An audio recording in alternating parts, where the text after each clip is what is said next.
May the Force be with you.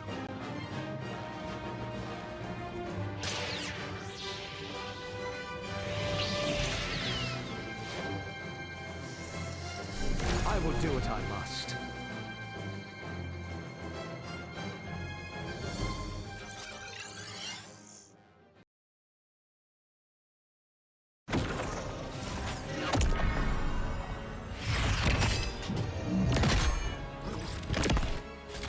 At last, I am complete.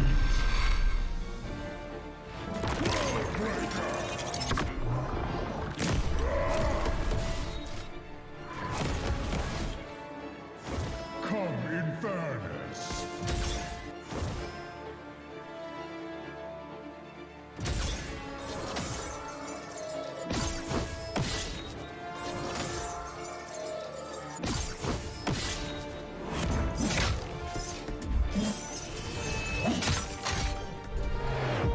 Annihilation awaits. Boundless is my hunger.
Get 8 gigabytes of all-access power. To do it all. Plus only TikTok to scroll and share non-stop.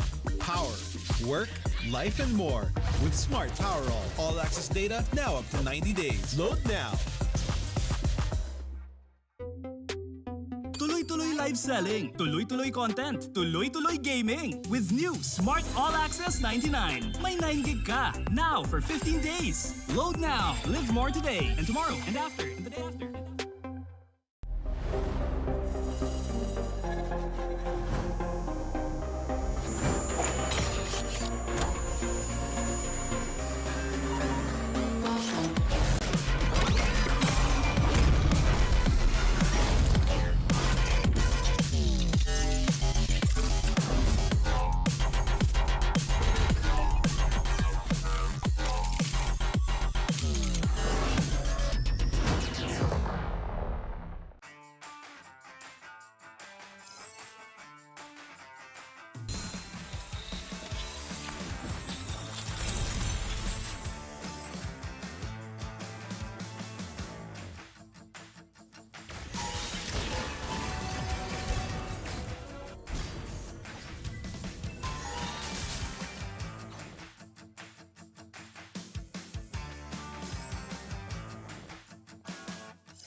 power of the dark side.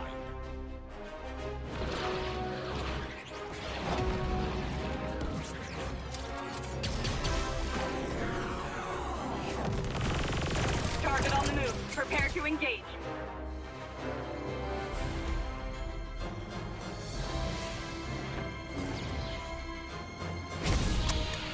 May the Force be with you.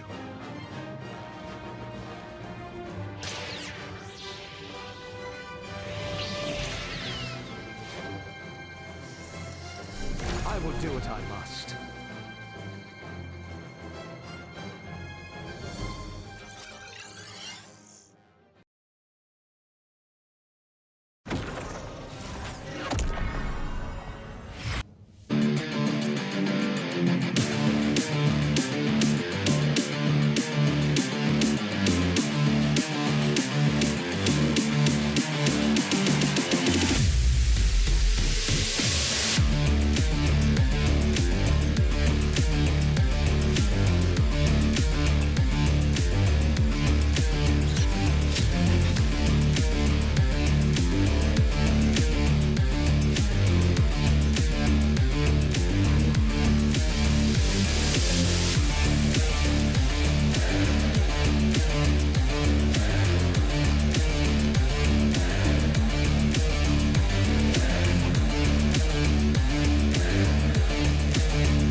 Malakas, Pilipinas, malakas kahit anong lane, we become the monsters. Malakas, Pilipinas, malakas face the golden sun and ribbon for the 3 stars. Look at us to the top, no ifs, no buts. Winning any game, para to sa PINAS. Di mo matitinag aming boses on your level. Nasa kalye man o mobile, you know I become a legend. Open fire, we unite, we winners. Built with pressure, like diamonds are made of. Switching a lane na parang gera, HP racing may reseta. Built na katang buhat ni Hilda, full load SS parang Laila. Susundan ko ang iyong bakas, kasama patas, tagumpay natin ito dahil tayo'y malakas. Para sa Pinas, nasa amin ang lalas, hindi ko atras, kinikilala sa taas kasi kami ang malakas. Para sa Pinas, nasa amin ang lalas, hindi ko atras, kinikilala sa taas, ganito kami sa Pinas. Wow! Hold on. Yeah, malakas ang Pinas. Laging every beat, no surrender, no retreat. Pag nagsama-sama, just imagine what we can achieve. Lacking every beat, no surrender, no retreat. Giving 100 all my all, cause we just cannot be defeated. We are unstoppable, immune and invulnerable. Ready ang equipment, lahat frozen, malang crowd control. Pakita ko na jab like pow, east to the southeast. Takas sa matawa, proud and loud, cause every enemy we devour. Susundan ko ang iyong bakas, kasama patas, tagumpay natin ito dahil tayo'y malakas. Para sa Pinas, nasa amin ang lalas, hindi ko atras, kinikilala sa taas kasi kami ang malakas. Para sa Pinas, nasa amin ang lalas, hindi ko atras, kinikilala sa taas, ganito kami sa Pinas. Wow!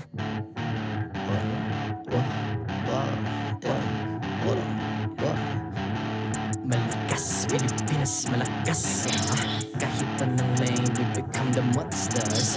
Malakas, Pilipinas, malakas Golden Sun are reppin' for the 3 stars.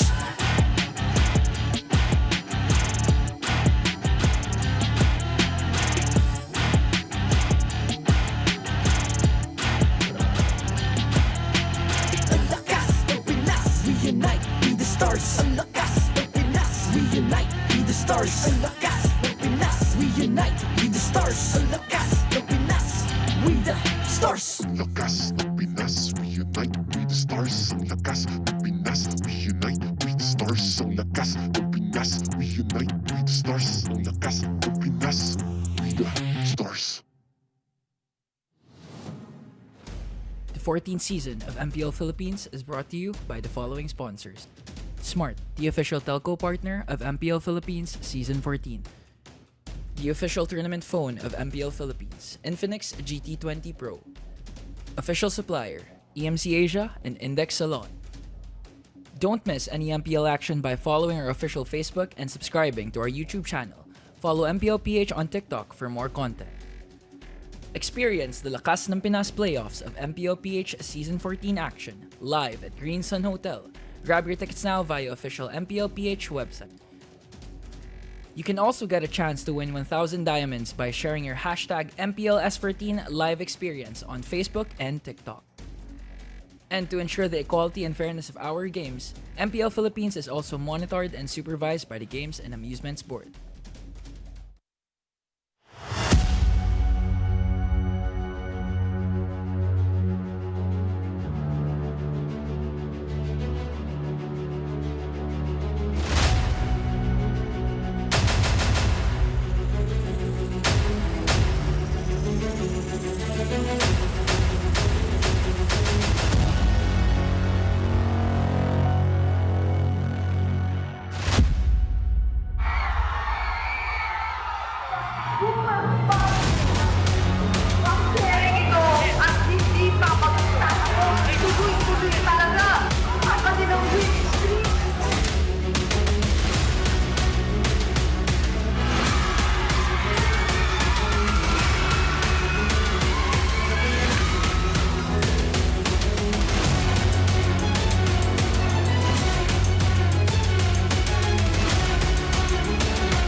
Hindi ko hayaan na maiwan kami sa takbo ng laro.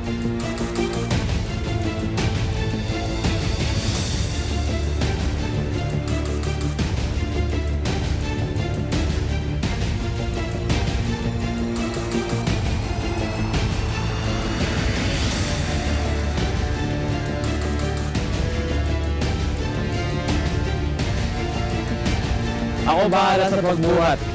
Hindi makakalamang sa atin ang kalaban.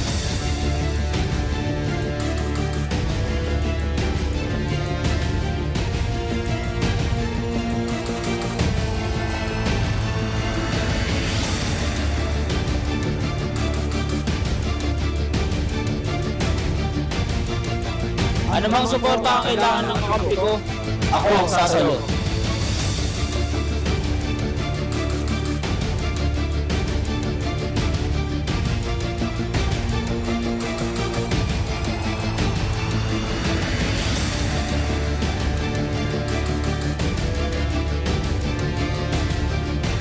Mata ko lang sa mapa, ako bahala sa mga kakampi ko.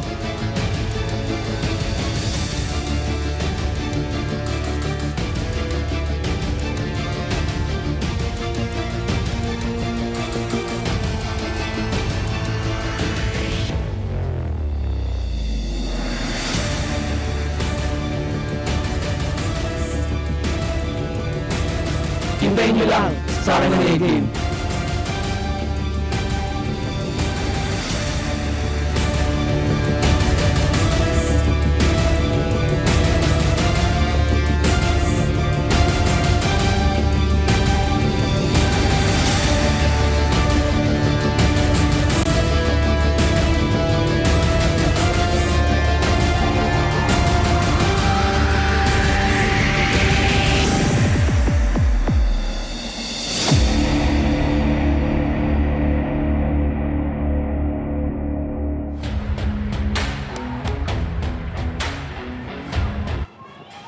Welcome to MPL Philippines Season 14. Nandito tayo ngayon sa Infinix Game Tambayan and for the playoffs! MPL is playoffs na! MPL is playoffs na! MPL is playoffs na! Grabe! Ito na! Ito na yun eh. Sus Mariosep! Ang init! Ang ingay! Teka lang! Vibe check muna tayo! MPL Arena! Make some noise! Season 14. Ramdam.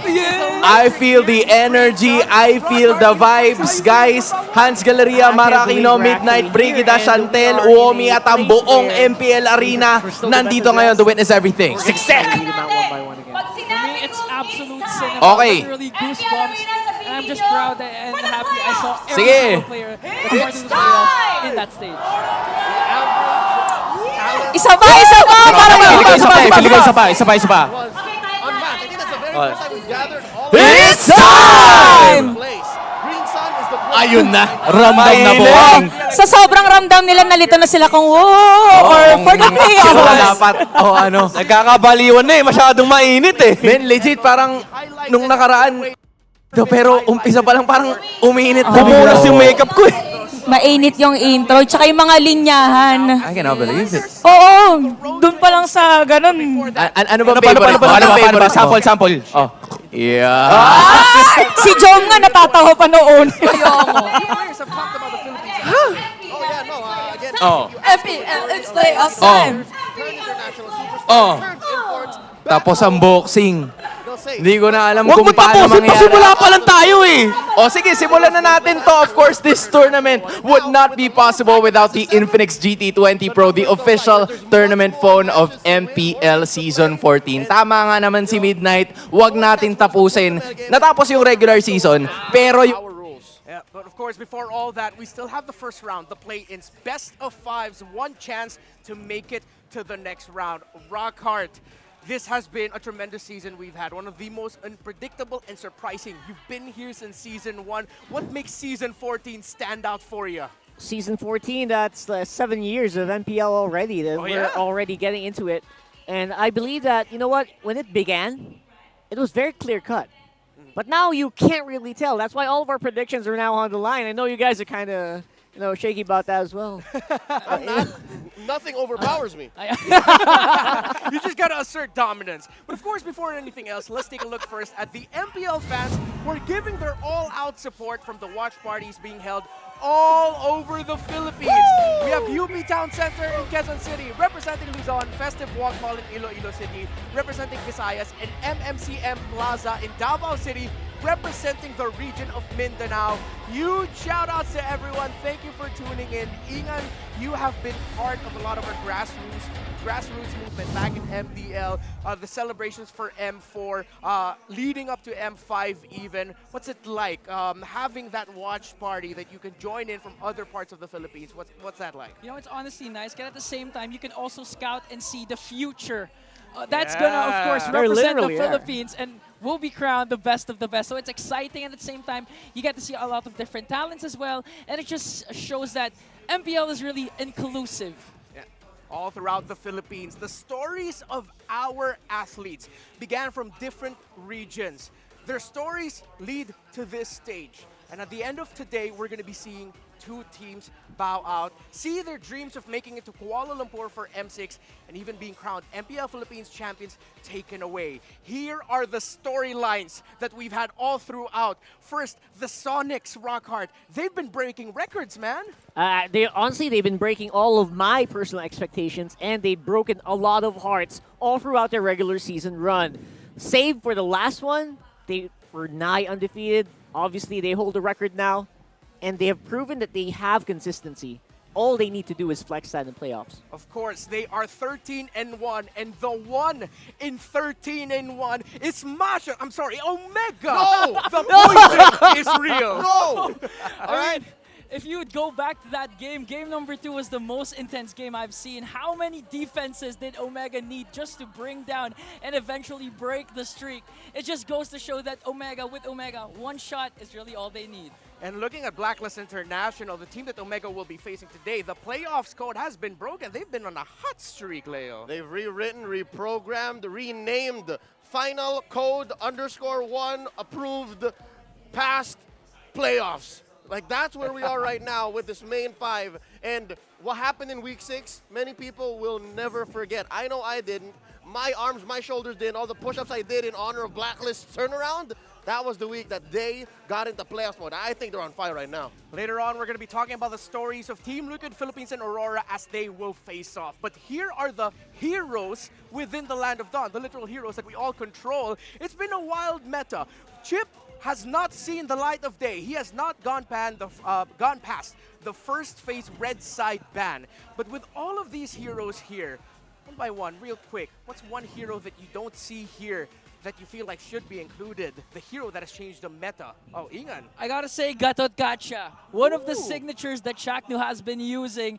And so far, it's been a game changer, not just for Omega, but even other teams, especially in the playoffs, have adapted to using Gatot Gacha. Beleric. 100%, 100%. High five to you, bro. My boy, you know what it is. Beleric is super underrated. Should be there somewhere. What about you, Mr. DC? I'm going to name 2 things. All right. Number 1, of course, the necessary Bane. Still a solid ban, especially going into this first matchup, right? Against Blacklist International, against the second most prolific Bane in MPL Philippines, MP the King. Yeah. The second most prolific? Who's the first most prolific Bane? Also, we got to consider Suyu. That was the metagame prior to Suyu being opened up in MPL Suyu. Philippines. Now that he's here, I think it's safe to say, given the stats of the other regions all around the world, I think Suyu's going to be hot. The story of, yeah, for sure, hot commodity, spicy, the spiciest pick you could look for. In a story wherein there are a lot of game changers, different heroes, at the cusp of crowning our newest champions, a new hero will make it into the field. Suyo will now be draftable for this meta game. We've had a lot of discussions behind the scenes about that hero. Rockhard, how are you feeling about Suyo? Suyo, highly contested. I really love how the other regions play this. Obviously, especially in the jungle role, so much damage potential, and I believe special teams in the MPL Philippines have the potential to really elevate that even further. So expect that first game. First game right away. Inga, do you agree with Rockhard here? Yeah, for me, even especially for Carl TZ, I think Carl TZ is going to utilize this hero because, again, it's a mixture of assassin but having sustain. So I guess Carl TZ will go back to being his prime young goat status with that hero. All right, all jokes aside, MP the King. I see MP the King playing a lot of Suyu and being the king of this new hero in the metagame. The mechanics, the capability for him to be both utility and assassin, and just...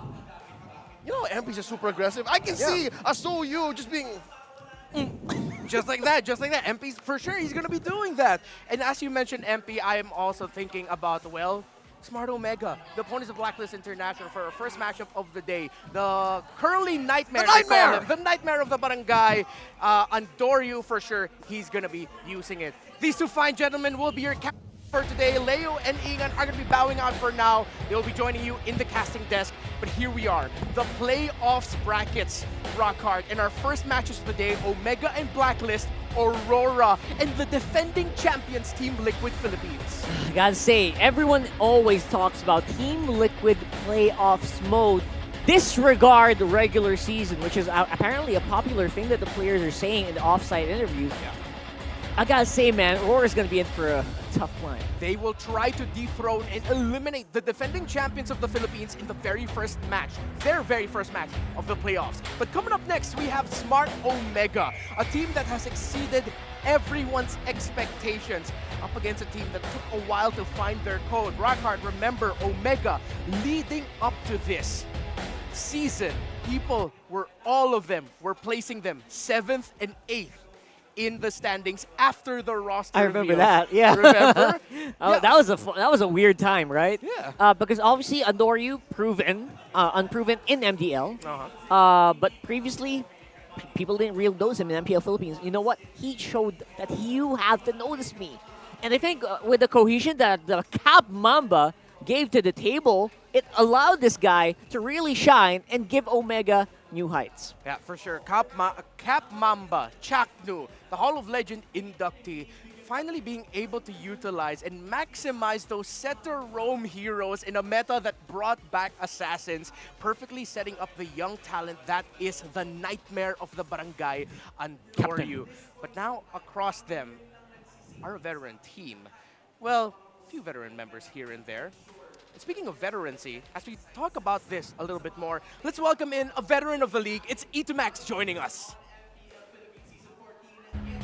Ayun na! Kasama din ang ating English panel. Renmar, Rockhart, you gotta wave your hands if you hear us. I wanna know. Alright, that's good to know. Boss, eto Max. Nakakatuwa na nandito ka. Kamusta, pare? Ayun, hindi pa naririnig ba natin, bossing? Ayun, hindi ka namin naririnig ng slight. Oo, bossing. Okay. Hello. Practice lang. Practice lang. Pinapakaba lang kayo. Oh, pero mukha naman hindi kinakabahan si Boss Eto Max. Boss, kamusta? How's it going for you? Okay naman, excited sa playoffs. Excited. I feel like everybody is excited just like you as well. I feel like it's also time for us to, ask some questions from someone who has been part of that Omega and Blacklist International Classic Midnight. Sige, unahan mo na. Renmar, Rockhart, chillax lang kayo dyan, guys. You'll be having your turn. Okay, bossing eto, Max. Dahil matagal mo nang kilala itong Omega at Blacklist International, nakalaro at nakalaban mo na rin sila, ano ang rating at ano sa tingin mo yung mga strong points nitong dalawang team na to in this playoffs? Okay. Sige. Exciting. Ang ganda yung tanong. Actually, dito sa Omega, yung isa talaga sa naging strength nila na itong regular season, yung mga pocket picks nila. Sobrang daming heroes yung lumabas sa kanila. Like kay Chuck na yung Gatot, yung Beleric. Yung hero composition nila talagang, sa kanila lang. Kumbaga, meron silang sariling identity na binil. Sila rin naglabas ng double rebit. Yan, yung mga heroes talaga nila, isa yun sa mga strength ng Omega. Dahil na rin siguro sa drafter nila na si Snap. Yun, mas sobrang ganda ng mga hero composition, bagay na bagay talaga sa Omega. In terms naman dito sa Blacklist, ang naging strength nila para sa akin yung pagbalik ni Oheb. Sobrang naging nila yung confidence nila nung bumalik si Oheb. Tsaka ibang Oheb na yung nakikita natin ngayon. Mas mapapatunayan niya na yung sarili niya ulit ngayong playoffs. I like that you've mentioned about Oheb kasi parte siya nung history na meron ng Blacklist International. Renmar, I think you have a question for Etomax about this. Yeah, let's talk about history. Etomax, former player of Smart Omega, you were there during the heights of the rivalry against Blacklist International. You were able to face against multiple versions of Blacklist. Let's reel it back a bit. What was it like going up against Blacklist International as Smart Omega when you were still actively playing? What was going through your mind every time that my opponent today is Blacklist International?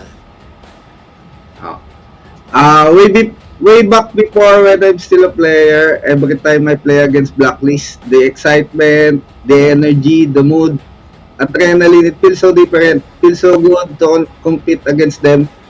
It's a classic matchup. I know they also feel that right now. It's just give me a different feeling. And yeah, I really miss that. And I'm really excited to watch these teams give their best. And I know it will be a classic match. It is a classic match indeed. Renmar, I feel like that's a really good question, especially with what you see right now. Statistics are showcased in terms of history. Rockhart, floor is yours. I feel like this is a really good match between Chakno and Haji. Yeah, we're talking about the captains. Cap Mamba and of course the all-around agent. Yeah. Kasi palipat-lipat siya ng roles. What can you say about the ability of Haji and Chaknu to lead the teams respectively? Like, let's start with Omega. Okay. For Chaknu, I'm very happy on what I hear about him right now. The teammate says that he's a different person now. His maturity, discipline, and eagerness to come back in the scene really paved his way back here in the playoffs. I'm very happy for his growth, and I think we're now seeing a different Chuck na right now. Chuck Mamba, deadly poison, watch out. And I hope this is his time. I always dream to be a MPL champion. Woo! All right. Almost the same, actually, in terms of, you know, the history that they've had.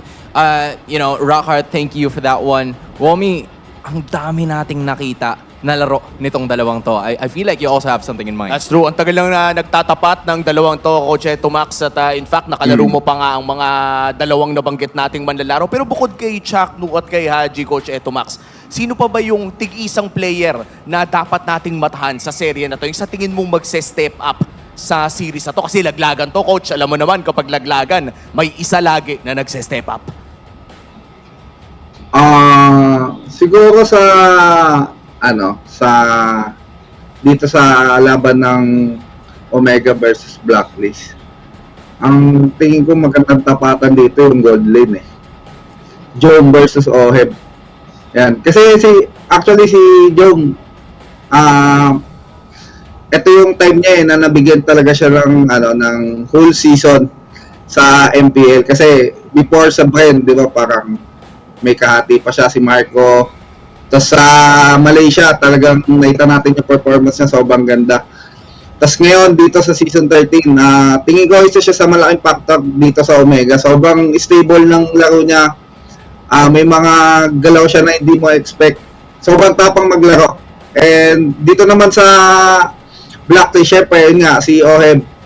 Alam naman natin na kung ano lakas talaga ni Oheb. And ngayon, mas nakita, syempre sa pag-alis din ng mga key players ng Blacklist, malaking role yung kailangan niyang gampanan.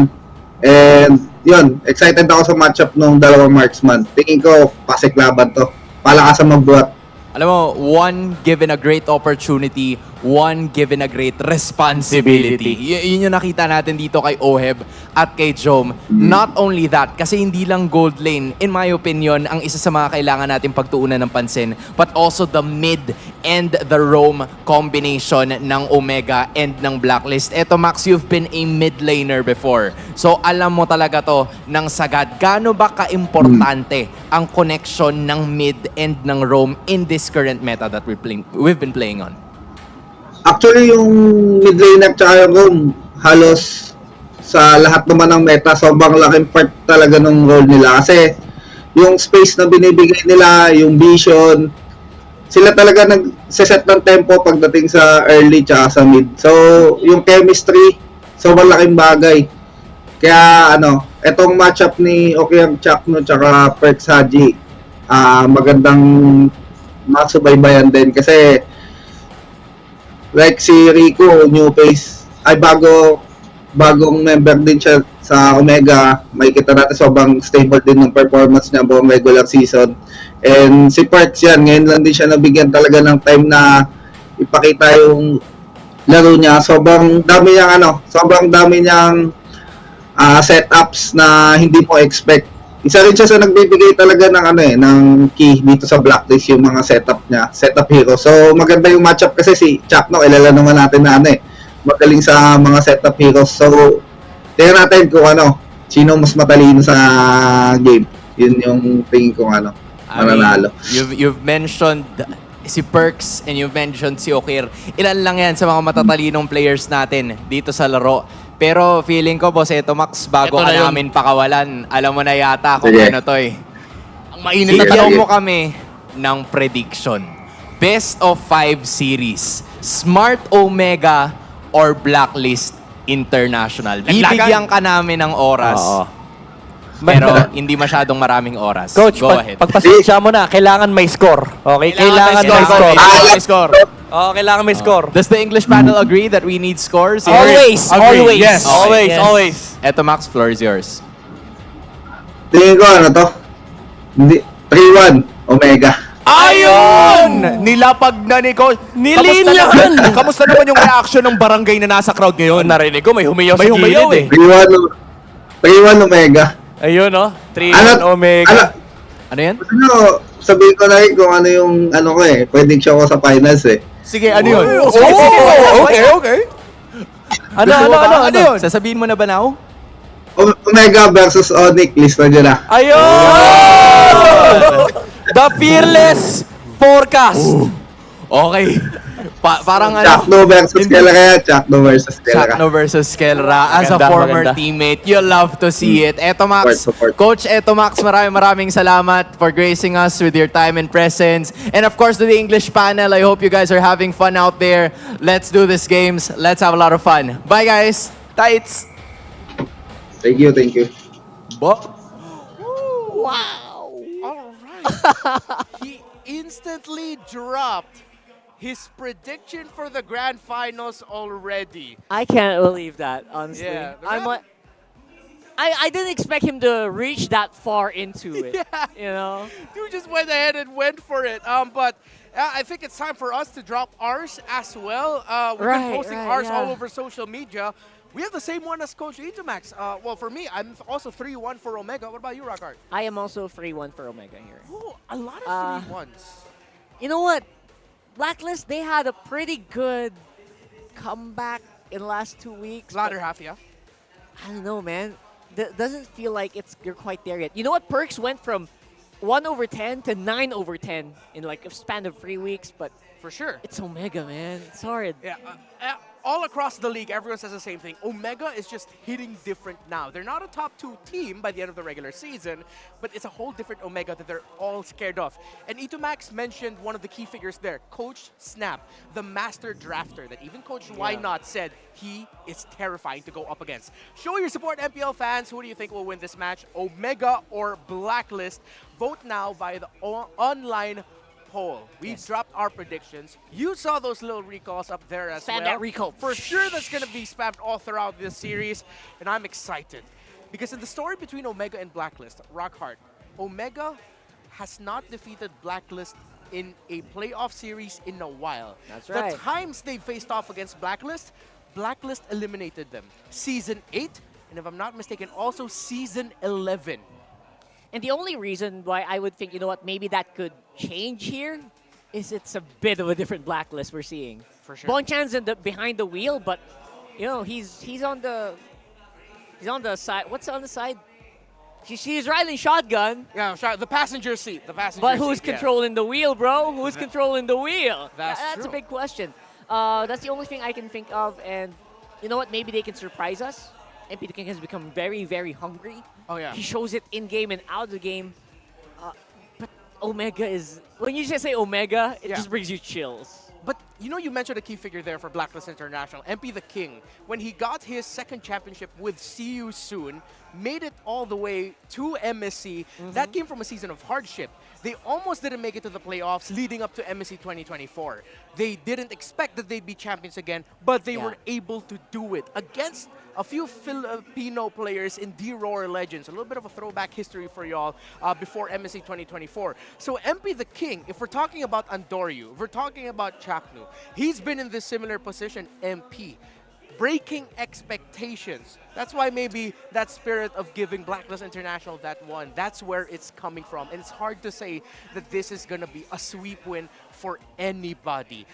That's right. I mean, despite what any and all predictions we have, we're always very happy to be proven wrong, to be honest. And I can't wait. Blacklist, please prove us wrong. All right, it's time for the face-off, what Maro Aquino loves to introduce, but this time featuring faces that you're familiar with. Well,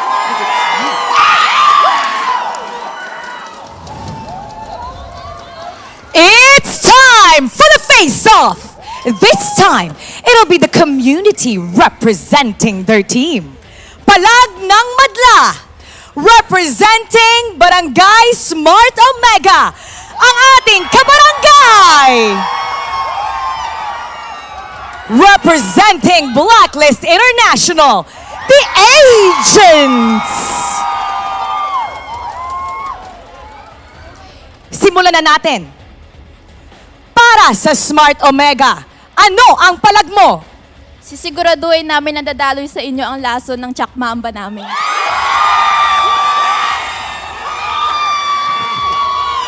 Para sa Blacklist International, ano ang palag mo? Kami ang bagong lason ngayon. Palag! Alam namin na nakapag-champion na kayo, pero this season, pwedeng kami naman? palag!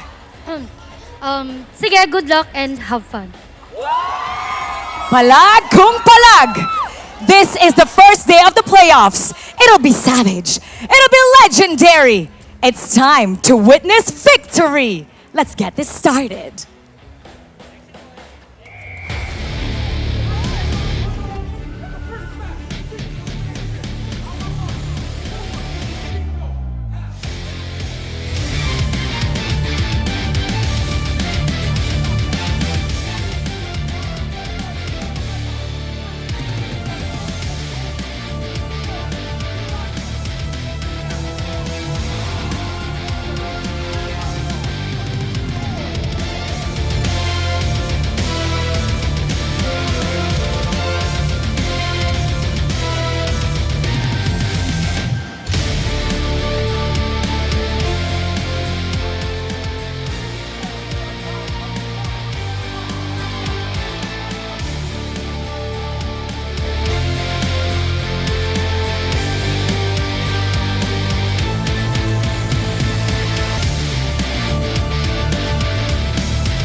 versus Blacklist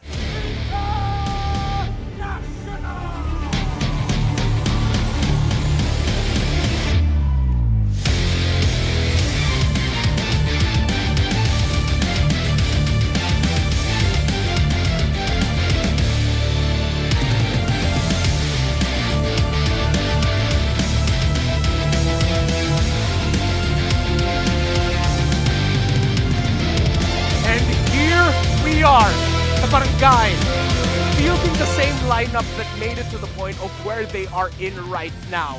A lot of focus was put on Chaknu Indokir, but Coach Itamax Rockhart talked about Big J Joe and his ability to carry the team. And surprisingly, Big J has really shown in this specific lineup, in the care of the Cap, in care of everyone else. Really did step up here against Blacklist International, who did seem to have like that recovery phase, like you mentioned, in the later part of the season. Then again, we're hoping it's just not too late. Perks definitely showing up when they need the most. Lord JM even, from having really poor KDAs into a guy that you can depend on now. Yeah, he became a rising hero for Blacklist International, and Lord JM, the EXP laner, will have a lot in store for him, trying to handle the new general, Ryota, the general of the Atoy army, with his ability to not only be a secondary frontliner alongside Chaknu and setter. He's also great at carrying the team if he ends up with heroes such as the Arlot. Now, as we compare the stats of these two teams, of course, with the better season of Smart Omega, they will have the better average KDA. But Rockhart is an interesting stat line, actually, from Blacklist International. Despite Omega having higher in KDA, did you know Blacklist International actually has like the third highest control time in the entire league? They dish out a lot of crowd control. That's right. Crowd control, and we saw there as well kill participation. Like we mentioned before, when Perk sets it up, everyone just piles on. Looks really good on camera. It looks really good in the results that Blacklist has been outputting in the last four weeks. And you know what? It does show. From being very down in the dumps, 7th place, now they are in the playoffs. If the roamers want good follow-up, the mid laners have to be ready. Ukir and Haji. Ukir will face off against one of the most decorated and longest tenured players we have in the league. It's been a tough season for this young man, Salik Imam, as he has been pulled from multiple directions, multiple roles, until finally settling down in the mid lane. We talked about the roamers. Here they are. Keys to victory brought to us by Infinix. Lock in on the code breakers, damage dealers. Because we talked about kill participation earlier. They deal a lot of damage too. Yeah, we talked about, you know what, who Itomax thinks will step up. It's the gold laners, bro. It's where they lie. The late game, early game, depends on that. Yeah. For Omega, find Oheb, find Haji. Clutch your late game initiations, Perks. He's bringing in a little bit of that classic Blacklist International DNA of finding the right control and setup at the end. And of course, at the end of the regular season, they both found momentum. Smart Omega was the one in 13-1, snapping the legendary win streak of Fnatic Onyx Philippines, while Blacklist International, on their journey to securing the last playoff slot, was able to sweep Falcons AP Bren and defeat Aurora, former brothers, 2-1. Yeah, Perks as well. He's proven from very meek beginnings in the beginning of the season. You know what? Whatever Bonchan was showing him, whatever strategizing they were talking about, the drills about not being afraid to set, not being afraid to make a move, it worked on the guy. At the first few weeks, you know what? It felt like he didn't want to go. He missed a lot of flickers. He missed a lot of plays. And now look at him. He's like one of the top Tigreals of the league. Yeah, I think he could be one of the most iconic Tigreals. There are two. In terms of the highest win rate for the hero Tigreal in the Roam, there's only two players that really stand out there. Renegade, there you go. And the other one is actually also Perks. So, the fated matchup between two epic rivals. History that goes all the way back to MPL Philippines Season 7. Deep-seated roots. And it's, even though the predictions got to a lot of 3-1s in favor of Smart Omega, let's look at the alternate universe here. Can you see a universe where Blacklist International is able to defeat Omega? And if they do so, how did they do that? Actually do it by, surprisingly, in my opinion, it feels like outsetting, right? You have to outset one of the...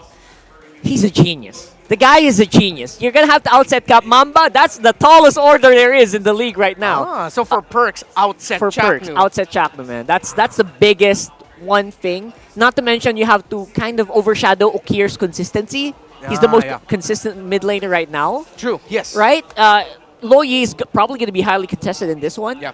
Especially with Haji trying to really stamp that out. And Blacklist, of course, trying to get into that DNA, that old Ube DNA that we're trying to get into. Yeah.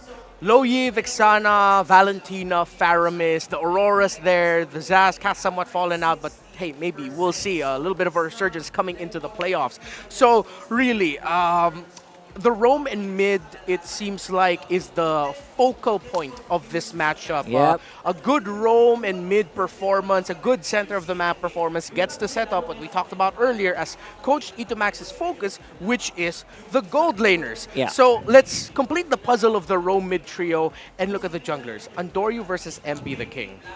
Andoryu's been, he's a killer this season. He's the best statistically amongst all junglers in terms of getting kills and getting assists. Yeah, he's probably becoming Ling Doryu if we didn't have Ling Kong anymore. But yeah, aside from that, we are not sure about the appearance of Suyo, wink wink.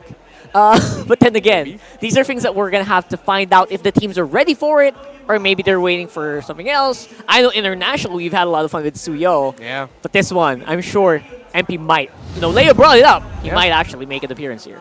And I think it's time for all of us to see what the draft for this very first game of the MPL Philippines Season 14 playoffs will be. The last time these two opened up a playoffs, Blacklist International swept Omega 3-0. That was Season 11. And there he is, right away, making an appearance. Suyo is the instant red side first phase ban for Smart Omega, while Blacklist International will take away Edith and Kali. Hold up, Renmar. Are we going to see the new what is that called? Love team in the red side bands? Oh, it's I feel Suyo and Chip now? I feel like we're about to see it, man. It might happen all playoffs long. All right, so maybe we'll see an entire playoffs with Chip and Suyo getting banned out. Interestingly enough, Smart Omega take out the Cho. That is a preemptive ban for the second and third pick of Blacklist International to take it away from Perks. Now, Perks actually ends up with a Matilda. That could have been Flex. It could have been put in the mid lane to Haji. Or even the Lord JM could have gotten the Cho.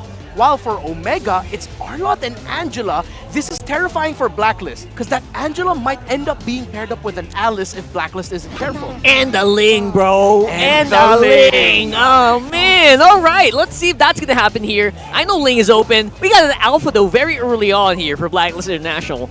That's probably XP. Unlikely, but no. Jungle is... That's Jungle. Yeah, probably Jungle. Yeah, I think Blacklist International picked something. So one of the best heroes that can actually handle the Alice-Angela combo is an Alpha. But not a lot of combos can handle the Angela Alpha. Alice, man. So that's why Blacklist picked the Alpha first, because they already knew that Alice was coming up. Oh, okay. Again, you kind of have to rely on like really, really good initial setup there from the Alpha and counter-engage 100%. with the Spear. Because if that fails, you're going to get tied up. You're going to get slowed down. And that will result in a really bad call for you. Entry, timing is all going to be so important. So the Lord JM hero later needs to be very tanky. Something that can hold and survive long enough in a team fight that involves an Alice and Angela combo. Blacklist International will take away one of the comfort heroes of Chakno in that high loss. And honestly, just the thought of going up against a high loss Angela and an Alice all together, that's high invade, bro, and high octane for the first 7 minutes. That's right. So all they kind of lack here might be just that burst here for Smart Omega. We're looking for that. Alice doesn't really have that much. So I don't know if they want to do that or they just want to go all sustain all day long. But you know what's great to pair with an Alice? Someone who can really set a wombo combo, a big pull in that can maximize the final slash as well. So let's see if somehow Omega will take away the Tigreal of Perks. Oh, wait, no, they can. They can, yeah. Yeah, you mentioned pull-in. That's the best pull-in that you can go for. There goes the Ling. Smart ban. Take it away, take it away, yeah. But no, it's a catch-up. Technically, still also has still that pull-in. Still a pull-in. You know, when he lands at Avatar of Guardian, this is high invade, very tanky. However, very magic damage based for Omega. So Blacklist International pick up a Benedetta. Wow. It has been a while. It's been a hot minute. Obviously, most likely XP lane for this one. Wow, honestly, Omega is a big wombo combo, but the problem with wombo combo, if it misses on the initial set, it's very difficult to follow up after. You have to take out some targets if you want to use up all your ults. The Benedetta, I believe that's them playing for the idea that Omega is strong with split pushing. Or no, they're overloading the split push. It's Benedetta and Moskov to fool around the map. Oh boy! And similar to Game 1 of the finals of MPL Singapore, Mia makes an appearance in the very first game of the MPL Philippines Season 14 playoffs. And Big Mia, I love it, ends up with Big J. I love it. There was no hesitation from John whatsoever. He knew he was going to use it. He was planning for it, and they look very ready. Mia locked in. How will this fare? And now you mentioned it, Omega, if they don't land their big ticket setups and crowd controls, the initiations that you mentioned, actually Mia's one of the best heroes to be able to withstand that and actually be able to deal more damage despite not having setup for her. Yeah, still follow up, non-stop damage, and then the rest of the team can just flank for him or peel for him, him. Yeah. This is perfect. In the MPL Philippines Season 14 playoffs, Mia in game number 1. Suyo, Franco, thank you for welcoming in us. And casters, take it away. In these hallowed halls on days like these, champions have begun their journey. Welcome to Game 1 between the New Barangay and the Codebreakers. Leo here at your service alongside Jose Ingan, bring you the action, the first game in a best of 5. And the first game we've already seen another unique hero used. Mia, the M in OMG. OMG Mia. All right, if you're going to throw back in a way to the MPL Singapore playoffs. How about that Diablo Benedetta on Lord JM? Let's see, they're so aggressive. Look at how far in they are into Omega's jungle. And they can afford to do that. Again, the presence of Perks having a Matilda that's really aggressive, but look at this. All for the orange button going in. MP the King is quite low here, dangerously low as Andoryu gets the first blood, plus another pickoff onto Perks, and Ryota just extends the lead and gets another kill. That's 3 kills to none for Omega. The new general at the forefront. Who'd have thunk that the jungle Alice would take almost no time. Quick 3 kills before we even check the emblems. All right, if there are any of y'all planning to play Mia, this is it. In your ranked, make this build, all right? You still have to trust in the... Oh, all right. Taking a few hits here from Oheb. You have to trust in the early game and put a tenacity on you. Look at that. Look at what the tenacity did for Jay. This is like watching a ranked game, honestly. The head-to-head between Moskov and that Mia. And again, going back to a Blacklist lineup, they still have the luxury of having Perks being aggressive. He's one of those Matildas that's really aggressive, not defensive, can initiate. And we'll see that if it's going to pay off during the first Turtle fight, because so far, Blacklist, they don't have a trade. The only real reason it didn't work out about 2 minutes ago was because, number one, they didn't have any spells on him, no kit. They were all at level 1. And second is, Omega leads hard into it, and now, check it out, there's the hard gun already! It's going to be a retribution battle, and Lord JM will get the Turtle, but here comes the hard guard onto Andoryu. Chakni, though, dangerously low as Haji trying to do the Lantern Flare damage, and Lord JM picks up another kill. Spear of Destruction not going to connect, and now they're working on Ryota here. There's the hard guard. It's going to be... It's done! And look at the Circling Eagle coming in from... Just look at the response from Blacklist! I mean, we don't have enough time with what they're doing, because it's just really fast. Again, there's Perks, there's the aggression of Perks with the Matilda. There's no support type Matilda, there's no defensive type of Matilda. When I use the Circling Eagle Guiding Wind, you know it's going forward. Tit for tat plus cooking that turtle soup as well. Blacklist International understood what went wrong in that first engagement. Omega leaned in to their zone. Now Blacklist asserting their dominance, crossing the river once again, like that first minute fight didn't happen. Here we go, one more time! Spear of Alpha, but there comes the AOG, gonna connect onto 4!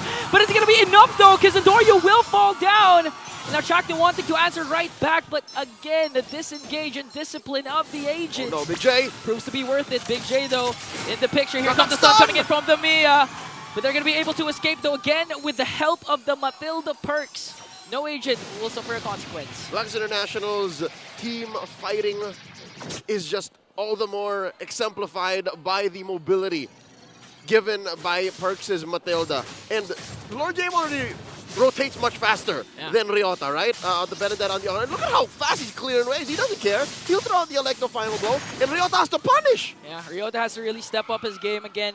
We haven't been seeing a lot of Benedetta, so it's gonna get a little. It's gonna have some little time to get used to going up against a Benedetta again. And in the hands of Lord JM, this time I like it because you're not actually relying on setups for Lord JM. Just damage, just really disrupting Omega. That's what you're expecting from Lord JM. You're drawing a straight line through inevitable zones, all right? Yeah. Whether that be a Hearth Guard with a on a string line or an AOG. Hold up, here we go, Final Slash! A good catch, plus the AOG combination. Here comes the sustain from Omega with a hard guard as they bring down MP the King, a fight for the Turtle. Here comes Circling Eagle coming in from Perks to escape. Lord James though gonna get stunned by Ryota. Ganged up by 4 members, Electo final blow, but is he gonna be able to escape? Because Puppet on the String is there from Ukir.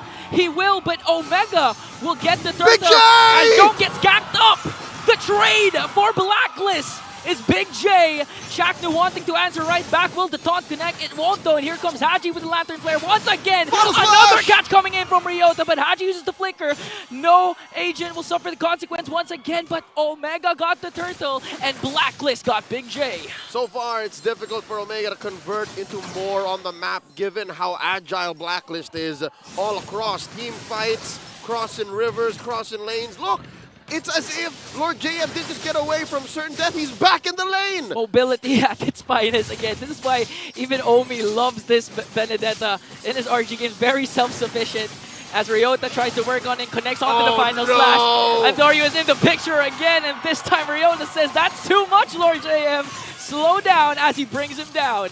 Now Jome, once more, not alone this time. Chaknu in the wings, looking for the flank. That's 4 members of Blacklist. And they know this is a losing bout. It's in too deep. Second turret down bottom. Jome now forced to defend. It's going to be difficult for this Mia to get into position, given how, again, deep Blacklist can just shove themselves in. This puts him at what? About 1,000 gold behind. Yeah, especially since we've seen just now Haji just spamming the Lantern Flare onto Jome, forced to use the ultimate right away just to avoid the potential death. So how can Jome actually make this work right now? He has the Inspire in terms of positioning, he has the Hidden Moonlight, but if it gets casted just because of the Lantern Flare, what happens if MP the King catches you with the Spear Alpha or even Circling Eagle coming in from first? I'll tell you now, the answer is so much simpler. You just hide. Oh, Final Slash by Ryota! Final Slash served up to the AOG to bring down the KDA machine. But here comes a counterattack for Lord JM just to make sure Omega doesn't go for the push. And again, Ryota and Chaknu combination. Ryota Army plus Jack Mamba. Wow. He prefers Atoy Army. But Atoy Army. Back to the question. Sorry. Jome would just have to hunker down. See, look, 5 minutes in, 6 minutes in, what? Final turtle about to go. He just decides, I'm going to stay to my lane. I'm going to farm up. Fellas, you go ahead, fight, because I'm just going to farm. Now another death in mid. Oh, Ukir. See, so kill. This is the plan, because at least against the Moskov, he can go. Now Chaknu's in trouble. Okay, there's no AOG, so Chaknu has to out-sustain this, but the Lantern Flare coming in from the KDA, but he's just too much. Here comes the Spear of Alpha coming in from MP the King as they bring down Endoryu once again, plus Ryota. And we talked about this. The agents are claiming that they are the new Lason this season. And so far, they're making it work. It's so scrappy and very much the smart Omegas.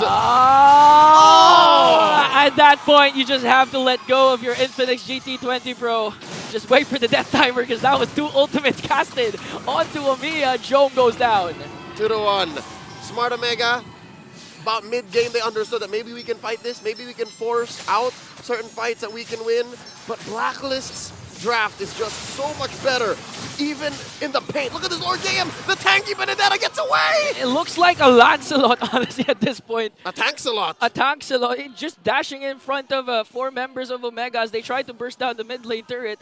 Lord JM really showing a lot of improvement, especially compared to the regular season. It's like a different Lord. It's like a different Lord JM. Enhanced Lord JM. Thunderbelt. Dominance Ice.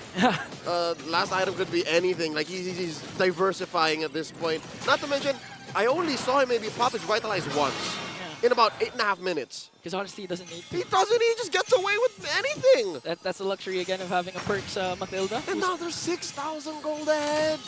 What happened in the past 2 weeks? Imagine. The start of this game was a 3-0 Omega strong start plus 2 turtles. All right, to be fair, it was off of Ryota's vengeance and vengeance and vengeance. Yeah. And they haven't really found that in a while. Because it's so much easier for Blacklist to get into position and to start fights. Smart Omega now to understand and accept the fact that it's going to take us a while. I didn't know that the blood flow was a heart with that skin. Anyways, it's going to take Smart Omega a while. I'd say 2 or 3 minutes for them to get to a point wherein, all right, there's enough farm on Endoryu, enough farm on Jome for us to threaten lanes and team fights. OMG can't take both. OMG cannot be safe taking both. Yeah, and that's chasing 2 keys. Yeah, but we all know Omega, when it comes to the late game, there's going to be the Omega timer. Even if the average game time of Omega is actually fast, it's 15 minutes.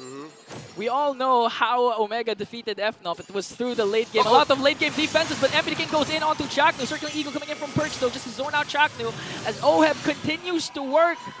Just tearing down tower after tower, a perfect setup in a situation for the agents to take an uncontested Lord.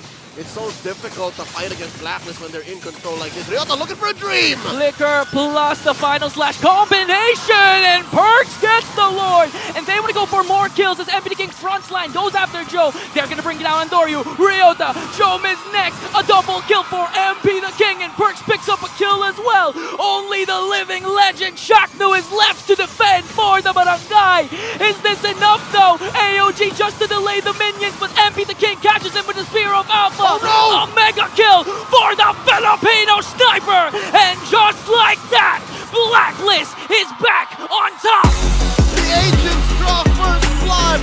It's a long haul, not a sprint, but a 1-0 helped with the rough season they've had. Amazing work. That definitely shocked the barangay into submission. Shocked the barangay, shocked a lot, shocked the doubters. But for sure, these players aren't shocked with their performance because they believe that they can take down anyone that stands in their way. There's a lot of decisions that Smart Omega could have made better to maybe made that game last a little longer, but I'm pretty sure our analysts will dive deep into that. Let's go over to the Infinix game from Bayan. Well, if you ever wanted evidence or what playoffs mode looks like, well, that is what we call playoffs mode. Blacklist International right out of the gate, despite Smart Omega winning some early skirmishes.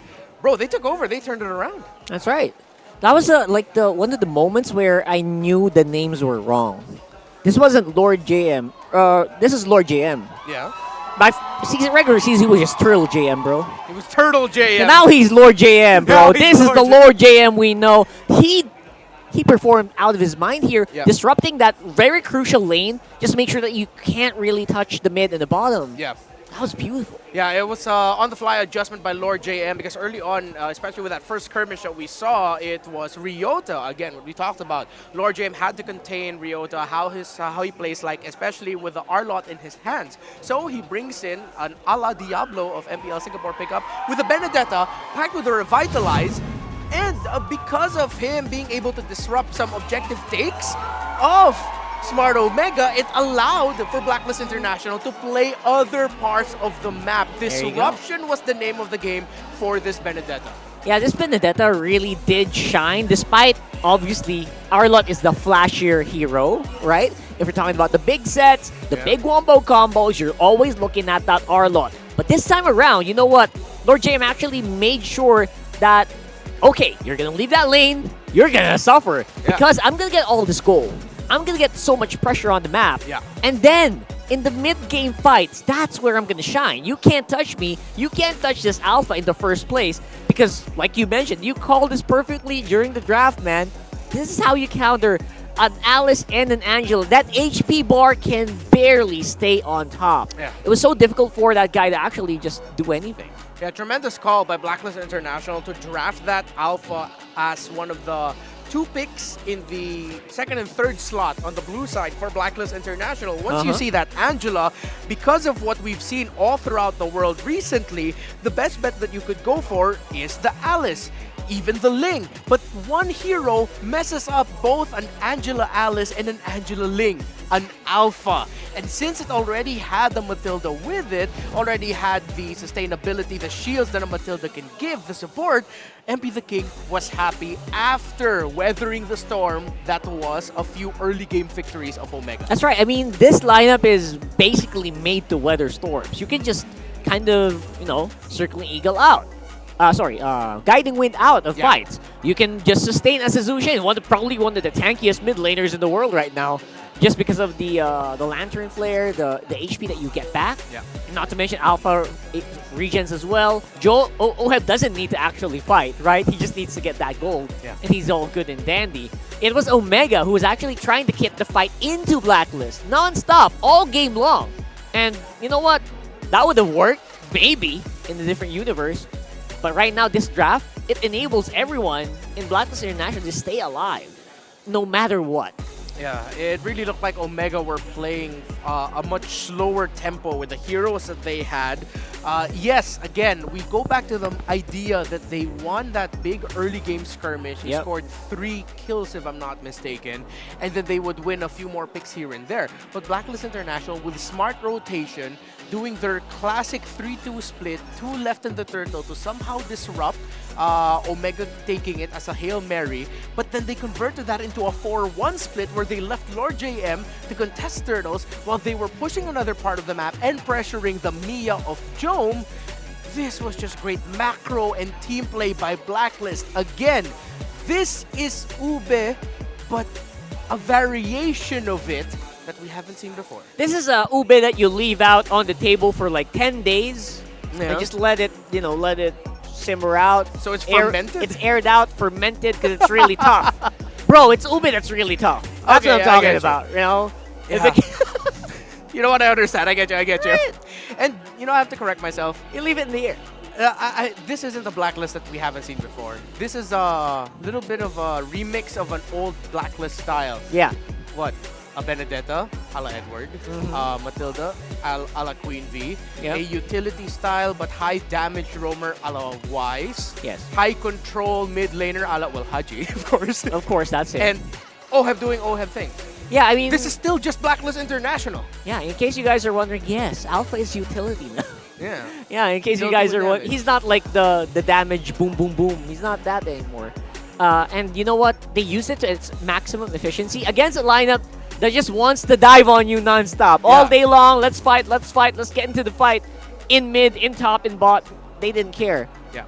And again, it's reminiscent of that, but it feels, I don't know, it feels more safe, more tanky. More safe. I don't know. It just feels like they could have done it all day long, Yeah. like Captain would say. That's true. I don't know. I feel like maybe modernized, because honestly, like this change of Matilda, make it an Estes. I mean, Estes would have been tankier. That's true. But like with the Matilda in, it's I think modernized. A modernized Ube would be a good way to describe what they brought in. While Omega, a little bit too crazy for my taste. You know what? They were trying to go for the sucker punch style. Like, oh, you're not gonna see this coming. Yeah. Too much. Exactly. And I mean, literally, they were trying to do that with Amiya with her ultimate. Oh yeah, because invisible. Yeah, because she goes literally the only true invisible hero that we get. And I feel like this needed a little bit more cooking from Omega, but I'm sure we have another analyst that we have cooking right now with a very familiar face. Yeah, Arcade just here, by the way, with Midnight.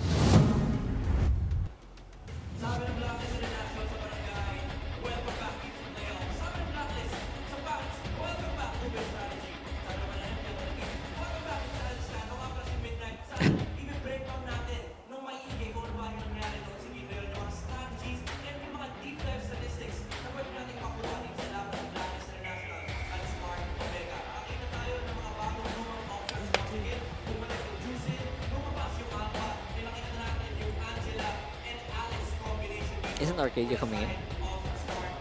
I didn't see him.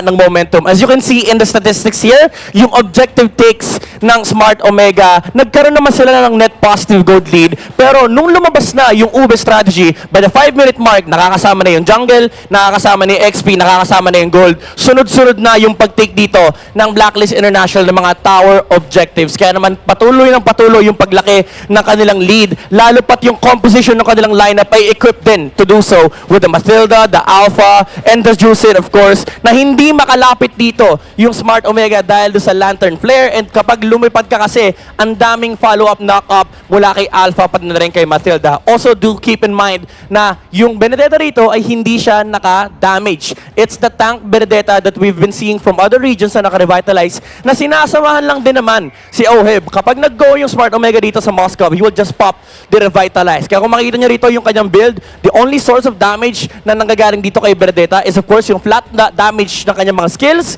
and yung Thunderbelt passive na ilang beses na natin nababanggit na napakataas ng damage potential dahil sa kanilang passive ng Thunderbelt. And of course, nandyan din yung mga defensive items na binuo dito ng Blacklist International. Keep in mind, nandyan yung Queen's Wings, Winter Truncheon, Winter Crown mula kay MP the King, and yung sustainability, yung innate sustainability na hawak dito ng Blacklist International. Kaya naman na-employ talaga nila dito yung Ube strategy. Ang daming factors na nag-play dito sa laro ng Blacklist International kung bakit hindi na-execute yung iniisip nating late game deep dive strategy sana mula dito kay Gatot, kay Alice, and pati na rin kay Angela. Pero ito yung dahilan bakit hindi rin nila na-execute yun laban sa Blacklist International. It's the Ube strategy na magsasama-sama na tayo ng 5-minute mark. Gagamitin natin yung utilities ng ating mga heroes, especially the Revitalize coming from the Benedetta and the added shields, heals, and mobility na nanggaling dito kay Matilda with the guiding win. Kaya naman nahirapan yung Smart Omega na mag-break ng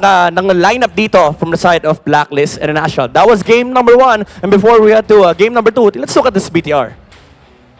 Tingin ko yung sa laban namin sa Omega, magiging 50-50 yung laban, sa Omega. Kasi tingin ko kung sino unang magkakamali tsaka mawawala ng mental fortitude siya yung matatalo sa best of 5. Tingin ko kung pag nalagpasan namin yung Omega, tingin ko magkakaroon kami ng momentum tsaka makukuha ng kampi ko yung confidence na kailangan nila para sa mga next matches namin.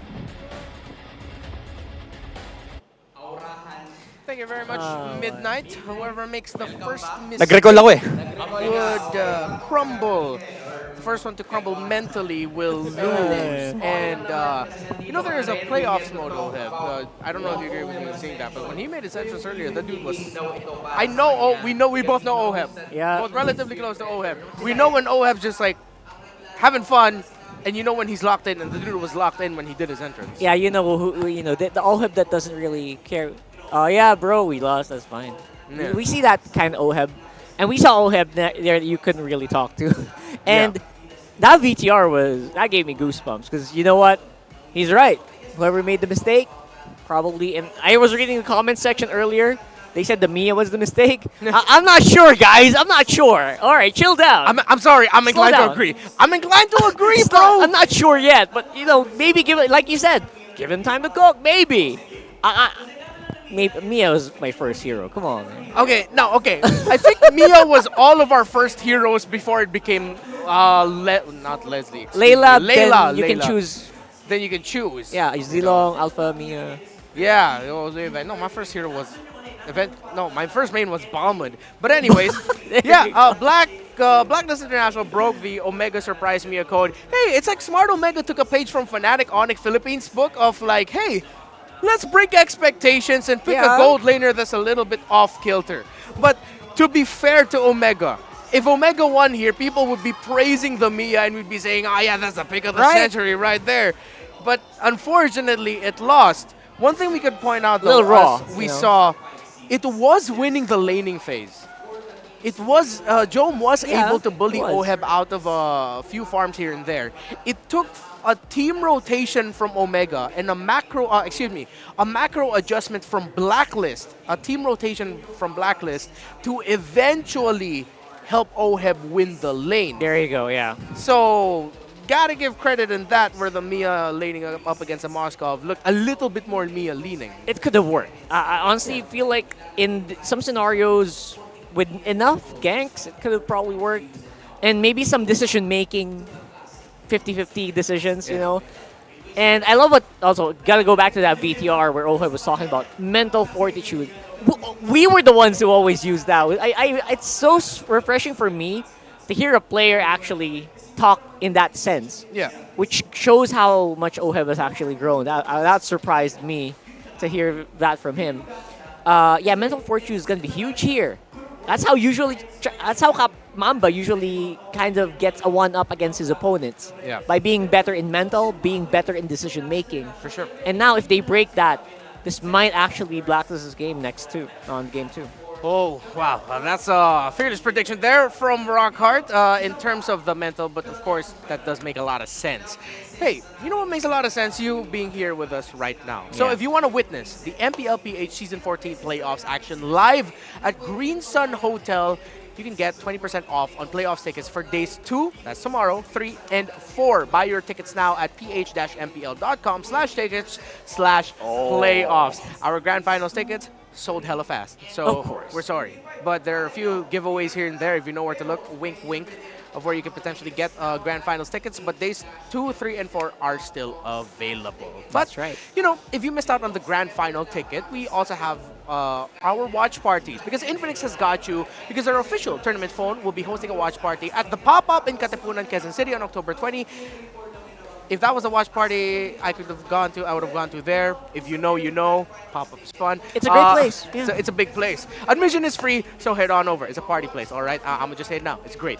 So it's really fun there. You would know too. So for this one, I really got to agree with you and, of course, Oheb, the mental fortitude.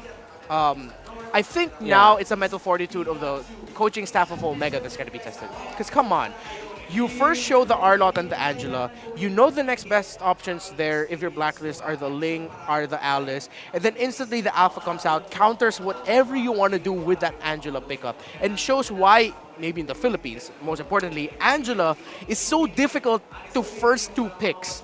Because it gets countered by a lot of power picks that you can slot in at second and third on the blue side. Yeah, because as an Angela, you kind of rely on the guy, right? And specifically, like heroes like the Alice, heroes like the Ling, sometimes you just, if it's obvious an Angela Ling, you just got to pick some heroes that can definitely just destroy the Ling, even with the shield. Yeah. And then you're good. And then the Angela, that's basically minus Angela, minus Ling, that's -2 already, and you're fighting a free v5 just by using your ultimates. That's how actually this got won out. Because they had no answer to the Alpha. Yeah. Right away, right? There's no one who could actually take that Alpha instantly. Yeah. It seems like the draft of Blacklist International inadvertently became, hey, let's give this Alice a hard time. Yeah. Because when you think about the team fighting of that, it's like you go in as an Alice, suddenly you get picked up by the Jushin. Because it's easy for the Jushin to land her marks on the Alice, toss her up, relocate her. Even the Moskov has a knockback that can create space between the Moskov and the Alice. So it seems like Black Omega went into this with a little bit too much hubris. They sort of didn't respect what Blacklist could have brought out draft-wise. That's right. And again, we were talking about like, oh, okay, what are you going to do about this Alpha? You can't you can't just sustain damage it because the Alpha can sustain damage even better. Can do damage sustain, right? Great spell vamp. It goes back. The HP goes back. So I was waiting for the Mia to go super late game where he could maybe 3-shot, 4-shot an Alpha, but we never got there anyway. So that was the only way that they could actually destroy the Alpha, and if that didn't happen, it was just like fighting an uphill battle right there for Omega. So I wonder if they can do that. They can change that up a little bit later on in the draft. Exactly. Right? And I hope, we're talking about like the mental fortitude of the drafters. Yeah. I hope don't be afraid to make those spicy picks. Make it happen, Omega. Yeah. But maybe not too much. Yeah. Slow it down. I think for Omega, just go for your main strengths already. Like what you know works. Well, at the same, what Right. you know works, and at the same time, don't show your main hand right away. It's rare for Omega to draft in such a way where they get their, how do I say this? They get their roam mids. They usually save their roam mids for the latter portions of the draft because they want to win in that regard. Because they know they can afford it. No Yeah. one can ban out the Chak Mamba. Yeah. And you can't completely ban out Okir with the fact that he has a very mean Lilia. They have a mean Gatakacha Lilia combo. Taramis as well. Exactly. So, Omega, it's on you now to pick what poison you want to pick for yourself that will deal the most damage to Blacklist International. Omega chose red side here, folks. Right. They had side priority pick for the second game, and they chose red side. Blacklist International will go ahead and rock with the Jushin on Haji, while Omega will get the Cho right away. A Ryota pickup for sure, and they get the Ling. This is them falling to their comforts. Here we go. This is the Omega we know. Yeah. They are not afraid to first pick a Link. Oh, bro, Suyo's open. Suyu's open. That's... MP will pick that. I can already hear the mic. I can already hear the headset. Okay, He's saying, Coach, Coach, Coach, MP. Yeah. Look at this. Yeah, for sure this is going to be an EXP or Roam plus MP the King. High loss. Alpha! They're rushing it with Alpha, okay. They don't care about the Suyo. Yeah, and this is going to be another hero where Lord JM can pack a Revitalize. And you know what? It can work. It can work very, very well. They can try to throw out that Cho on the XP as well, but probably will have a hard time against the high loss either way. And now, not sure about the Eve, bro. I mean, Eve is great against maybe heroes that love to go melee. Yeah. But maybe not this one. I'm not sure. I'm not 100% sure about this Eve. Yeah. I think this one necessitates a Claude ban for sure. Because then now, if Oheb wants to go Nathan, Nathan might be his next best pick later on. Omega can take out the Claude, then they can pick up the Moskov as their fourth. Or they can pick up the Claude for themselves. I like that they respected the CC of Lord JM, but I still really think the Blacklist would rather slot this high loss into the EXP and then pick up a different roam for perks.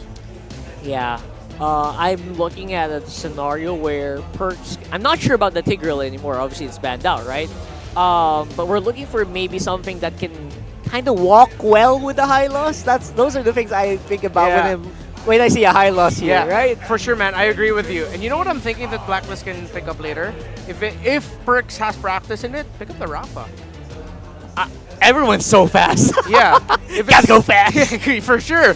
If it's not going to be the Rafaela, then of course you can default into, like, for example, if this is a 4th pick Claude for Jome, go ahead pick up the Lolita. So you have the Lolita high loss together.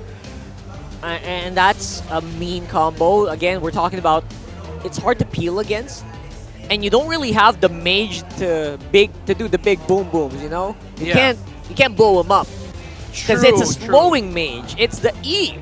Yeah, it's not really a mage that's known for burst damage. Yeah. That they have. The burst damage is going to be coming from that Alpha 100%.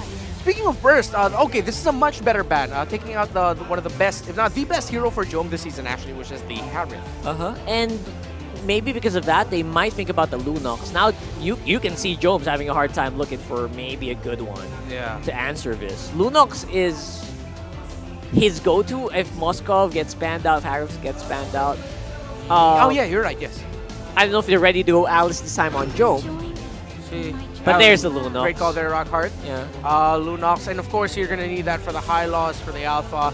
There's a lot of dashes. If they want, they can go Phobius still, which is still open. Oh my god, I called it!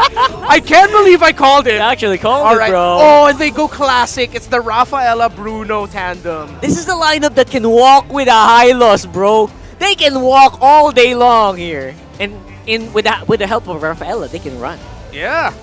Great. Oh my goodness. Omega, you're you're going up against playoffs Blacklist now. Boy, oh boy. They've so far, what is Chapnu gonna pick?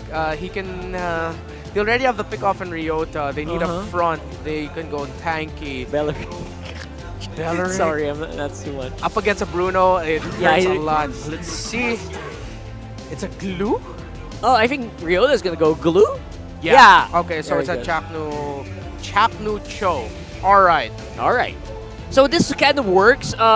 Individually, the heroes are great for Omega, but cohesively, I'm not sure if they gel well, bro. They're gonna have to go play out their minds individually to make this work, to be honest. Yeah, lineup rating for Omega a little bit higher. Damage potential, survival potential, all good. Blacklist trumps in crowd control just a little bit more. Team coordination a little bit close.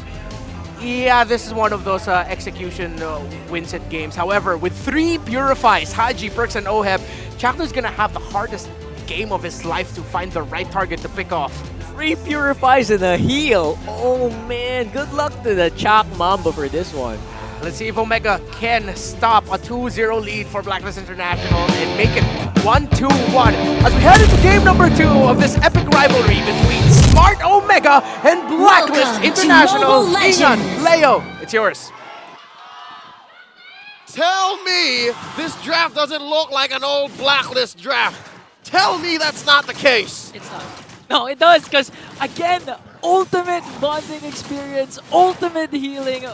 Rafaela back for Blacklist. And you even throw back to the Bruno. And tell me the old king would not want to play the Alpha. Is that not the only remaining utility jungler in this current metagame? Yeah. So what is going on? So Blacklist really sticking to their roots, especially since Bonchan is still there as their head coach, really doing wonders for them. So right now, can we expect the same result as to what happened for Blacklist? A strong start for Omega, then Blacklist suddenly turn things around by the 3-4 minute mark? You know what, I can't give you an answer just yet because I also do not understand what's going on with Smart Omega. Yes, in the regular season, they brought out some of the crazier picks, like the aforementioned Belleric, the Gatot, which is now a, real thing, and not to mention the Carmilla. But the early Eve, right? It seems like we're throwing back to a hero that's worked overseas, but not in the Philippines, not as much, not as often. I can name like one dude who won in MPL Philippines with it. Wait, what's James go low? Oh, Ryota goes in, MP the King. Okay, with Fear of Alpha, is he going to be able to out-sustain? MP even used the Retribution, but on the other hand, off-cam kill will go to Andoryu first, a trade onto Haji. And as you were saying, I think the point... wait, Andoryu goes in after Lord JM. Okay, he has no Revitalize anymore. Ring of Punishment, but Okir, the one we were talking about, The Eve will get the kill. All right. I was going to say, Super Friends won with the Eve. Yeah. But hey, who am I to put down Ook here? Let me put this away just a bit. I was about to go on a tirade against the Eve. But right now, with the turtle spawning in the upper corner and that being a lane that Ryota is okay, actually just losing and dying for, means this is what he was going to do compared to what he did in Game 1. In Game 1, he was supposed to be in the forefront. It was the in catch. Game 1, he was the catch, he was the finisher, he was the setter. Here, he's more of a spoiler. And I think given the whole Ube situation that Black is running with, this pace is so much better for Omega. Yeah. All right, folks, I hope you guys understand this is a new Blacklist. It might be Ube, but they're so good at team fighting, they're so aggressive. And that's why this first turtle, as soon as Omega did not get that first initiation on it, they understood, yeah, we can't fight Blacklist on that. Not like this. On the other hand, though, look at it. Doryu solo! What? Oheb! How? Solo kills the Curly Nightmare! Didn't even get to hit the Tempest of Blade. What was that? Catching Andoryu off guard as Chakman goes in. But look at the counter-attack from Blacklist, ready to save their Filipino sniper. Turn that initiation to their advantage. That was 2 kills for Oheb. It caught Andoryu off guard. I wasn't sure why he went down. Call it a series of unfortunate and confusing events. Yeah, confusing. Unfortunately, we didn't see it fast enough because that's how fast Oheb delivered the final blow to Andoryu. So the answer to my question earlier was, okay, Blacklist, this is a different start. Blacklist is dominating the early game right away. Yeah, no doubt. Blacklist up by about 600 gold. You'll see that a good chunk of it, it's in the gold lane. There's about 300, 400 between Oheb and Big J, given that sudden kill on... You know what? Part of me is glad we didn't see what happened. Yeah. Because I wouldn't accept what happened. But the thing is, That's I want an explanation on what happened. I wanted to see, but again, that was a Ling, very mobile. And you mentioned it even. There was, the Tempest of Blades was available. Yeah. So, you know what? Some things like crop circles, you just accept. You know, like, let's not. There are a lot of theories, but you just gotta accept it. Haji goes in with the Crimson Beacon, forcing Ukir to go for that flicker. Out here comes real world manipulation as Chaknu will be catched by the Lantern Flare. Flickers out, he's gonna escape, but here comes Lord JM with the glorious pathway. Gonna work on Andoryu here, as Andoryu will still be able to get this purple buff. But right now, you can see Omega can't handle Blacklist blow for blow. Well played. Blacklist International using, nice check by MP.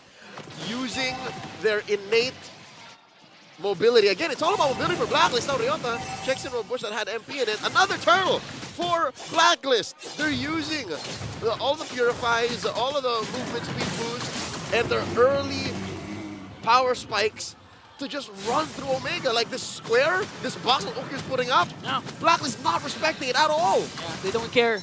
Especially since Lord JM is there with the glorious pathway. So it technically just cancels out the RWM that Ukir can place. And at the same time, Haji has been performing well with the Zushin. The KDA machine, we haven't been highlighting him that much, but look at how Chakno is performing so far. He's having a hard time trying to go for those initiations because of the threat of the Lantern Flare from Haji. Even with or without a Purify. The Purify is just an extra layer that Blacklist can use aggressively. Now they're 2,000 gold ahead. All turtles over to the agents. And not a single thing taken by Omega. Sure, Andoryu was taking some shields up top, but wait, oh no, he's in trouble. This is bad. Oh, this is 3 agents going after Andoryu. MP the King tries to cut them off. Andoryu manages to escape, uses the Retribution. Fear of Alpha will be used, but Tempest of Blades as well just to escape. A lot of ultimates has been casted, but fortunately for the Barangay, Andoryu is safe. I mean, you count your blessings, That was but it's still bad because look, Blacklist is just running amok. And all right, I understand why. It was a long-haul plan for Blacklist. You see how they went coast to coast, top, all the way down the river to try and defend from Jome. But all right, for once, Smart Omega in this series gets something that they want for free. Finally, finally. No casualties, no trades. But I do like to commend what Perks has been doing. Prior to the Andoryu chase, Perks actually used the Holy Baptism just to check a bush where Chaknu was actually in. So those kinds of small things that these pro players are doing enables Blacklist to just really be confident enough and make sure that no initiations can be used by Omega as they try to work on Ryota right now. Just look at the damage as early as now coming in from Bruno, from Oheb. It's a lethal Ube. And now, emotional damage set in by Lord JM. I'm sure someone saw that. Ukir must have seen it from the corner of his map. And that's going to be a 100% turtle take rate. I'm pretty sure. Andoryu, he's hoping. He's trying to... Here we go. What? Scene, but Andoryu's hopes will come true as he gets a retribution steal. Now the counterattack of Blacklist, they are mad. They want to go for a trade, and it looks like Chaknu is going to be their next target. But Ryota, Ukir, and the rest of the barangay are here to do the counterattack. Finally, kill coming in from Jom as Chaknu will also fall down in exchange for MP, Perks, and Oheb, and they're not even done as Ryota manages to escape. A 3-for-1 trade plus the turtle for the barangay. A slow build-up in a crescendo of violence cascading into a 3-for-1 trade. Smart Omega were patient for a good minute up until that moment. You know what? It's the non-0% that Andoryu was going to steal it, but I think the shielding and the extra damage on the Ling was just enough to swing back the momentum into Omega's hands. Look at that.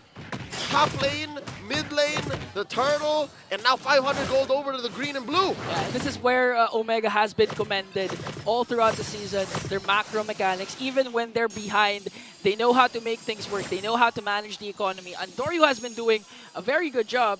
And I'd just like to say that he's my most improved player of the season. That's for me. That's for me. I'll allow it. The Alamat Awards being crowned later on this week. Checking the map right now. Lower quarter is where the Lord will spawn, and I'm talking about the actual Lord, although Lord JM is camping.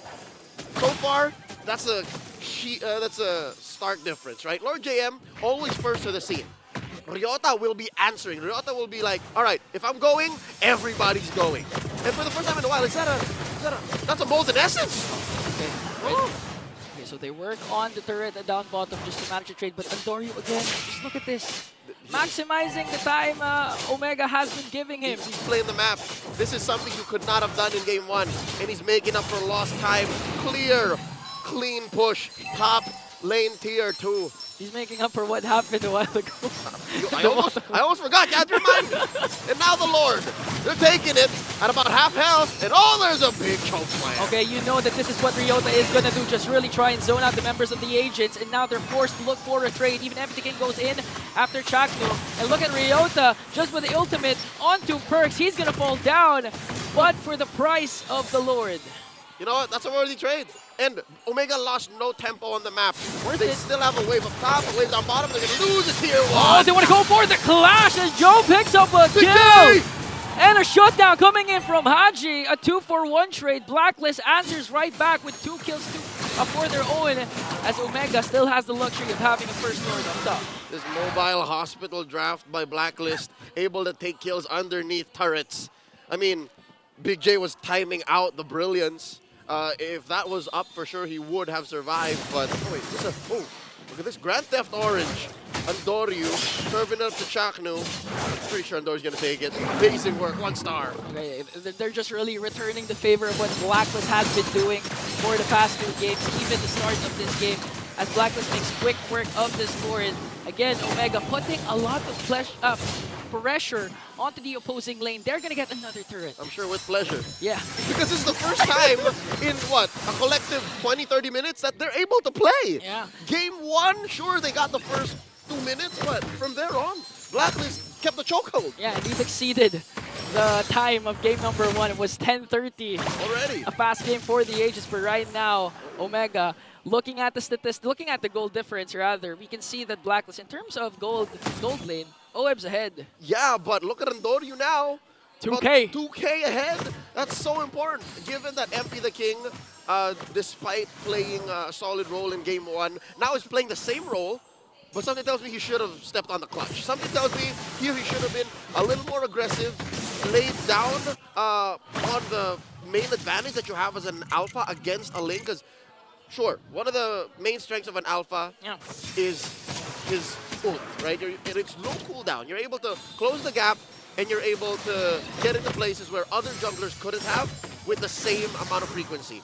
That, and of course, the true damage burst. Our analysts at the Infinite Safety Bayan covered this earlier on in the post-match breakdown. But now, even against Assassins, even against Andoryu, if you can somehow find Andoryu, that might be a good matchup. But so far, he's only played the Ube. He's only been walking along with the mobile hospital. How are you gonna find Andoryu when, for some reason, he just keeps managing to find something? That's the paradox. Yeah, exactly. So right now, Blacklist problems just keep adding and adding.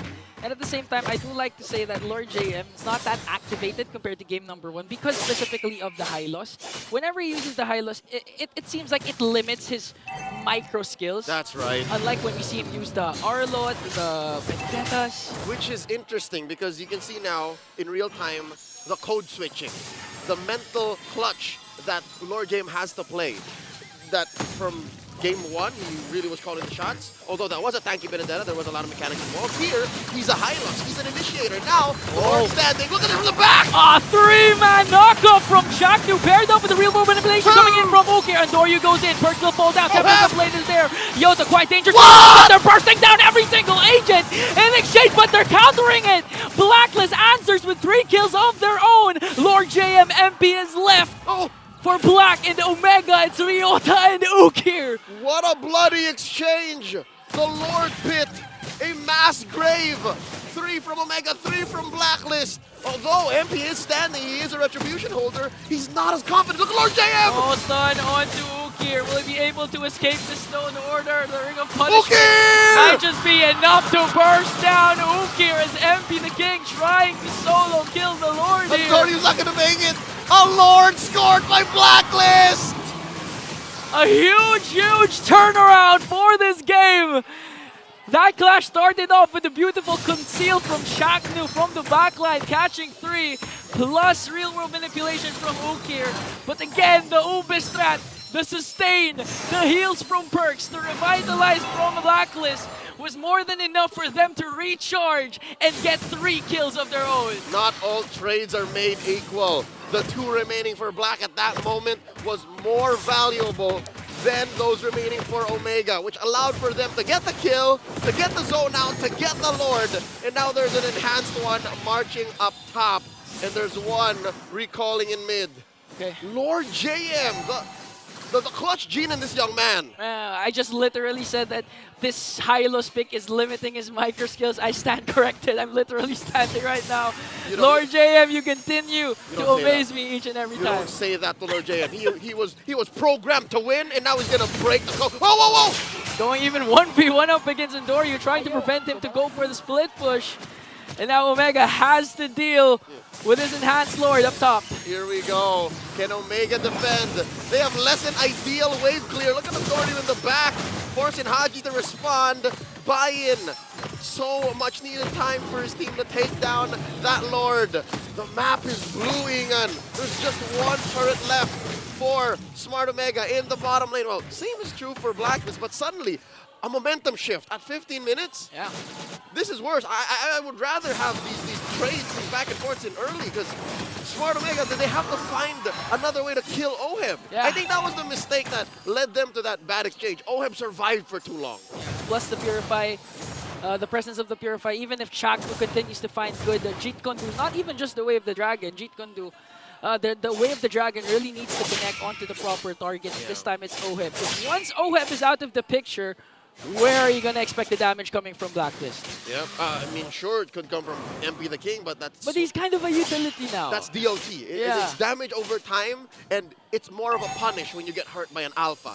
But the Oheb, the Bruno, like that's what really hurts. So that's Omega's plan now. Blacklist, they're in control. They can just flush out these pushes, make sure Omega's plan doesn't happen, and...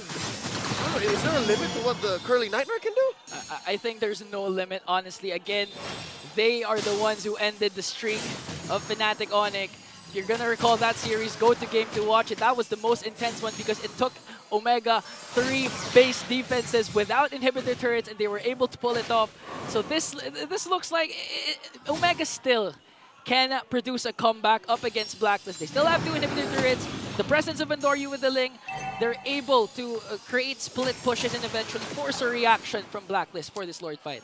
Yeah, if I'm not mistaken, if I'm reading the map right, it might be another Lord-centric fight. It's going to be very similar to the initiation of that last one, that Blacklist won later on in a delayed fashion. But here, this time, Omega might be banking on that outside trajectory. They might try to win from the outside. Because if you lean hard in the Blacklist lineup, that's a losing fight. Yeah. They just have too much heals, too much purify.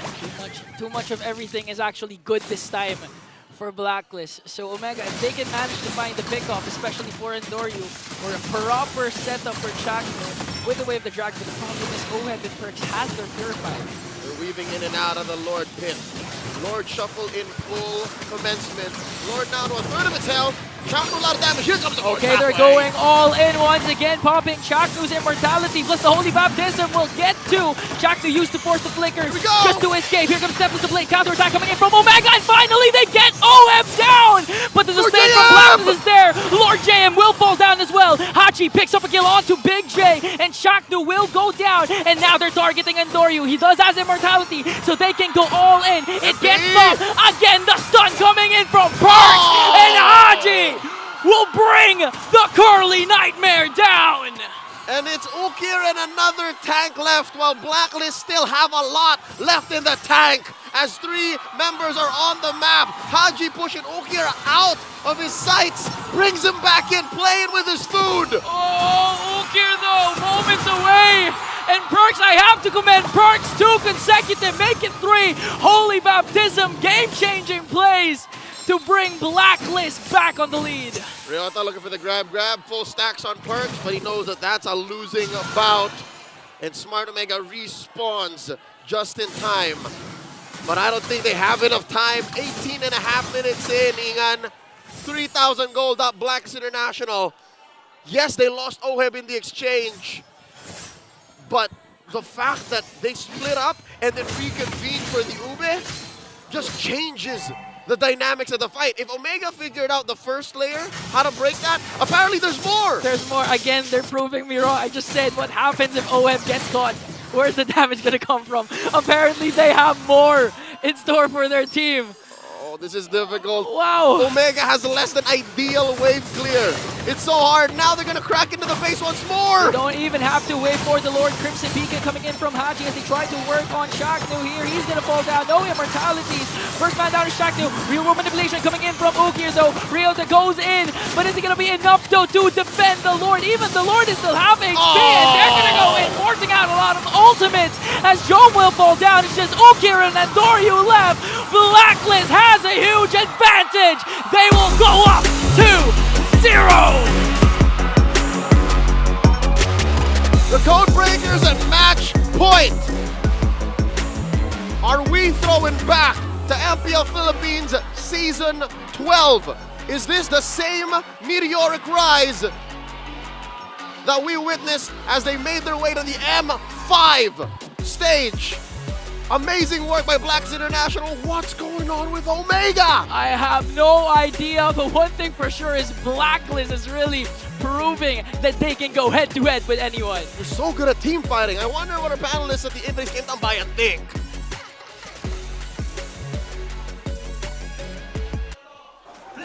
What I'm thinking is 1 away from Omega getting swept by Blacklist International. And Rockhard, like, I had to revisit the numbers here. With what Omega has done in these past 2 drafts, this is not how they draft. Remember, red side, their old regular season tendency is red side, 4th pick, 5th pick. That's where they pick Ukir's hero. That's where they pick Chaknu's hero. It's 2 games now where they played Ukir in the early portions of the draft, picking up a hero he has not played so far this season. They don't have a game with the Angela mid. They don't have a game with the Eve mid. They bring it out of the playoffs and they don't look ready to maximize its potential. I don't know, it's Omega trying to really double down on what they're known for, making those really interesting picks work. Yeah. Interesting comps work. But this is not the Omega we're ready to see, man. This is MP the King with his 2nd game on the Alpha as the MVP. Now, this is, on the other hand, this is not the Omega we know. This is also not the Blacklist that we know. Yeah. This is a Blacklist that is... Their fierceness is turned up to 10, 20 here. From 0, it just feels so different for you. Yeah. MP di sini, MP di sana. There was a team from MPL Indonesia last season. I'm pretty sure y'all know who I'm thinking about, who crawled to MSC with a lot of interesting picks, one of them being an alpha in the jungle. And now Blacklist International, 2 games alpha, set up really well. Paired up with a Matilda in game number 1, paired up with a Rafaela in game number 2, especially in that last major team fight. MP was the reason why Ukir didn't do anything there. He just stood there and watched. Yeah. Actually, in the last few bits of these team fights, especially this one, there were some really questionable decisions that were made here. Like, all right, Chaknu's already on MP the King duty. He did his job pretty well, and they were able to get some kills. They equalized right here, but this is where it got a question mark on me. Yeah. That could have been a Finch poise to back off. But no, they decide to fight there. And again, I know where Andoryu's mind is at. Try to make a play. That's what his coach would say. But then again, you kind of think about the board state. Yeah. The state of the map where everyone is still ready to fight here for Blacklist once that was done.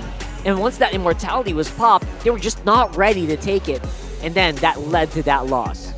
Chat, Rockhart, you can disagree or agree with me here. Mirko, I know you're also live streaming this too, so what's up, man? My statement is Omega too arrogant in this series?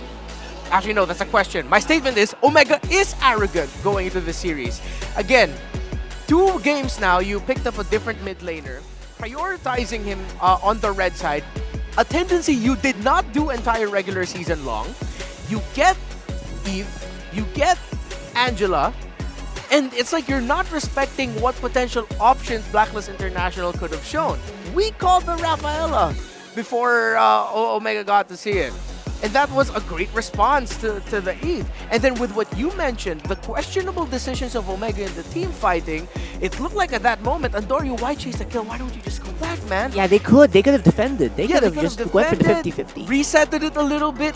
They didn't respect what the Jushin can do at that portion of the game. And of course, the alpha. Maybe it's I don't know. For me, I'm chalking it up to maybe they're just not used to playing against the alpha at this point. Because who picks up the alpha 2 consecutive games in a row, right? That's true. But then again, that's not really an excuse, right? And again, I don't blame Chaknu for not being able to do as much. Because hello, free purifies. Good luck. Yeah. Like we kept mentioning that off stream here.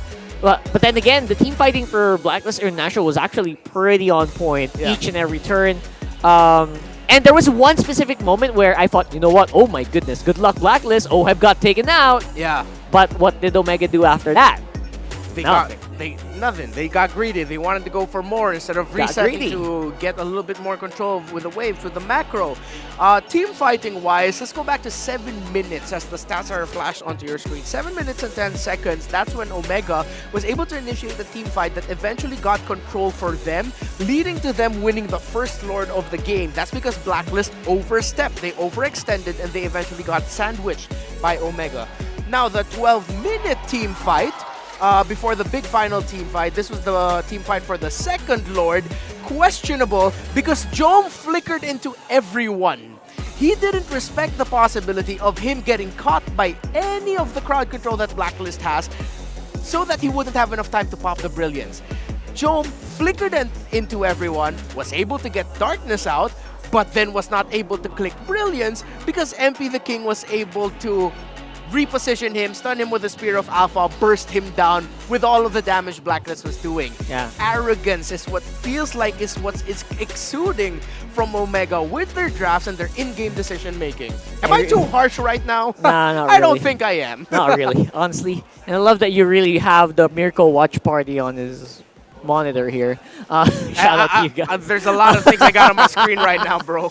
But yeah, tracking all of that happening right here. Yeah, I see the big mess on the floor. All of that happening right here. It actually, the moment you mentioned 7 minutes something, that was the perfect Omega fight already. Yeah. It was where everyone was in the right position. One here in near the Lord pit, one here near the turret, isolating. Yeah. One on top side near the turret, fighting as well. That was already perfect. They didn't wait for any of those. Yeah. It was just messy after that. Yeah, it feels like now, with what Coach Bonchan said, he said that it felt like his roamer perks was forcing a lot of things a lot of the times, and he rectified that. He fixed that. This time, it felt like Omega forcing some things, not respecting the team fight that Blacklist International has. But of course, there will be more analyses coming your way. Midnight, I will be dishing out some more in-depth stats for that game number 2. It looks like there is a new shade of Venom, and it's definitely Black. As Blacklist International takes game number 2 away from the barangay on the back of the reintroduction of the Ube strategy. Once again, welcome back to the Diana Stand. My name is Midnight, and let's look at the charts here of the gold difference between Smart Omega and Blacklist International. Kita-kita naman na lamang ang Blacklist International, majority of the objectives. There's just one time na nagkaroon ng swing towards the side of Smart Omega when they were able to find a very beautiful team fight on the top lane kung saan nag-break ng formation ang Blacklist International. But all throughout the course of this game, kita natin na constant yung pag-arangkada ng gold lead for the side of Blacklist International. It's because of the fact that they're always grouped up. They go to the lanes, from lane to lane, sama-sama sila, 4 people roaming around, taking objectives, protecting din yung kanilang tower taker na si Oheb. On the back of, again, saves, heals coming out from the Rafaela, and of course, yung aggression and yung zoning na binibigay dito ng isang Juicin. Now, Blacklist International, still, may mga team fights na natatalo sila dito against Smart Omega, but for the most part of the objective takes of Blacklist International, it's always 4 to 5 people moving in the map. That's why it's called the Ube strategy, the ultimate bonding experience. They're always together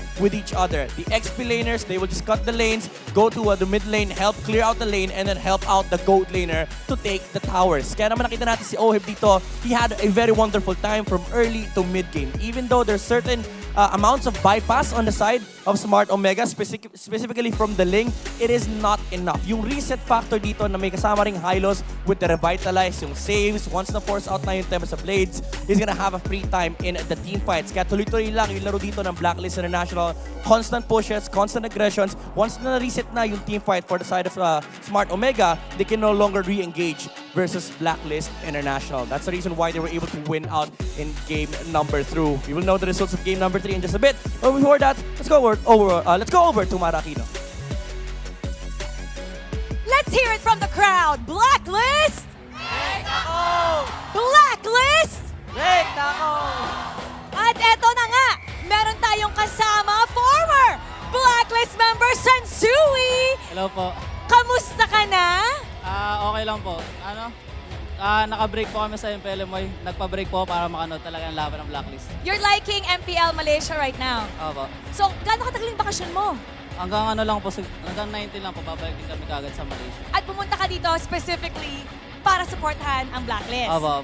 Oh, okay, sige. Kailangan namin ng Sensui instincts mo.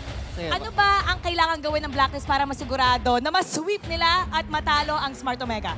Tingin ko po wala naman po silang dapat baguhin kasi tingin ko din nakakapag-adjust yung Smart Omega sa playstyle ng ginagawa ng Blacklist ngayon.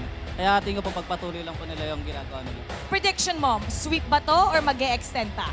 Tingin ko po sweep na po eh. Okay. Sino nga ba ang nami-miss mo the most out of everybody sa Blacklist? Si Oy po sa si G. Okay. Paano ka gusto sabihin sa kanila ngayon? G, galingan mo kahit kalbo ka na. Tindihan mo lang. Sa Kel, lapitan mo lang. No, nag-usap na ba kayo? Opo. Anong sabi mo sa kanila? Kanina, para sa game?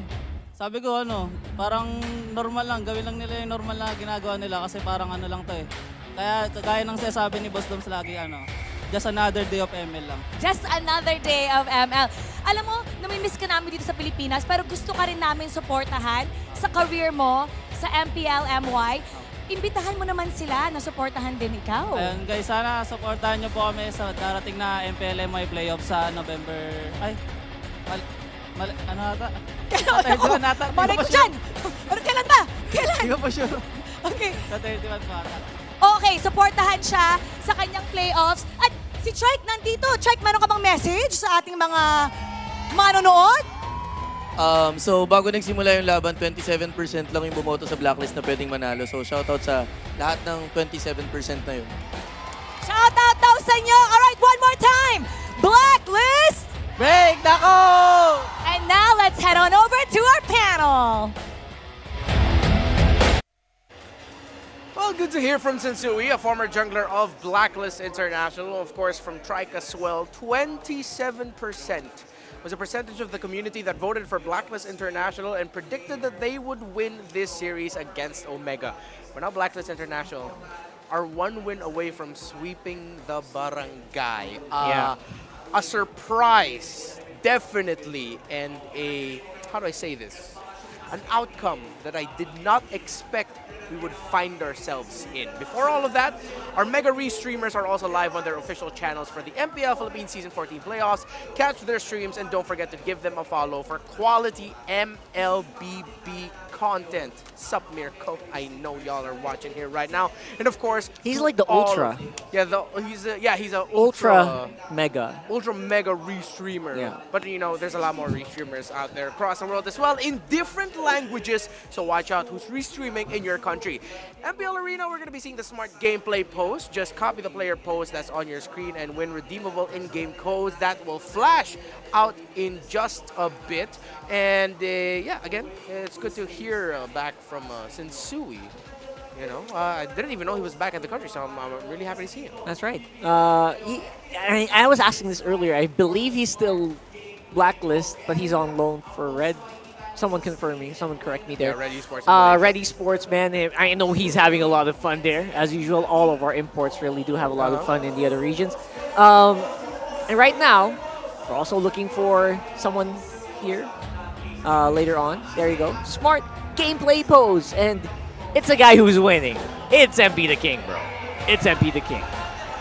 You got to get your most winningest pose. No one's doing it right. Okay, that's close. He's getting close. He's getting close. Just a different teeth? He's getting close. Why is it? Don't be scared. Just flash it, bro. Oh, there you go. Yeah. Don't be scared to show it off. Come on. It looked like his friend just elbowed him in the back of the neck. Everyone's waiting. Everyone wants to see it. Show it. There you go. Anyone on stream who comments that I look like that guy, I'm looking out for you. You look nothing alike. You have nothing alike. Nothing alike. Nothing, bro. Alike. Y'all got that? All right. You spend a lot on your teeth. Yeah. I do. I could spend a little bit more, but... there you go. Yeah. Again, MP the Alpha Jungle. MP the Alpha. Blacks now a win away from sweeping Omega. And yes, at this point... What the hell did we find ourselves in? I don't know. This is a different universe. I swear I am in a different universe right now. And 27% prediction. I swear there was a time where they had 10% problem. But that's a different story. Yeah. If you know, you know. Right now, it does feel like... You know what? I'll just go out and say it. The way they're drafting and the way that they make in-game decisions, I mean, they're starting to look like they deserve it, man. Yeah. That 0-2 right now that Smart Omega has found themselves in. Now, we already said, I think we already gotten a big discussion where, you know, what do they need to do? What they need to change a little bit here. Just go back to who you were, man. Just go back to the Omega we know. This is not it. Yeah. I think it really has to begin with you always making sure that you get the strongest and most comfortable mid laner you can get for Ukir. Ukir. That's 2 games in a row. You put one of the centerpieces of your center rotation in an off strategy. The Angela and Alice, I can still fight for. Even though the Angela showed up a little bit too damn early. And the Alpha instantly countered it. I'll give it that. The Eve could have been something else. But then at the same time, they were making it work. But then they got arrogant with the team fighting decisions. So it's like the moment you try to look at one thing, suddenly a next problem pops up and you realize, oh wait, yeah, that's not a problem that can be solved with just the draft alone. Not just the draft. It goes draft. into the in-game decision making. So it goes back to what you pointed out with what Oheb said. The first team to crumble mentally will lose, and it looks like we're seeing Omega having the biggest crumble we've ever seen happen before our eyes. They're literally melting right in front of our eyes. I have not seen any of them like... And you know what, Ukir? Yeah. I did not feel his presence in most of these fights. I mean, he's there, but it's like... Yeah, he's just there. It's like, hey He's like, guys, hey guys, I'm here. I'm I here. exist. Can I join? Is there something I can do? It's like, And what? I'm not used to seeing that. Yeah, we're used to seeing Okir in the lead here. Pick up that Lo Yi, right? Pick up that. Come on, Lilia. His Lo Yi's undefeated. The Lilia has 5 games and has a 72% win rate. Come on. The Vexana has 8 games. Oh, excuse me. No, that's I can't read this. Oh, that's 5. Has 5 games and has a 67% win rate. 3 out of 4 with the Aurora. So what the heck is going on? What's going on? It's like, okay, if your first 2 games was your decision to bring out your packed lunch, Packed lunch. for this grand recess, then go back to your comforts. Jeez. Go with what works. Go with what works. That's the biggest thing you could probably do, right? Change if you your go with what? Change your drafting pattern. Change your drafting. And I feel like for Omega, it's been a game. It was fine to do it on game 1, but you should have just did it in game 2, man. Finally, they go blue side. But in this game number 3, it was Blacklist International's decision to go into the red side. And you know that works for them. It works so well for Blacklist to go on this side here. Coach Bonchan, one of the most terrifying counter drafters in the history of our league, in this potentially playoffs advancing game number 3, he has chosen to go red. This guy has helped win world championships with that. Yeah. With that kind of style of drafting, to be honest. So you gotta really respect this guy. The way that he makes decisions and the way that he knows his players so well. And you know what? That's something I used to say for Coach Snap here. There you go. Finally, Suyo getting picked up. And as I was saying, we're talking about like Coach Snap, right? He was so decisive whenever we'd have him here on the interviews about how confident he is that he knows his players. Yeah. You gotta go back to that, brother. You gotta go back to that. Yep. And just pick the ones that can kind of just let your players run free. 3 games in a row, Alpha for MP the King. Swear to goodness, don't tell me they're gonna go on an EVOS Legends Season 13 run by spamming Alpha. You know what? It worked out for them. Let's see how it's gonna pair up against the Suyo. Cho still is the pick up here for Omega. Still flexible. Pick up their gold. Don't pick up your mid laner now, please. Or if you're gonna pick up a mid laner, go ahead pick up a Vexana, Aurora, the Lo Yi, that type of hero. Something that can mess up the team fight of the Alpha and the Hylons. Alright. Sure, okay, that's fine. There's a lot of mid laners you can pick. You go ahead pick up Comfort, you go Gata Kacha, and you can still pair in the Lilia combo later on. Much better drafting this time around. Oh, yeah, 100%. I feel like you can't ban out Ukir heroes anymore. They'll have more freedom to maybe go for, players that can kind of follow up better with the Gato Kacha and players that can kind of just keep the Suyo alive, which is the problem for Suyo in the first place. Just trying to make sure there's a field in there for him to let his hits land. Enable the Suyo to make it easy for him to just attack people. Yep. So Blacklist International says we need that control up against that Suyo. So Coach Bonchan has a quote here. He just said, let's not be contented that we entered the playoffs without expecting just anything. Oh, let's not be content with the fact that we entered the playoffs with no one expecting us to enter the playoffs. Let's make sure, let's not just stay content at that. Let's go for more is what Coach Bonchan said. And this time they go for the Lilia could have been paired up with a Gata Kacha, and Blacklist International are respecting that combination of Omega, so they ban it away. And it also is one of the best heroes that they can pick right now to mess up the team fighting of Blacklist International. I'm also thinking that maybe just go, if you're going to go full combo, look for a Vex, look for a Lo Yi maybe. Yeah, set it up. Lo Yi. Definitely still there, agree with you. Find a way. So they take out the Vex. Vex is out. I think the Lo Yi is going to be the pickup later for Omega. Or Lilia. Just banned. Oh, it's banned out. Sorry. Yeah, it's all good. Wow, Omega respecting the Rafaela. We are at that point right now. Yeah. We are at that point for Perks. What's next? What's another great ban for Perks here? I feel like if you're gonna go ban perks anyway, you might as well go all in. I think you can kind of let the other lanes just go here, because OHEB has a pretty good pool. Yeah. Unless you really want to ban out the Harif, you really want to ban out like really snowbally heroes for OHEB. Okay. So Omega take out the Angela. Angela's out, Yeah, alright. to take away the Angela Alpha combo, turn off the idea of an Alice. I think if I'm Blacklist, pick your OHEB hero 5th. Pick your perks hero now. Yes. And the thing is, you don't see enough. If you pick a Lolita, might be too early. If you pick a Minotaur, at least you get the healing. You can go for double sustain, but he's really dipped out of the meta. The other hero that he has in terms of his comforts are Grok. He hasn't showed it yet, but he played a mean Kufra back in the day, back in Season 11. Yes, that's true. And Diggy maybe, if you're really scared of the Cho or the Gato, but that's too much. Obviously, you're preempting like big AoE if you're picking up Diggy. So I think... Let's hear from the crowd. Yeah. Make some that's noise for yours truly. They're leaving it.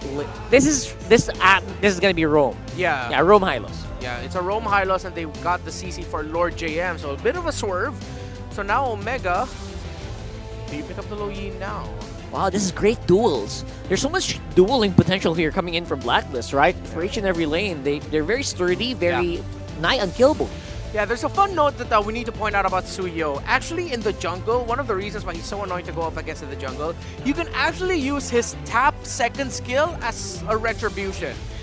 Upwards of 6,000 damage can be dealt when the Lord is at low health. You don't even need to press Retribution to retry the Lord away if you use tap 2 of Suyo. There's the Low Yi, and with the possibility of them getting taken out of the playoffs, Omega pick up a 1-1 for Big J. OHEB's pick is last. I would not be surprised if this becomes the Nathan, or hell, throw it back. Bring out the Beatrix. Bring out the Beatrix. That's exactly what I was thinking as well. Things that can kind of do it well with the 1-1, and you know what? They need that range. They need that range damage because all of this is melee, by the way. Yeah, and the Low Yi coming in, not surprising. Very Omega lineup here. And there is the Nathan. It's either just the Nathan or another pick. Or long range, anyone. Marksman. So, here we are. Potentially the last draft in this series. Suyo is the biggest factor we have to look at. Can he get the early game? But most importantly, how well will he handle all of the crowd control that Blacklist International can toss at him? There's tons, by the way. Even OHEB has like that mini crowd controller you can throw out there, right? So a little bit of a knockback. Yeah. It's gonna be so high of a ceiling here for Andorra to actually make it work. Early to late game potential of Blacklist International, the numbers have shown it significantly better. The late game and the damage potential and survival potential for Smart Omega significantly better. Who will be better? Will it end in a sweep, or will we go to game 4? Let's go. One more before the blackout, one more for 2 lives in the brackets. What's the guy gonna do about it? Welcome to game 3, match point for Blacklist International. Welcome Omega to Mobile up Legends. against the ropes. Imagine 20% from the community prediction predicted Blacklist will win. But despite that, despite the odds stacked against them, they are proving once again that they are the recoded code breakers. And here we see Smart Omega picking up a few lessons from their losses in game 1 and 2. Some respect bans, a quick switch up in their play style, their drafting flow, and Blacklist still keeping up the aggression. Look at how deep that Hylos is. Look at Perks, man. Yeah, Perks has been using again the Hylos. One of the things about Perks is he can use those kinds of defensive heroes like the Matilda to be as aggressive as possible. Although the Hylos is an aggressive roamer, despite the limited skill set, he makes things work. He can make outplays over the background. Oh yeah, for sure. Even on a macro level. Folks, quickly there you just saw the emblems in case you're wondering, hey, Suyu is new to MPL Philippines. Got banned in game 1. Here in game 3, you're seeing Andorra play, the Curly Nightmare. Definitely one of the more mechanically demanding heroes in the current metagame. It's rockin' Warcry. So best believe you're going to see a lot of basic attacks, a lot of skills dealt out. And here him hitting level 4 means he's going to be in full swing for the first turtle. Yeah, even during level 3 is already activated with the war cry. It's easy to spam skills, but OHEB, no! Okay, Andoriu's here. Almost got a kill onto OHEB, but a counter-attack coming in from Blacklist as they bring down Shaknu. That was a quick response from the Alright, so expect that kind of combo to come through. That was a surge into Queller with a close-in on the Sever. So basically, you got it right. 1-3-2. There you go. That's a new hero you know. You'll have to think of for sound effects. And he started. Don't get me started. He started off in Immortal form, so he deals extra damage and is a little chunkier. That's why he was willing to do it from second turret. Now, with the turtle up, Andoriu first to the scene. Look at that, he's soloing the turtle. Yeah, he can. Again, there's damage reduction. Plus, he can spam a lot of skills. And the thing that Renmar recommended to wait a minute because we're going right after perks up against 3, and Andoriu will get the turtle. AOG coming in from Chakos. They want to go for Haji. But that might be too deep for the Mamba because he might fall down though in the hands of MP. Perks is not even done. He did cast Andoriu's pathway. MP the King goes in. But okay, the clash will stop there. And I like to again mention what Renmar has been saying during the match.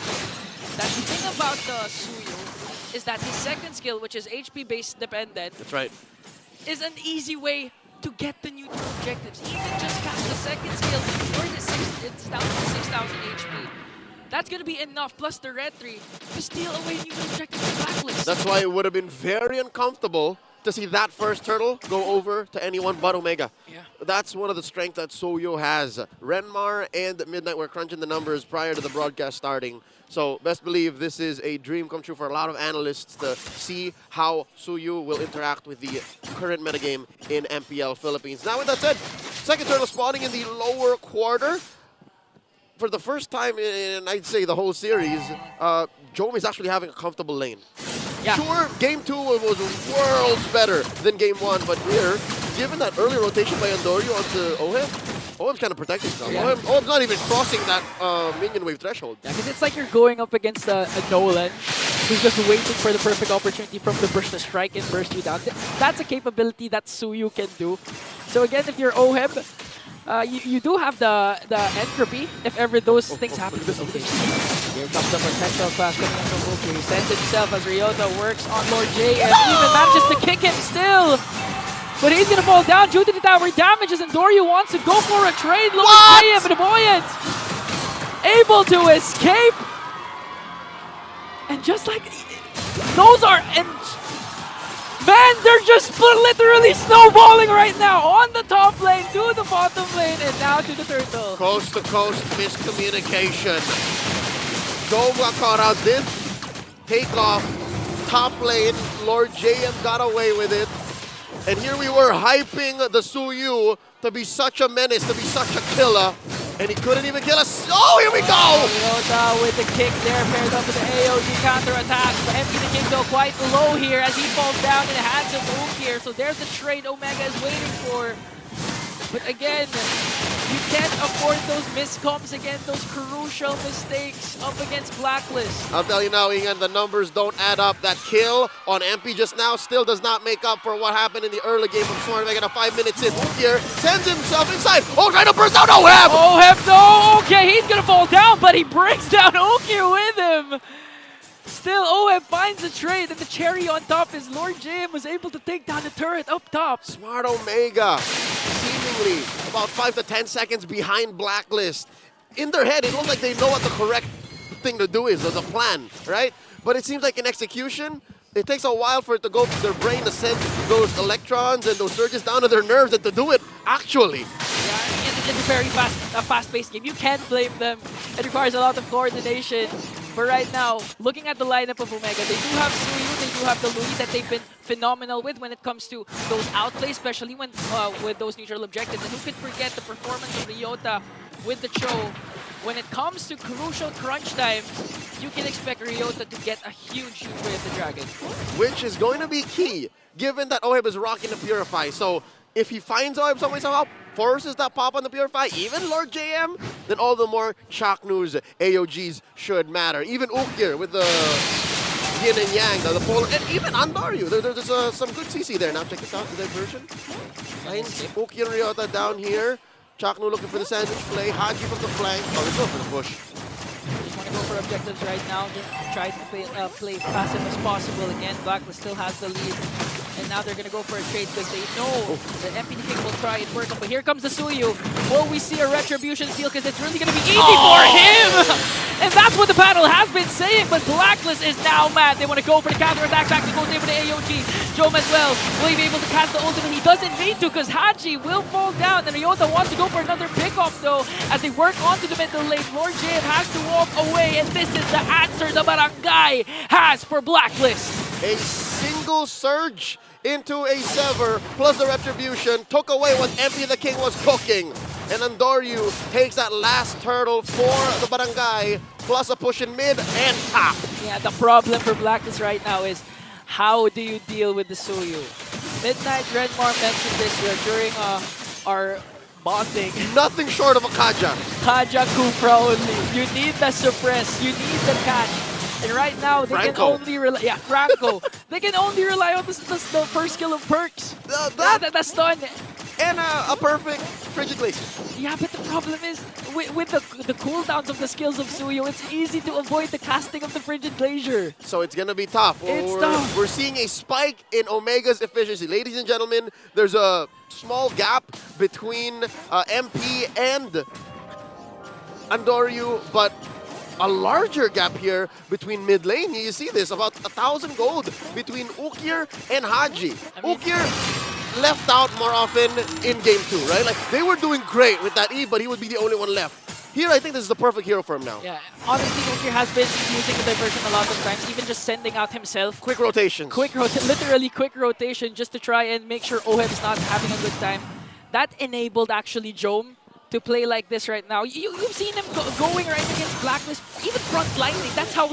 That's how brave they are right now. Which explains why game 3, almost 10 minutes in, it's looking so much better for Smart Omega. Game 1 and game 2, Blacklist have trumped them in map mobility. Blacklist just gets to objectives, to fights, to better positions much faster. Now Omega, they're up to speed.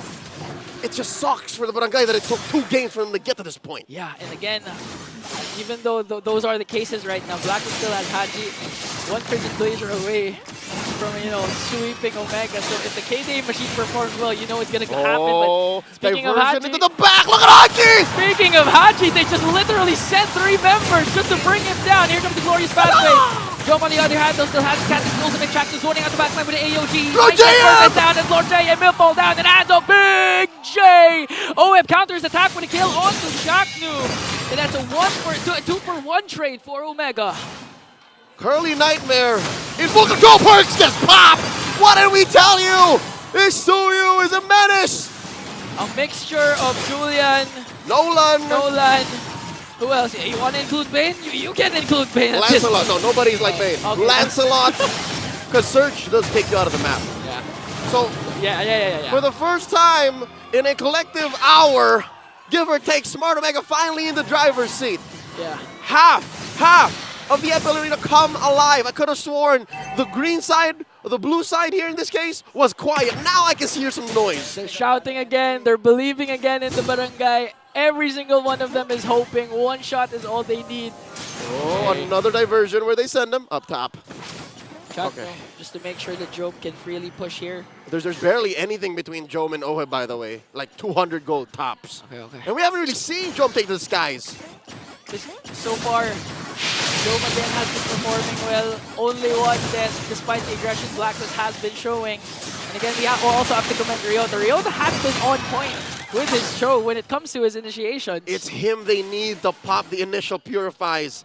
And they're about to knock into a Blacklist stores. They're about to be in your house. Can you imagine a whole barangay in your house? Yeah, that's so scary. That's a nightmare. Speaking of scary, that's a nightmare. Blacklist doesn't want to face, but they burst down Ryota in exchange for Perks and OM! And Big J, once again, making big plays. A double kill. They're not even going to wait for the Lord anymore. They might be able to end this, though.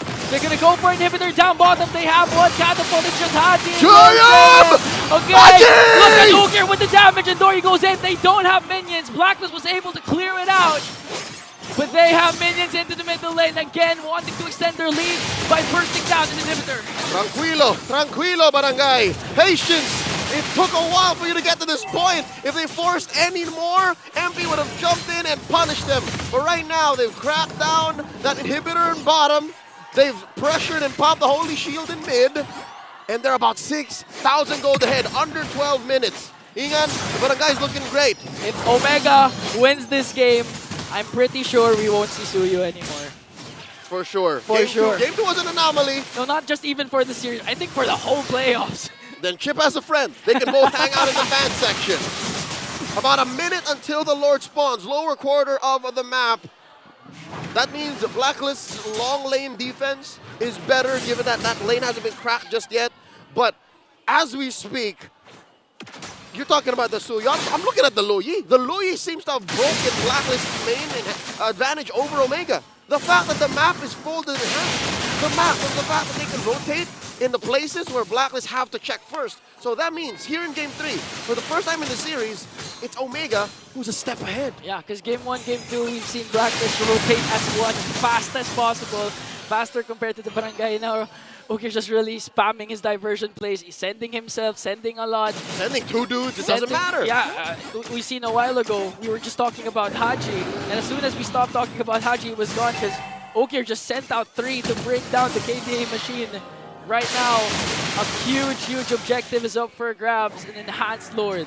And now, Omega work on it. Lord down to a third of its health. Blacklist playing around the flank. Lord Jam, look at the back! Here comes the kick from Ryota, but MP taking answers right back. As Joe will fall down, but Andorio will get the Lord. Blacklist wants to go for more. They want to go for a trade. They're going to find Ryota, though. Oh, goes in with an entropy, but manages to escape. AOG coming in from Jackno, manages to find Perks. Here comes MP the King with the Spear of Alpha, though. Andorio goes in. Look at all the combinations he's been pouring out, but it's not going to be enough to bring down Haji and Perks. He went up against 4 by himself and forced Blacklist to retreat. Perks almost went down after that hold surge. It could have been a kill if Ukir was there, but again, a win. You can chalk that up as a win for Omega, but is it just me or are there little lapses of miscommunication for Omega? Sometimes Andorio would be out too far, sometimes he would be behind waiting for the rest of them, and that could have been much better for Omega, but here, Blacklist are holding on by a thread. There's a Lord marching in bottom, top lane and mid lane in jeopardy. Okay, it's going to be a 5-on-5. We haven't seen the diversion being casted yet. They might make a play as Blacklist works on the Lord, and they're going to burst it down without suffering any inhibitor turret takedowns.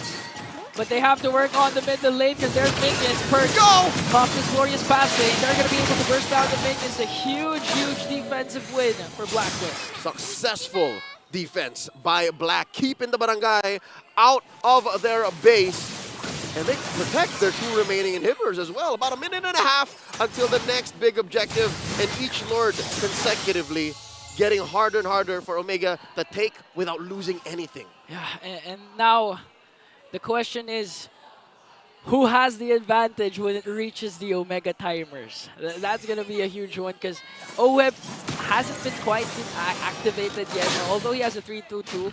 If ever he doesn't get disrupted in his formation, just manages to free hit, he can easily burst down every single member of Omega. That's right. We saw some semblance of it when he almost got his hands on Ryota with a kill bomb. And that was, what, about 2 or 3 minutes ago? He was short an item or 2. Yeah. So with that said, I agree. But very similar to Game 1 and 2, is it not just OHEB again holding together Blacklist? Yeah. Is it not the Filipino sniper who is the main sort of burst? So right now, they gotta protect him too. They have to protect Blacklist. They have to protect OHEB. They also have to. Haji needs also to step up for this game in particular because the main source. If the main source of damage is OHEB, the main source of huge crowd control is really gonna be Haji with the Frigid Glacier. Everyone else just makes it. Everyone else is the glue that holds together this new code that I don't know yet if Omega has figured out the break, given that this is still match point and Omega haven't forced us into a Game 4 just yet. That Lord is almost up, and Andorio is just circling around these bushes. That's what's scary for Blacklist is they have no freeway to check except for Haji. Yeah, and an instantaneous burst can happen. 2-0-5 for Andorio. And when it comes to Retribution battles, it's not a matter of skill issue, it's a matter of who has the better chance of getting it with their kit. And Andoryu so far has better because of the second skill and the Retribution. Sever acts like, oh wait, here we go, a kick by Ryota! Oh, paired up with the AOG, gonna catch Ree onto the backline. Everything has to go away, but look at the damage coming in from Oak here. Pops Hachi's Pride of Ice. Andoryu gets a killing spree. They didn't even mind the Lord first, they wanted to go for the kills. And now Omega will have an uncontested Lord take. A full-on turn by the Barangay, leading to a TKO on Black. Not all of them, I'd say 3 or 4 of the members, Saber First who also fell. And now there's a free objective for the Barangay to put the Lord on lock, and it's gonna spawn in the bottom lane. All right, Ingan, hear me out. Okay. Hear me out. What if this next fight doesn't even lead to many kills? What if this is just to clear these inhibitors and then Omega deny Blacklist the fight? That's what I'm thinking. It's possible. It's a huge possibility, especially if they don't manage to pop OM's Purify and he's just able to free it and try to defend this like what he's doing right now with the entropy. Oh, there's a diversion. They're just they're debating it. Okay, that's a distraction diversion right now as Blacklist tries to work on the Lord. They're going to burn down the inhibitor in the middle lane. Jack goes in with the AOG. Look at the diversion. This burst rotation coming in from Ukir, catching 4 in the damage. Burst has to walk away, has to heal up though. They're able to take care of the minions, but right now there's one in the middle lane. Top lane not yet covered, so Blacklist has 1 inhibitor left, and right now they're taking a page out of the book of Omega, which is just defense. Hold on, eventually we can come back. As long as this base stands, so do we. And as long as we stand, we fight. And as long as we fight, we have the chance to prevail. 2 lives in the upper bracket await. Whoever wins this series in Blacklist, just a win away. Something to consider. The whole deny the fight, that's what an old Omega would have done. But the new Barangay, especially this new Barangay that's at match point of losing and getting knocked out of the play-ins, they're patient. This is their second or third call at saying, you know what, let's hold it back. I actually agree. I'm actually thinking right now, what if the diversion of Ukir, he sent out someone? What if, right? What if? Imagine what could have gone. And that all the more erases any of my assumptions and my thoughts of maybe they're disconnected. Because there they were clearly talking. Yeah, but right now, what Omega needs is not the new Barangay, it's honestly the old Barangay. They need a little bit of Asim. They need a little bit of Asim, they need Omega timers, they want the late game to do the job and extend the series. That's what we're expecting from Shaknu himself. But okay, Blacklist, they've been doing a good job of not forcing Oheb to pop his Purify. So Ryota again needs to really force out Oheb's Purify. All right, so if there's anyone from Omega who's going to force something out of Black, it's Chaknu and Ryota. Just get in there, get in the paint, force Perks to be a little off position so that Oheb gets opened up. Force MP. You know what? MP has also been a solid peel. Like, MP, Lord JM, Perks, they're all just there to protect Oheb. Yeah, and they've been doing a good job. And they're more than enough. Whenever they see someone getting close to Oheb, MP the King casts a Spear of Alpha right away. The moment I see MP the King step on the clutch and switch it up into aggressive mode, and he starts killing people, that's when you know Blacklist is in control. That's going to be a problem for Omega. But right now, so far, they have a 5k gold lead, plus in control of his Lordship. This might be another objective that they can safely take away. All right, Perks spots the shenanigans, spots Andoryu's Lord taking activities, and he says, all right, guys, get into position. That's all 5 members of Black in the purple side jungle. And here, look at this. Omega sending them over to the back. Okay, that's Jom and Ukir. Ukir and Jom gets caught up by Haji. Haji knows this. They've done this a while ago. Now they're isolating the 2 members of the Barangay. They're going to take down Jom though. Ukir with the Winter Crown, but eventually he's going to fall down in the hands of the Filipino sniper. Shaknu as well. Only Ryota and the Curly Nightmare. Oh no. The death timers, Leo! I'll tell you now, 3 for the Lord, not worth it. Earlier, maybe 1 it was, but this time, just Andoryu and Ryota and all 5 members of Black are still here. This Lord is a liability. And they're gonna catch Ryota with MP the King's ult there. Buying time. Buying enough time, and I think that's enough time for the Barangay. No inhibitor turrets taken down, but a huge momentum Ryota's swing. losing! Look, Ryota's losing! Oh no! They even captured the glorious battling just to make things faster! And we are on the verge of a major upset! Blacklist sweeps the barangay! Anything and everything can happen in MPL Philippines. And a team that anyone and everyone could have sworn was not going to make it to the playoffs have eliminated the Barangays. Blacklist International moves on up through the brackets in a dominant sweep.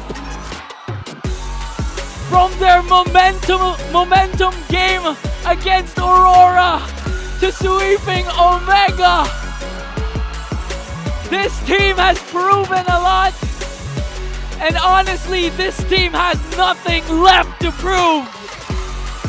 Two lives in the playoffs. They're moving on up to face Falcons AP Bren, the defending world champions. That accolade runs through both of their genes. The blood of champions run through their veins.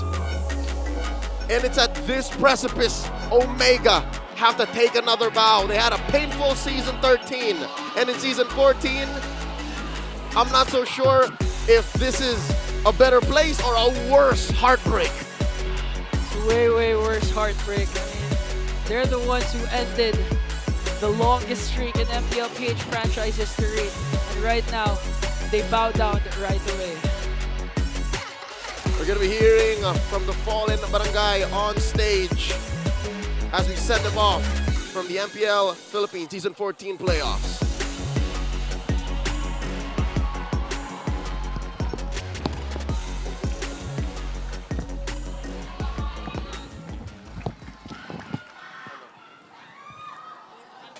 Unfortunately, your journey ends here.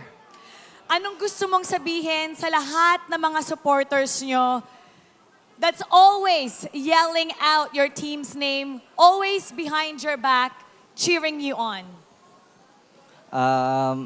Maraming salamat sa mga naniwala at nagsuporta. Pasensya kung nabigo namin kayo. Keep your head up, Barangay Omega. Chuck knew you were a great captain.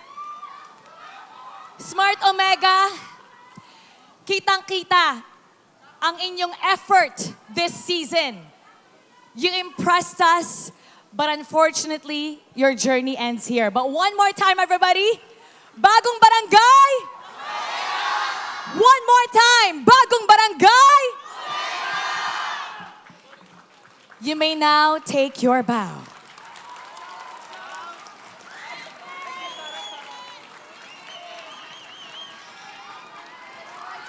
Barangay Smart Omega, you captured our hearts and will always be cheering for you. And now, our winning team, Blacklist International. Please step forward.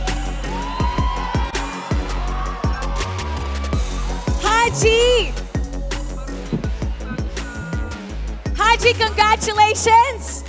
Your playoffs run continues. Nung regular season, hindi kayo makaisa sa Smart Omega to a point na yung ating mga voters, yung manonood, 27% lang ang bumoto sa inyo. Pero ngayong first day ng playoffs, nagawa niyong mas-sweep sila. So how did you guys prepare for this moment para masigurado na magagawa niyo to ngayon? Sobrang nag-all-in po kami after nung regular season. Kasi gusto talaga namin sila bawian nun eh. Kasi wala kaming bawi sa kanila. Talagang ibibigay talaga namin ang best namin. And you did it so flawlessly. Ito naman para kay MP the King. MP! Ang susunod na mga kalaban nyo ay ang Falcons AP Bren. Okay, ano ang predictions nyo doon? Oh, best of 5. Best of 5. Okay, call a friend tayo dito. Call a friend. 3-2 po. 3-2 po, kahit sino na manalo. 3-2. 22 kahit sino manalo. Okay, yan ang prediction natin dyan. Ano ang mensahe mo sa kanila bago kayo magsabak? Galingan natin tapos bigyan natin ng magandang laban yung mga manonood ng MPL. And we're looking forward to that. And now it's time to announce our MVP. Let me hear some names. Sino? Sino? Let's take a look at the screen. And it's Haji! Haji, bilib na bilib kami sa ginawa niyo ngayon. Na-sweep niyo ang isang koponan na nagpahirap sa inyo ng regular season. Anong gusto mong sabihin sa ating mga agents? Kitang-kita naman yung energy nila supporting you guys. Maraming salamat sa lahat ng mga sumusuporta sa amin kahit na di maganda yung run namin ng regular season. Abangan niyo lang po kami dito sa playoffs. Babawi po kami. Haji, kung ano man yung nangyari ng regular season, erase na yon! Ang mahalaga ngayon, ngayong playoffs, you dominated, you swept your opponent, and for that, we applaud you. Let's give him a big round of applause. And now, it's time to announce our lucky fan na mananalo ng 5,000 diamonds. Come on up! Congratulations! Ikaw ngayon ang may 5,000 diamonds! What's your name? Kenneth po. Kenneth! Sino dito ang paborito mo sa Blacklist International? Si Oheb po. Oheb! Okay, message kay Oheb. Sobrang angas maglaro sa sobrang galing. Oheb! Ayan, ano gusto mo sabihin sa kanya? Thank you sa pagsuporta sa amin, boss. Gagalingan pa namin bukas sa mga sunod na laban. Gagalingan pa nila bukas. And now, tabi ka kay Oheb. Tabi ka kay Oheb. You get to take a walk of victory with them. All right, Blacklist International. You may now take your bow and take your walk of victory. Congratulations to Blacklist International. They move forward. At katulad nga sa mga doubters dyan sa 27% ayon kay Trike, shout out naman sa inyo. We're gonna break down that game for you, so we're gonna go back to our panel. Pasok. Well, we can throw all that out of the window because H-God, Haji, just dropped the greatest skill check of all time to literally save the game and win the series for Blacklist International in that game number 3. That Aurora skill check to exactly where Joe Manriota was. That's right. Was perfect. I literally said 6 cents there. Yeah. That was a 6 cents move. I would not have expected that. I would have been looking left and right, but never back, especially if they were wailing on that Lord. So, man, Haji, man, you broke so many hearts of Omega fans. You broke all of our predictions. And now, they're going to go on and get 2 lives on the playoffs. A cold-hearted machine was Haji on that Aurora.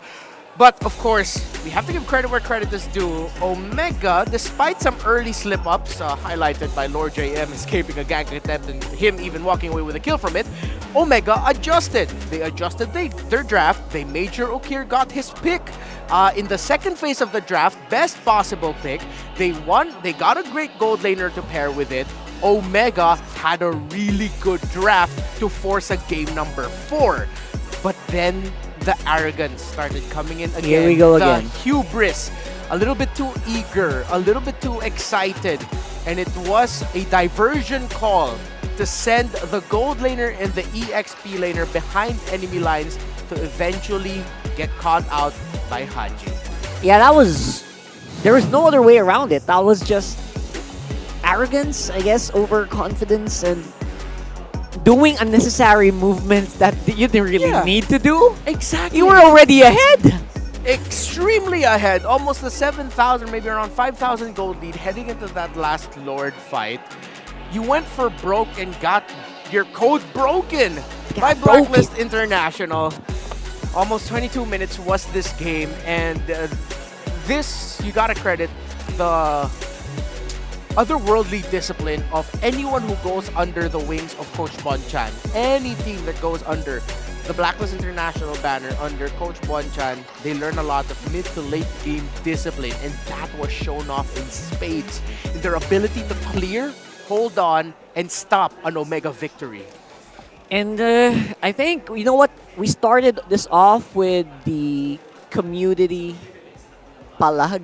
Is that what we call it here as well? Yeah, we'll call it a cipher, a community cipher. Community cipher. It happened. Yeah. They literally out-cheesed the cheese. Yeah. You know, they're literally the new Lasso here. Yeah, the new poison. The new poison in the tournament here. Yeah, let's see how far Blacklist International can take that. Can they actually really truly be the best or the newest poison of the league? Because the team that just barely scraped a slot into the playoffs, 6th, now has secured top 4 at the least. There's still a lot more to break down, and I'm pretty sure Midnight has some great things to point out, things we've missed in that game number 3. So, Midnight, let's go.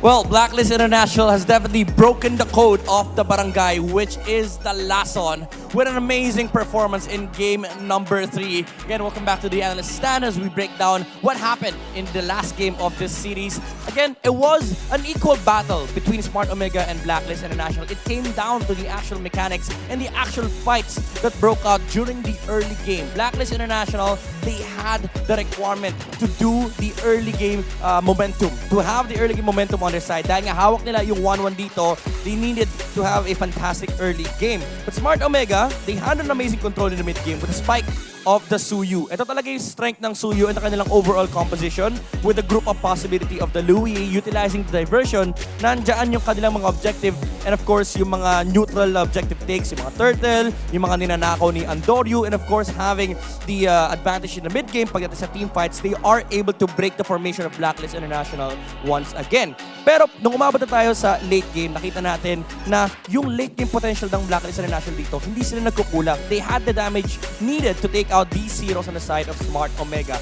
They just needed to take the positioning. So in contrast, you're seeing a lot of objectives being taken here by Smart Omega, but the gold lead is not that much. Ang pinakamataas nilang nakuwang gold lead is by the 12-minute mark, which is yung 5.5k. But as the casters have mentioned already in the panel, may late game spike pa rin talaga dito yung Blacklist International, especially with the true damage coming out from the Alpha, and of course, the magic burst damage from the Nathan. They also had the needed crowd controls to control these zeros on the side of Smart Omega. Even though Chaknu, nahihirapan silang patumbahin itong Gatot-Kacha with the jumps from the Avatar of the Guardian, they just needed to find a bypass on the side of Smart Omega. Problem was, Smart Omega yung nag-provide ng bypass against Blacklist International, and Haji found an amazing information on the backside of the bush that they were able to take control of when they found Jome and Okir, which was the unfortunate situation here for Smart Omega. That was the down point, the downside of a diversion play. Nakahiwalay lagi yung mga papadala mong heroes, and Blacklist International, they were able to find the punish and to turn the game around against Smart Omega. After that Lord fight, it came down to the final last push of Blacklist International to break game number 3 and take the series altogether versus Smart Omega. That was a fantastic performance coming out from Blacklist International. But Series 1 pa lang yan, mga kaibigan. May Series 2 pa tayo mamaya. And makikita natin yan sa magbabalik ng MPL Philippines Season 14.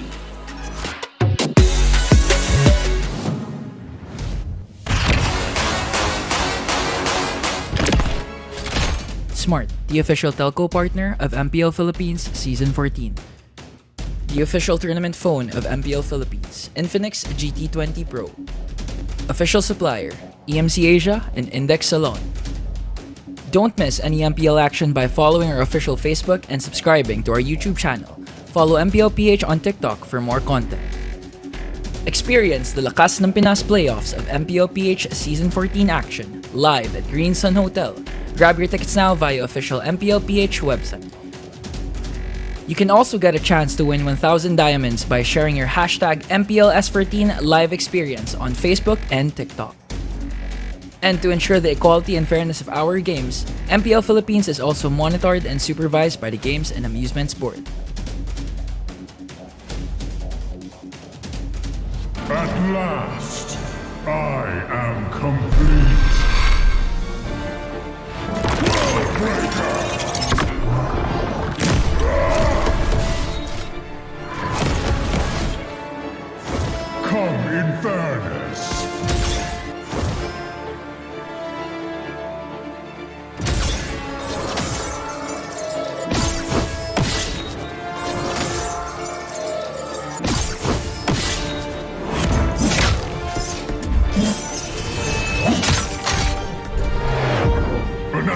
Destruction awaits. Boundless is my hunger.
Get 8 gigabytes of all-access power. To do it all. Plus only TikTok to scroll and share non-stop.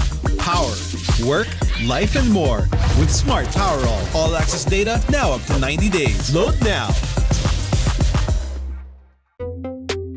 Tuloy-tuloy live selling, tuloy-tuloy content, tuloy-tuloy gaming. With new Smart All Access 99. May 9 gig ka, now for 15 days. Load now, live more today, and tomorrow, and after, and the day after.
Stars are deep, who can protect the world? A light of hope shines in the dark. One strike, I swear, but people's side. Keep faith just one time. I'm gonna light up all the fires. One strike for my desire, a light up so bright. Inside the power in my heart, I'll defend the world.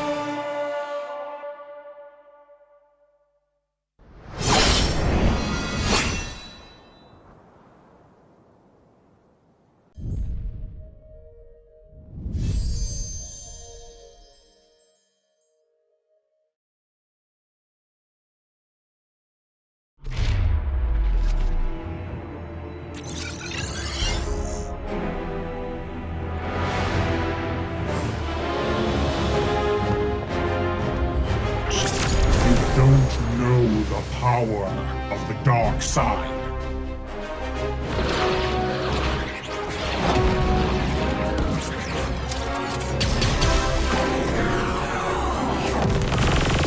Target on the move. Prepare to engage.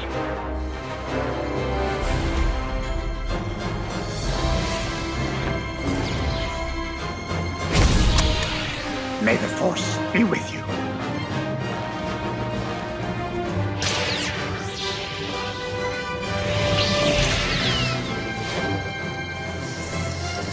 I will do what I must.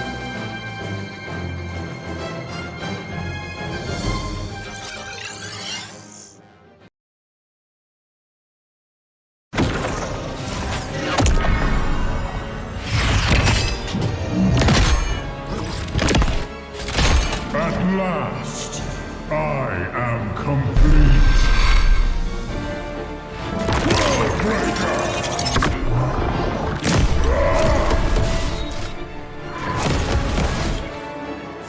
Come in fairness.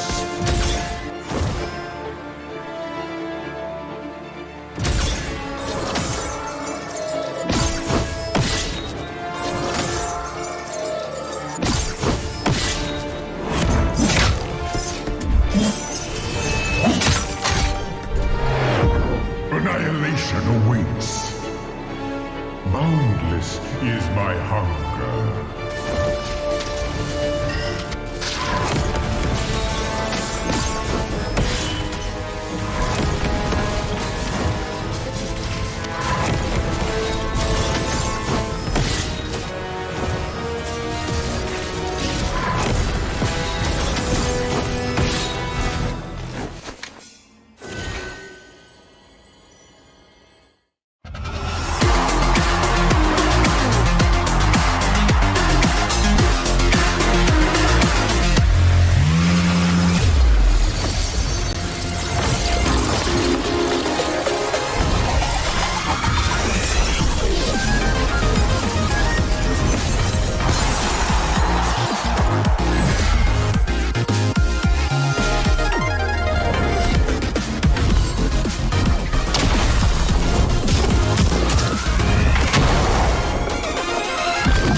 Get 8 gigabytes of all-access power. To do it all. Plus only TikTok to scroll and share non-stop. Power, work, life, and more. With Smart Power all-access data now up to 90 days. Load now. Tuloy-tuloy live selling, tuloy-tuloy content, tuloy-tuloy gaming. With new Smart All Access 99. May 9 gig ka. Now for 15 days. Load now. Live more today and tomorrow and after and the day after.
Fighting for,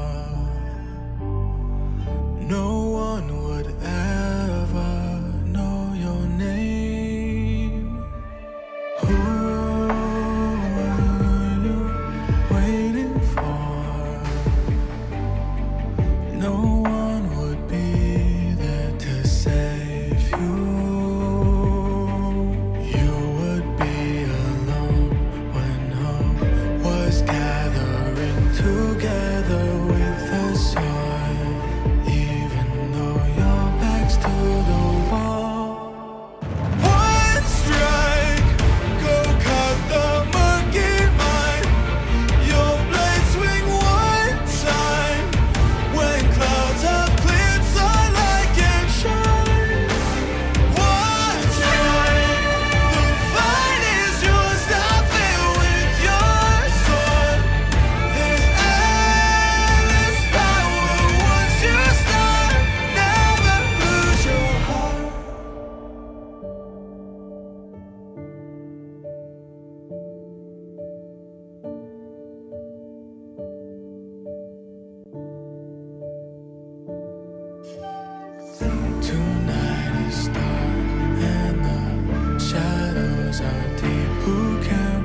Don't know the power of the dark side.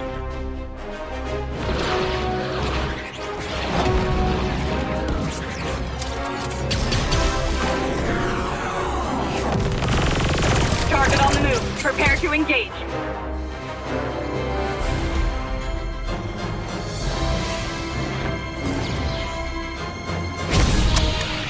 May the Force be with you.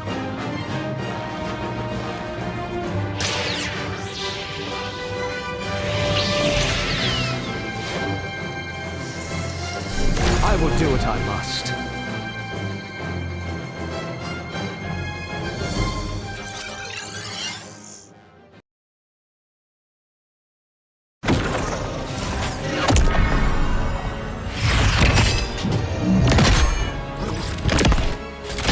At last, I am complete.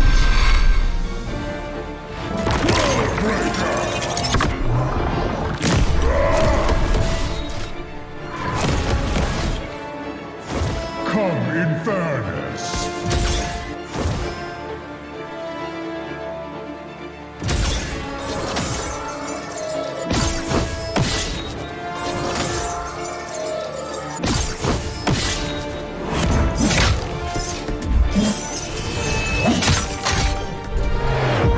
Annihilation awaits. Boundless is my hunger.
Get 8 gigabytes of all-access power. To do it all. Plus only TikTok to scroll and share non-stop.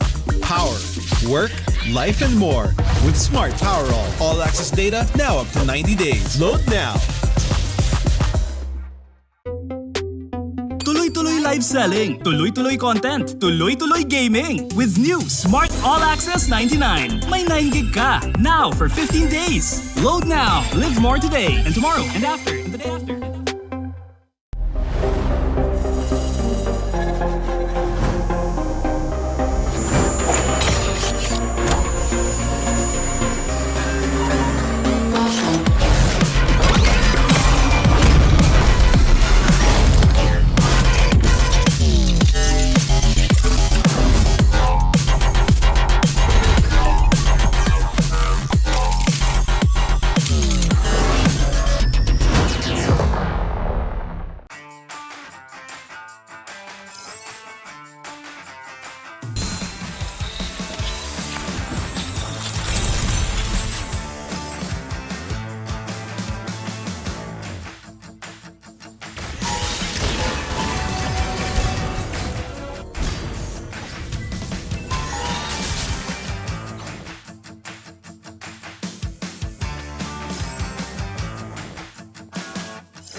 Fighting for,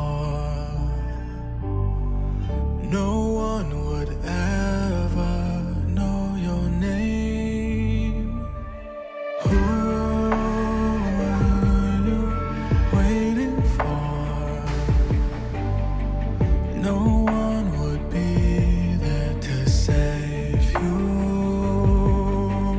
You would be alone when hope was gathering together with the sun, even though your back's to the wall. One strike, go cut the murky mind. Your blade swing one time. When clouds have cleared, sunlight can shine. One time, the fight is yours. Now fill with your sword. There's endless power once you start. Never lose your heart.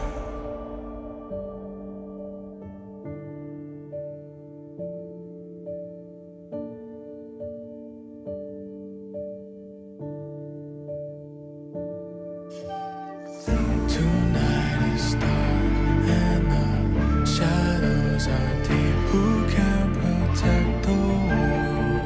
A light of hope shines in the dark. One strike, I swear by people's side. Keep faith just one time. I'm gonna light up all the fires. One strike for my desire, a light up so bright.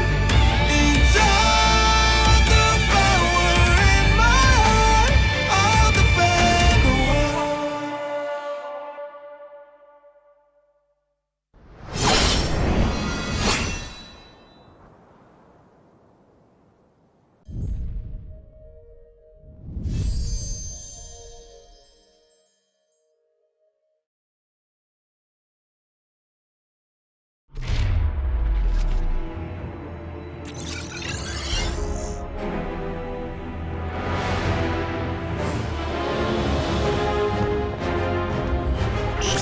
You don't know the power of the dark side.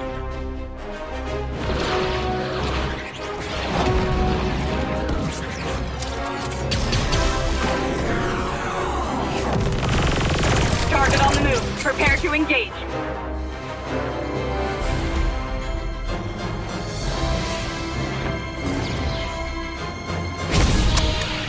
May the force be with you.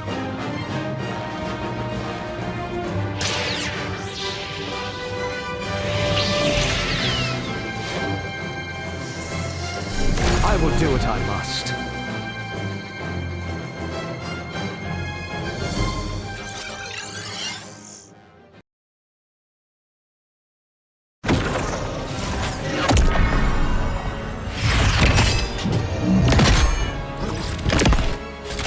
At last, I am complete. Worldbreaker!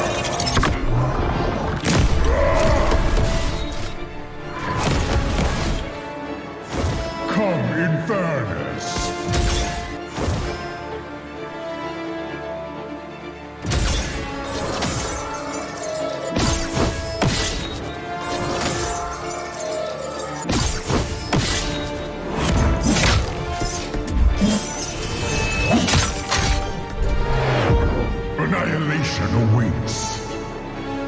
Boundless is my hunger.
Get 8 gigabytes of all-access power. To do it all. Plus only TikTok to scroll and share non-stop. Power, work, life, and more. With Smart Power all-access data now up to 90 days. Load now.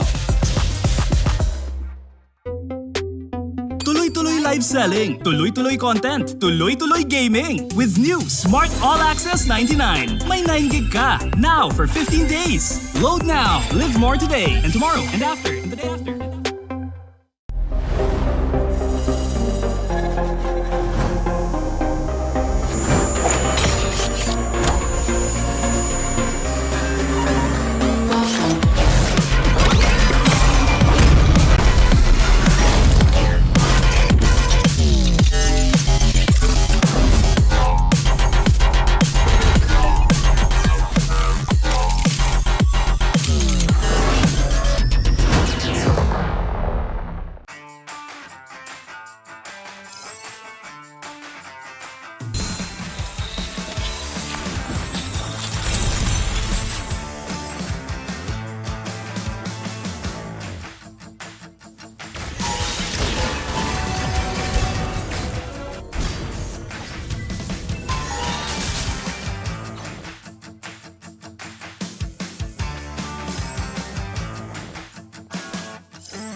power of the dark side.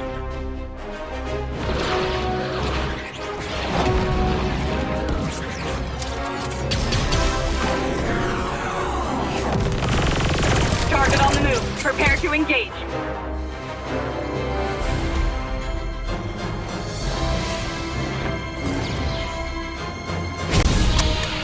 May the force be with you.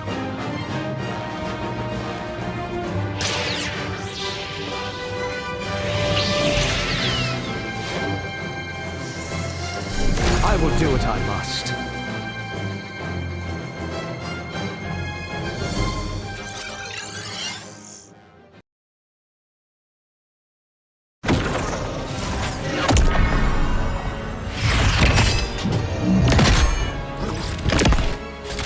At last, I am complete.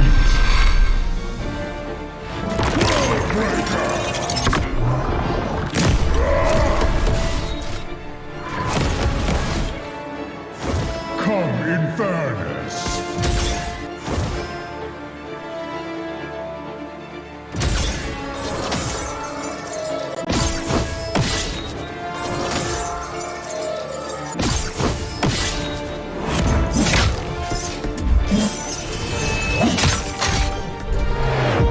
Annihilation awaits.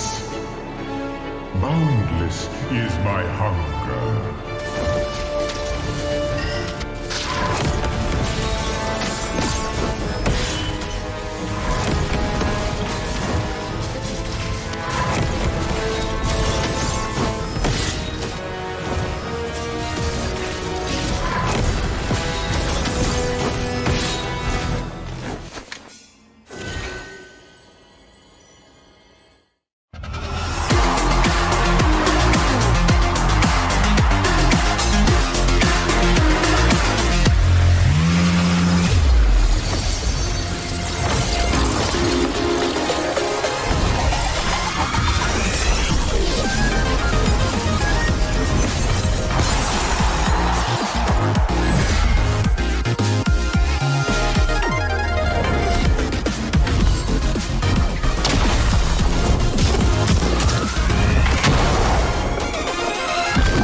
Get 8 gigabytes of all-access power. To do it all. Plus only TikTok to scroll and share non-stop.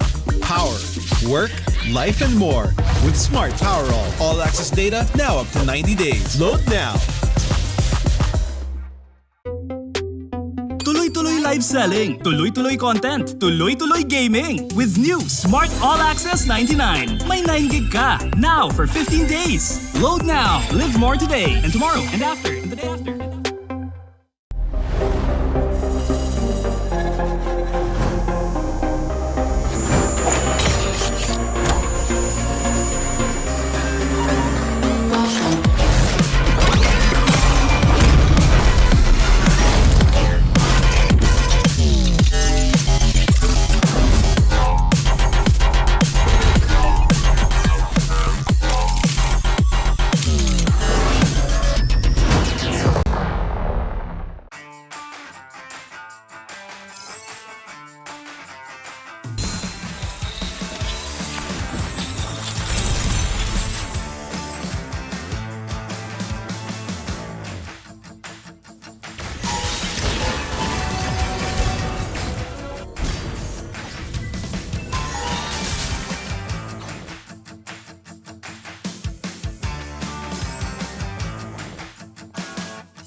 power of the dark side.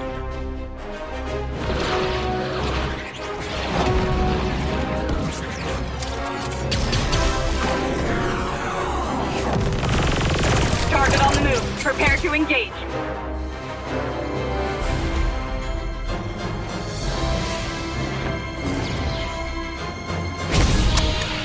May the Force be with you.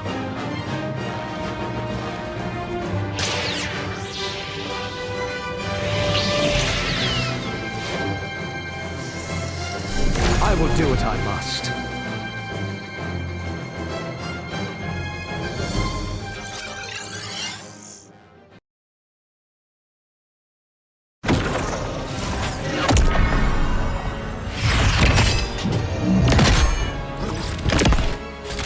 At last, I am complete.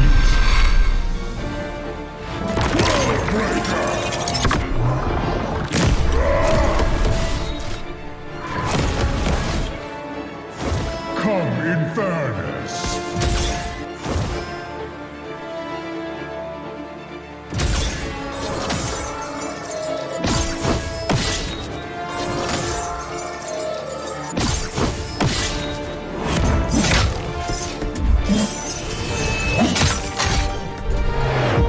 Annihilation awaits.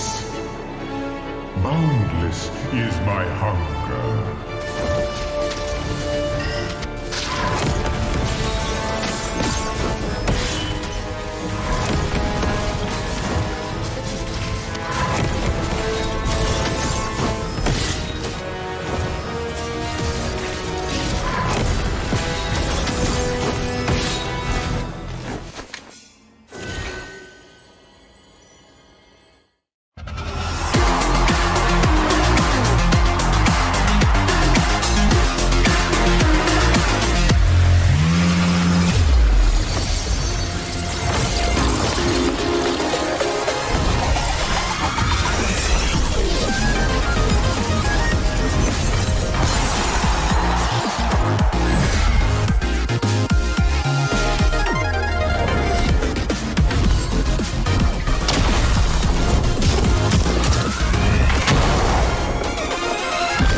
Get 8 gigabytes of all-access power. To do it all. Plus only TikTok to scroll and share non-stop.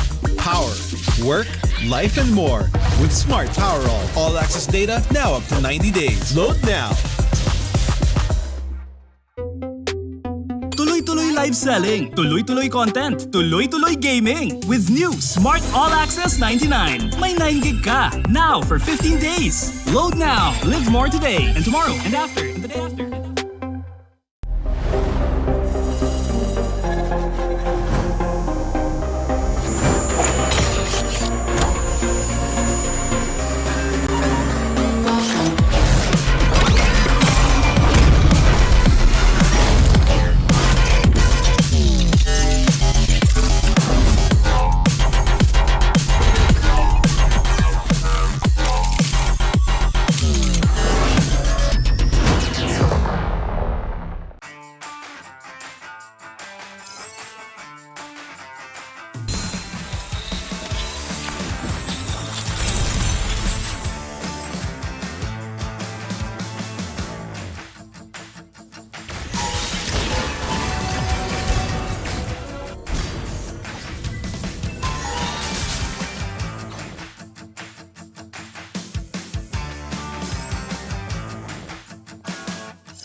Fighting for,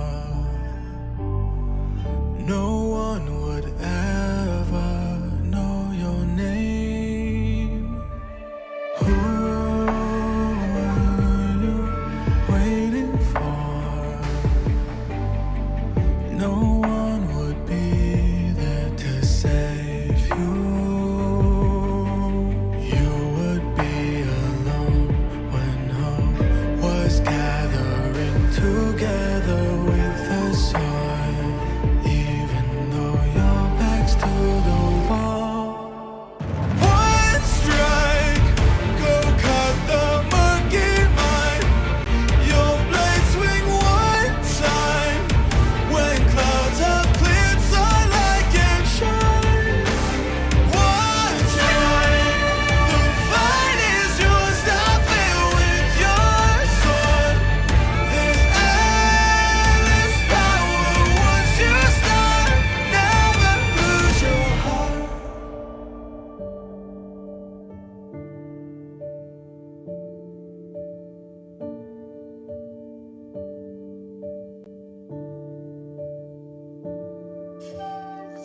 Tonight is dark and the shadows are deep. Who can protect the world? A light of hope shines in the dark.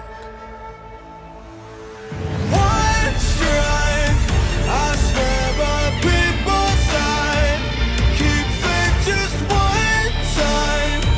I'm gonna light up all the fires.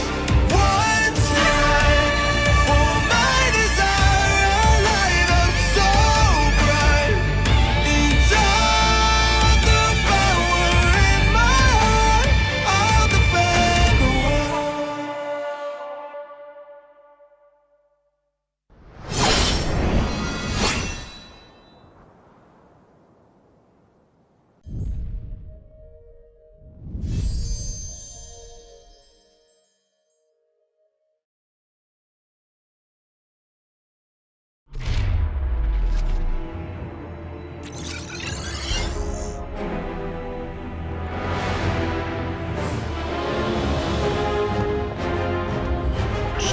You don't know the power of the dark side.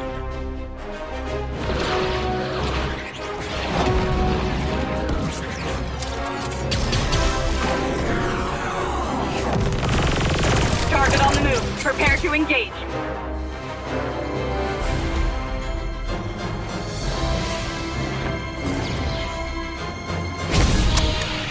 May the Force be with you.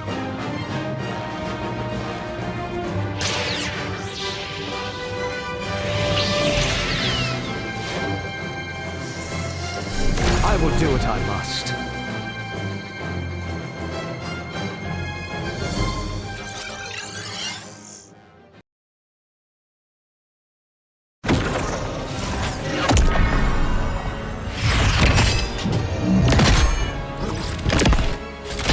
At last, I am complete.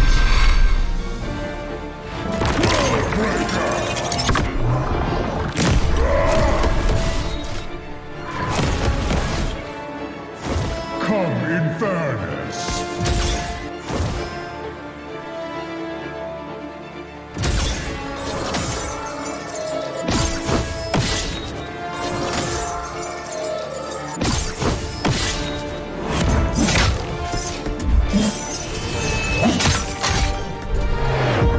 Annihilation awaits. Boundless is my hunger.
Get 8 gigabytes of all-access power. To do it all. Plus only TikTok to scroll and share non-stop. Power, work, life, and more. With Smart Power all-access data now up to 90 days. Load now. Tuloy-tuloy live selling, tuloy-tuloy content, tuloy-tuloy gaming. With new Smart All Access 99. May 9 gig ka. Now for 15 days. Load now. Live more today and tomorrow and after and the day after.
the power of the dark side.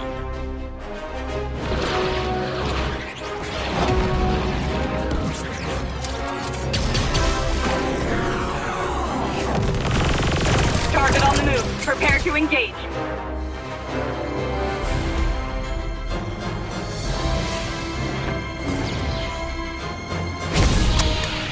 May the Force be with you.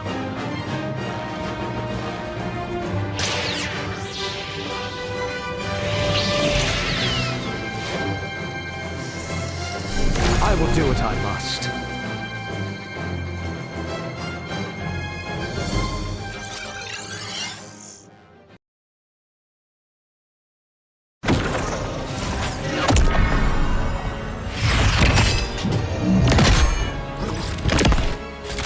At last, I am complete.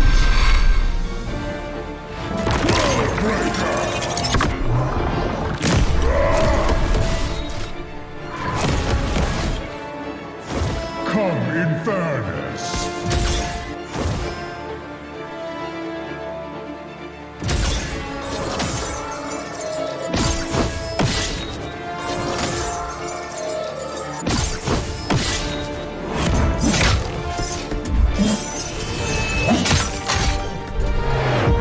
Annihilation awaits. Boundless is my hunger.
Get 8 gigabytes of all-access power. To do it all. Plus only TikTok to scroll and share non-stop.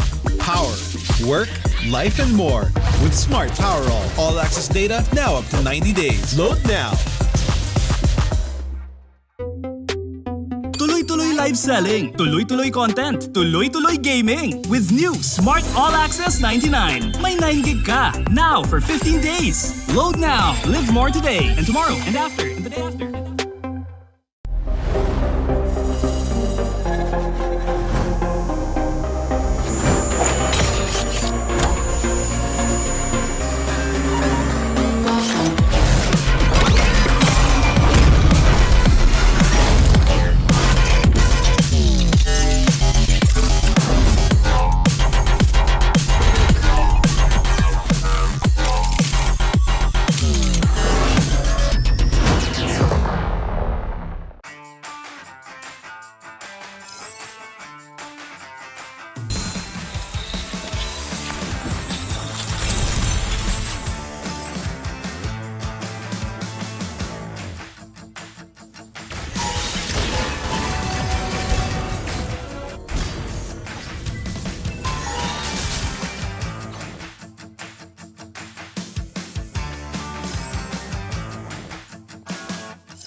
are deep. Who can protect the world?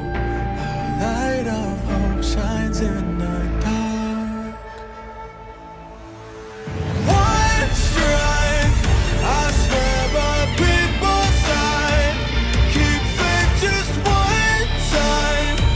I'm gonna light up all the fires.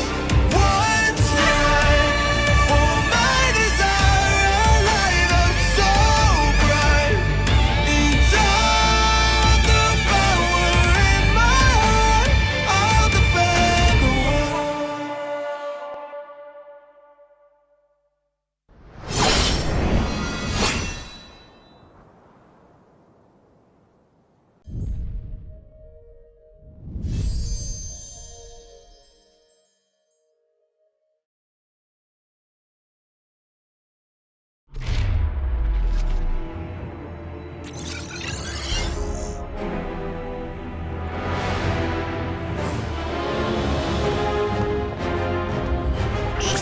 You don't know the power of the dark side.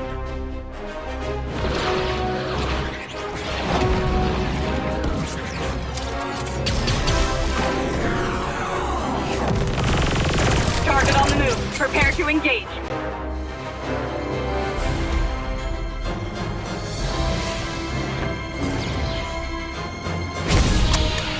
May the force be with you.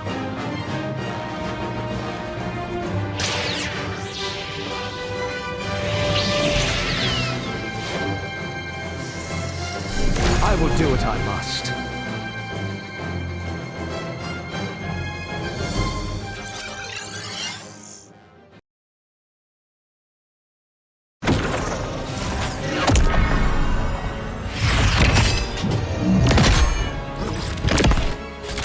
At last, I am complete.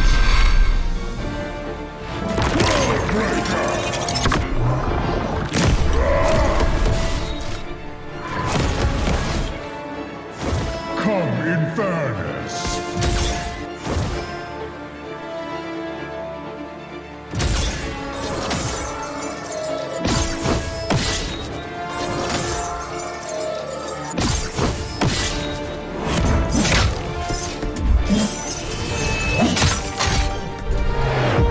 Annihilation awaits. Boundless is my hunger.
Get 8 gigabytes of all-access power. To do it all. Plus only TikTok to scroll and share non-stop. Power, work, life, and more with Smart Power All-access data now up to 90 days. Load now. Tuloy-tuloy live selling, tuloy-tuloy content, tuloy-tuloy gaming. With new Smart All Access 99. May 9 gig ka, now for 15 days. Load now, live more today, and tomorrow, and after, and the day after.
the dark side.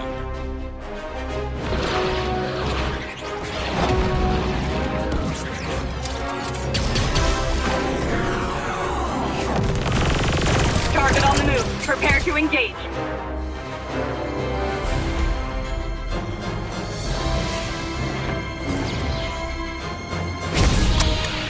May the Force be with you.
Malakas, Pilipinas, malakas kahit anong lane, we become the monsters. Malakas, Pilipinas, malakas face the golden sun and repping for the 3 stars. Look at us to the top, no ifs, no buts, winning any game. Para to sa BIN na yes. Di mo matitin ang aming boses sa new level. Nasa kalye man o mobile, you know I become a legend. Open fire, we unite, we winners. Built with pressure, the diamonds are made of. Switch na lane na parang gera, HP racing, way reset up. Pintakatang buhat ni Hill, that full load SS parang Laila. Susundan ko ang iyong bakas, kasama patas, tagumpay natin to dahil tayo'y malakas. Para sa Pinas, nasa amin ang alas, hindi tuwa atras, kinikilala sa taas kasi kami ang malakas. Para sa Pinas, nasa amin ang alas, hindi tuwa atras, kinikilala sa taas, ganito kami sa Pinas. Wow!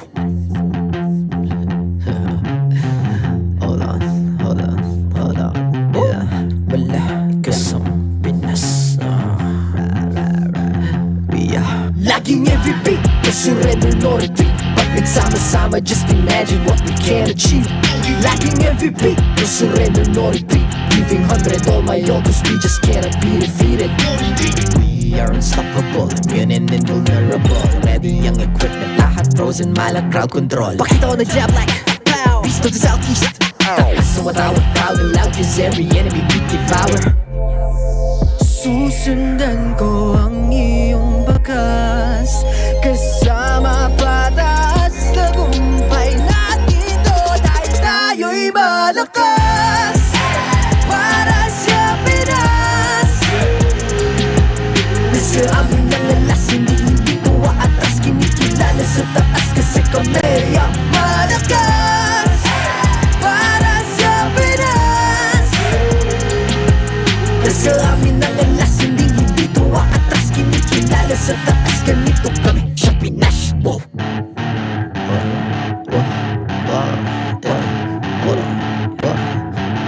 Malakas, Pilipinas, malakas kahit anong lane, we become the monsters. Malakas, Pilipinas, malakas face the golden sun and repping for the 3 stars.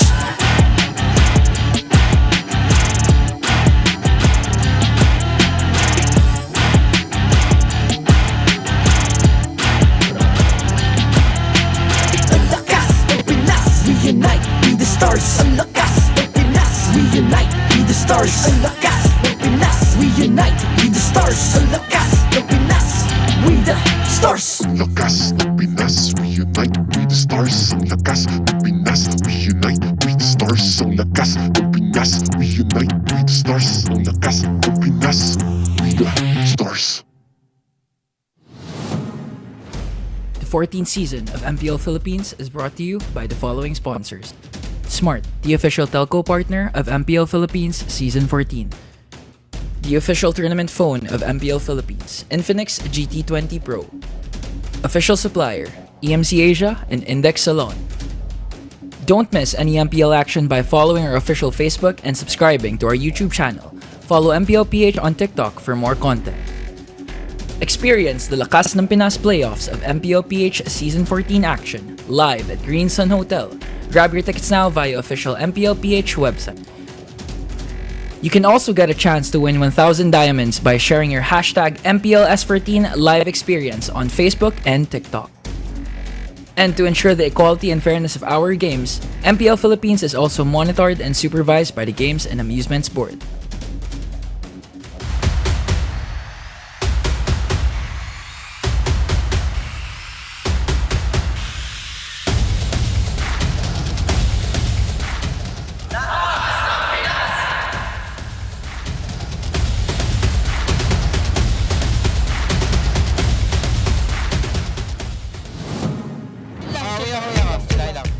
Chill lang. Laruin na natin, pre. Kailangan ko man. Nice! Nice! Nice, bola lang. Patayin niya. Okay na, G. Habol ko! Habol lang. Seryoso, G. Habol lang, G. Kilang! Okay. MP the King! Nice na kuwan. One die. Patay, one. Hero. Ito ba yan? Hero nyo. Napress ko. Uy, tarik.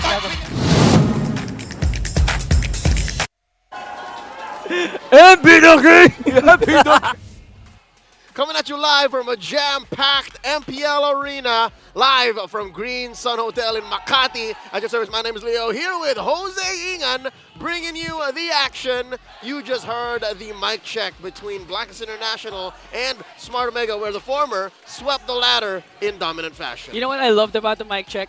Everyone was saying, Haji, go for it. Haji's response was, okay. He was that calm. My personal favorite was just them shouting, MP the King! Ladies and gentlemen, we've got another banger coming your way, a best of 5, a play-ins matchup where the loser goes home and the other moves up through the brackets. But before that, we'd like to remind y'all to be part of the digital transformation in the world of connectivity. Say hello to convenience, flexibility, and local connectivity with a smart prepaid eSIM. And it's now available for digital delivery through the Smart online store for only 99 pesos. Talk to me about upsets, Ingan. We just witnessed Smart Omega, the new barangay, gets swept and bodied by Blacklist International, who I would argue wasn't even going to make it the playoffs halfway through Season 14. Yeah, honestly, no one expected it. Going back to the community prediction, 20% only believed in Blacklist, but Blacklist just continues to prove that they are recoded, they are ready, and they are hungrier than ever up against Omega. Shame on y'all, 80% who said otherwise. I'm part of the 80%, by the way. Me too, guilty. Guilty as charged. It's just what Blacklist does. They make a career out of proving the haters wrong, and whether I'm part of the haters or not, again, the internet is out. The jury isn't sure if I'm biased or not. But here they are, moving on through. Tomorrow, they're facing off against Falcons AP Brent. Oh, it's going to be a huge game for the Agents once again, best of 5. But this time, a little bit of not so much pressure because again, we have the lower bracket. So there's a second chance for Blacklist if ever they lose against Falcons AP Brent. And at the same time for Falcons AP Brent, it's a chance for them to, some sort of regain their momentum. Because towards the end, especially weeks 4 to 8, they were a bit shaky, right? You should have kept going because Brigade's still going. There we go. It's time for us to head on to the Infinix game, Tambayan, to hear from Renmar Santa Cruz and Rockhart.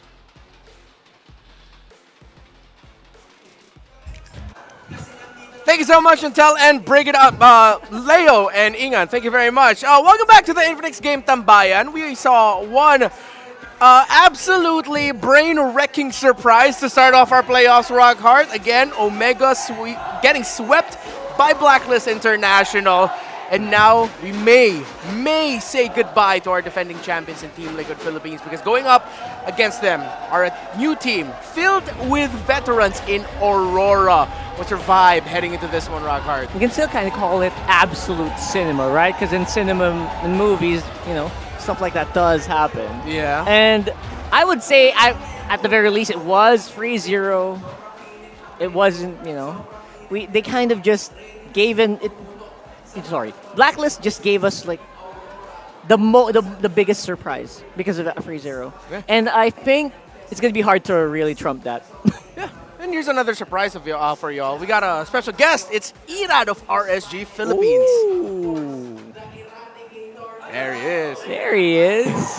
It's so nice to have you here, Renmar, Rockart. Welcome back. I'm sure you guys are okay there. Kamusta ang buhay-buhay? Actually, mamaya na pala. Okay, mamaya. Kasi si Irad ang kakamustahin natin ngayon. Irad, it's been, it's been a wonderful season also for you.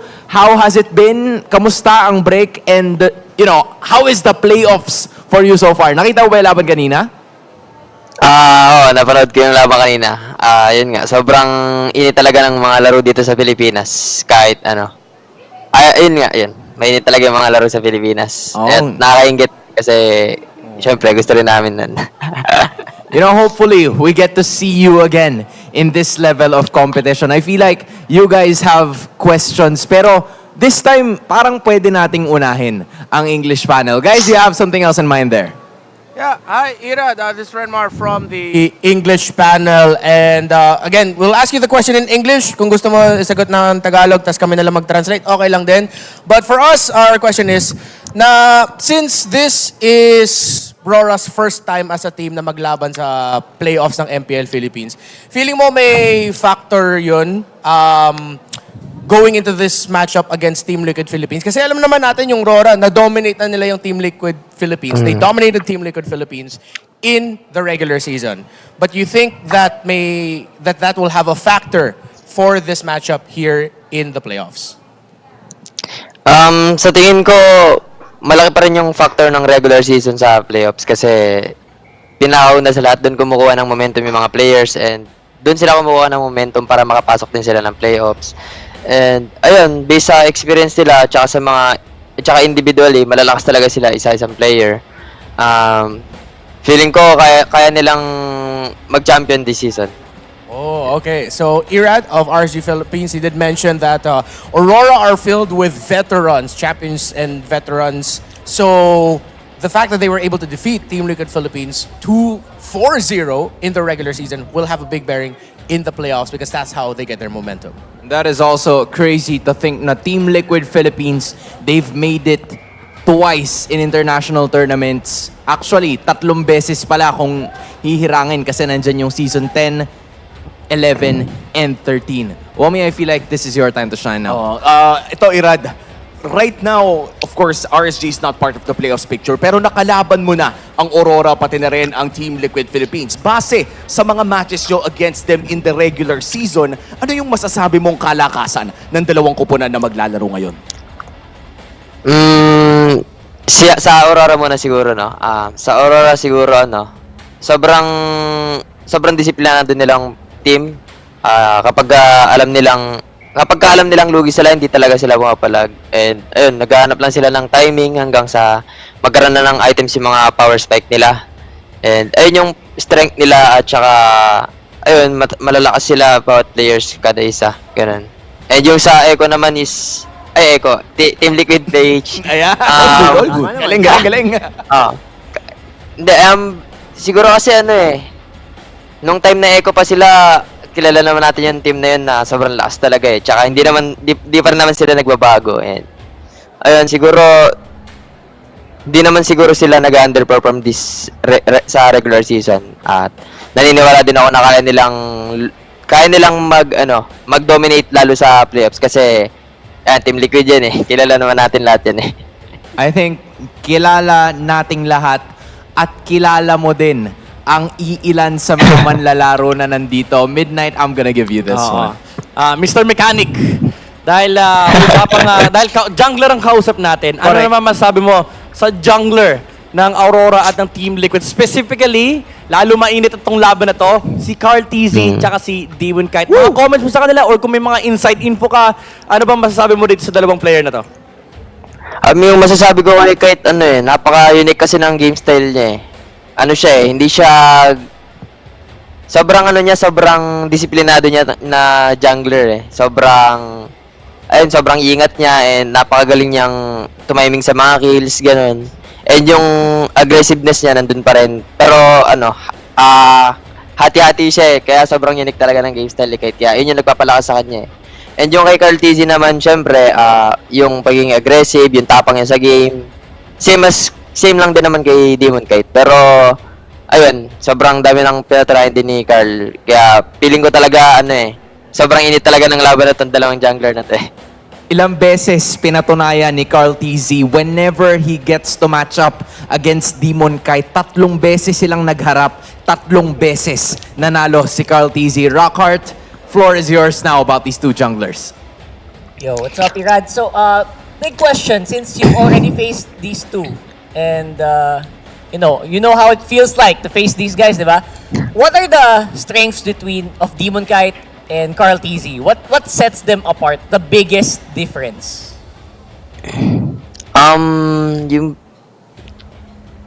Siguro mahirap kasing i-explain kasi pagka individual kasi siguro yung strength ni Demon Kite.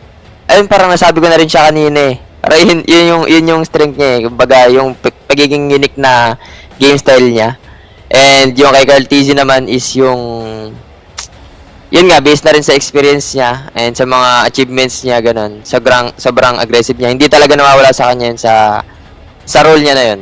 Ayun. Okay, now I think we're fixated with Carl TZ's achievements and Demon Kite's aggressiveness. Gusto ko lang malaman, you were talking about achievements at nakita natin yun mula kay Carl TZ. Ano bang difference ni Carl TZ pag pumapasok ng playoffs? Malaki ba yung diferensya kumpara sa regular season? As a person na nakalaban siya before, what's the difference between regular season Carl TZ at playoffs Carl TZ na pwede nating i-expect? Siguro yung sa regular season is syempre nandun pa rin yung giggle. Syempre gusto niyo makuha yung upper bracket, ganun. And yung sa playoffs naman, syempre doon na talaga nagkakatalo lahat. Nandun na yung mga placing, ganun, yung championships. So, iba talaga yung playstyle ni Carl TZ lalo pagka playoffs eh. Mas gigil siya eh. Mas gigil siyang manalo, ganun. Wow. Based sa experience ko eh. Sa tingin mo, Irad, Carl TZ would take charge. Kumbaga siya na yung maglilid talaga ng team ngayong playoffs. Yan ang pwede nating expect. Opo, yan. Nandun na rin yun. Pero ito, Irad, medyo tayo dito. Real talk, Irad. Real talk! Kasi, Irad, historical data, si Carl TZ laging panalo dito kay Demon Kite. Pero nung regular season, again, ang score ng Aurora ay 4-0 laban sa Liquid Philippines. Tingin mo, anong nangyari kay Demon Kite? May nag-transform ba sa kanya? May nagbago ba sa laro niya? Bakit na-dominate ni Demon Kite and ng Aurora si Carl at ang Team Liquid Philippines? Siguro sanay na siyang makalaban si Carl TZ, ganun. Parang syempre habang tumatagal nababasa mo rin yung galaw ng kalaban, ganun. And habang tumatagal nag-i-improve ka rin. Kaya ayun, siguro dun niya rin na overpass si Carl TZ sa regular season. Pero iba pa rin talaga sa playoffs eh, hindi natin masasabi eh. Yeah. I honestly agree with you. Ang daming posibleng ganap dito. Renmar, Rockhart, you guys have anything else you want to know? Yeah, one last. So you did mention that maybe Demon Kite already has gotten used to going up against Carl TZ. Sanay na siya kalabanin si Carl. So from your perspective, ano naman kailangan gawin ni Carl para makapag-adjust kay Demon Kite in this playoffs match? Is there something that Carl needs to do differently? Is there something that Carl needs to do more sa perspective mo, Irad? Para sa akin, yung kailangan gawin ni Carl TZ para mas lumang siya sa match nila ngayon is siguro wait lang ba? Mahirap. Mahirap eh. Kasi Carl TZ yan eh. Ako, wala naman ako kanina. Ay, grabe. Humble na! Diba kasi ang hirap po talaga kasi talaga i-predict. Pero yung para sa akin lang is ganun pa rin, parang focus pa rin kasi nakikita ko naman na nag-tryhard lalo si Carl TZ ngayong paparating na playoffs kasi nakikita ko rin kung paano siya maglaro sa mga live stream niya, ganun. And ayun, feel ko kayang-kaya niya talaga maglaro ng Assassin ngayong playoffs. At kayang-kaya niyang sabayan si Demon Kite. Okay. Nahirapan kang mag-form ng words, pero feel kong mas mahihirapan ka dito. Give us a prediction for this series. Kailangan may score. Kasi kailangan may score. Kailangan may number. Max, eh. Team winner, tsaka score ng series. Yan.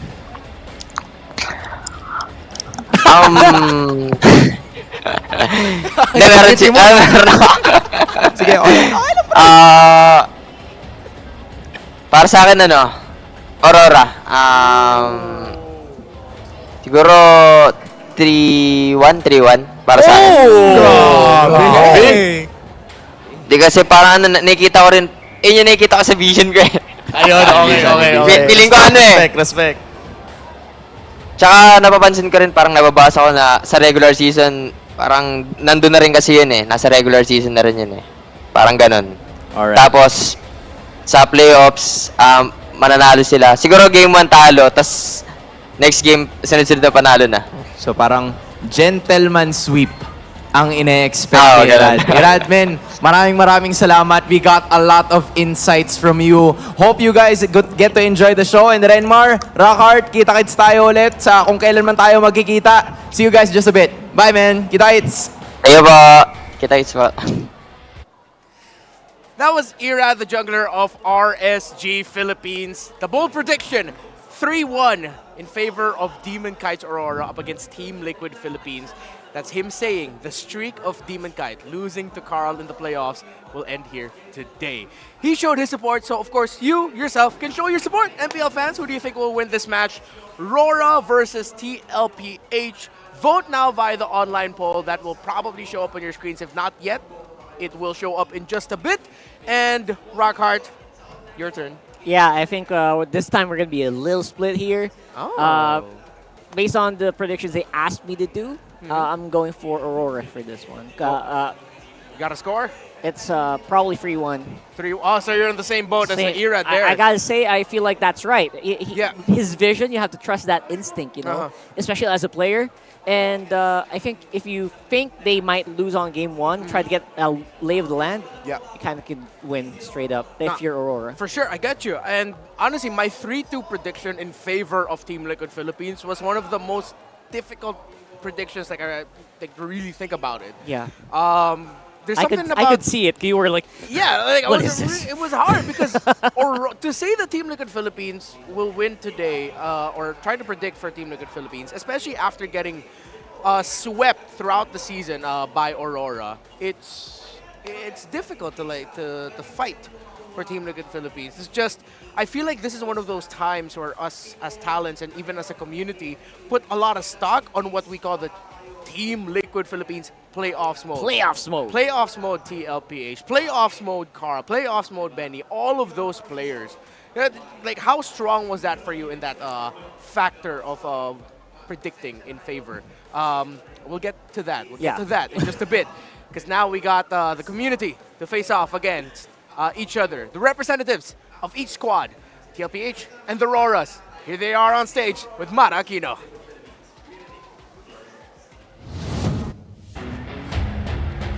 It's time for the face-off! Eto na, ang palag ng madla. Representing Aurora MLBB, the RORAs. Representing TLPH, the Cavalier. Para sa Aurora MLBB, ano ang palag mo? Di pa kayo nakakaisa sa amin sa regular season. Feeling nyo ba, ngayong playoffs makakaisa kayo? Para sa TLPH, ano ang palag mo? Hindi mo alam kung gaano kaluwag ang land of Dawn, bebe! Abangan mo ang pagbawi ng Cavaliers! Diba? Palag! Alam niyo kung bakit di kayo nananalo? Bakit? Kasi kasalanan eh! Palag! Okay lang yun, nakasalanan niya. Teka lang. Kaya mo bang gayahin ang recall ninyo? Kasi ako kaya kong gayahin eh.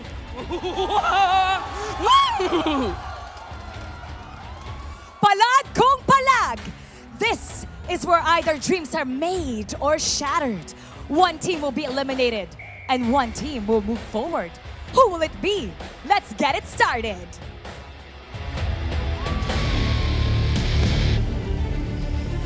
Is in our hands, and it's between two powerful teams. Our marshals, Joshua, Chico, Pat, and Wilbert. The lights are illuminating once again. It's Aurora versus the reigning champions of the MPL Philippines, Team Liquid. In the XP lane, it's Edward and Sanford.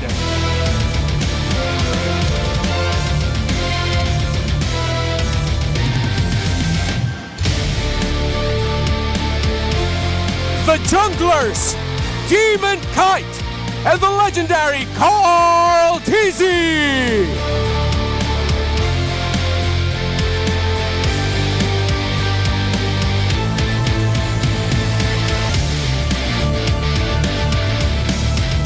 In the mid lane, Yue and Sanji.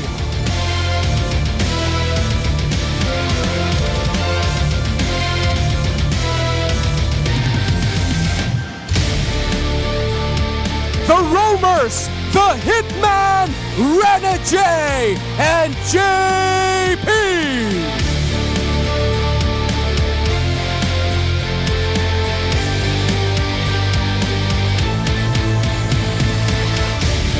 The Gold Laners, Domeng, and the Storm, Benny Cutie.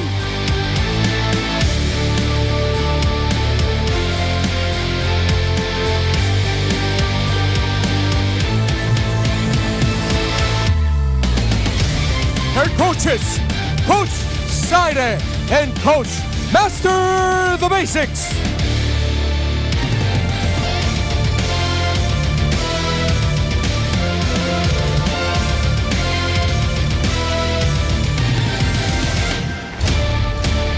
This is Aurora and Team Liquid Philippines.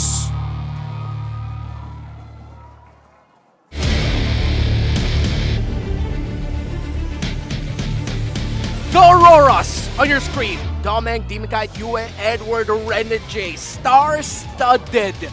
Each one of these players have MVP performances in games under their belt in Season 14.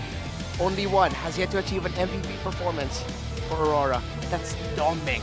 But he has been tremendous this season. You know what's funny? Because he is the one who didn't get an MVP. Yep. His stats individually actually outshine a lot of the other laners here. So it's really something to say about Aurora here. But they are, again, facing off against the reigning, the defending world champions. Champions of the Philippines. Of the Philippines. Sorry. It's fine. Season 13. I keep mixing them up. It's Team Liquid Philippines. Come on. It's so hard to really disregard. And again, we're going to try to go back to that point we were talking about earlier where how did I actually predict Aurora going against Team Liquid Philippines?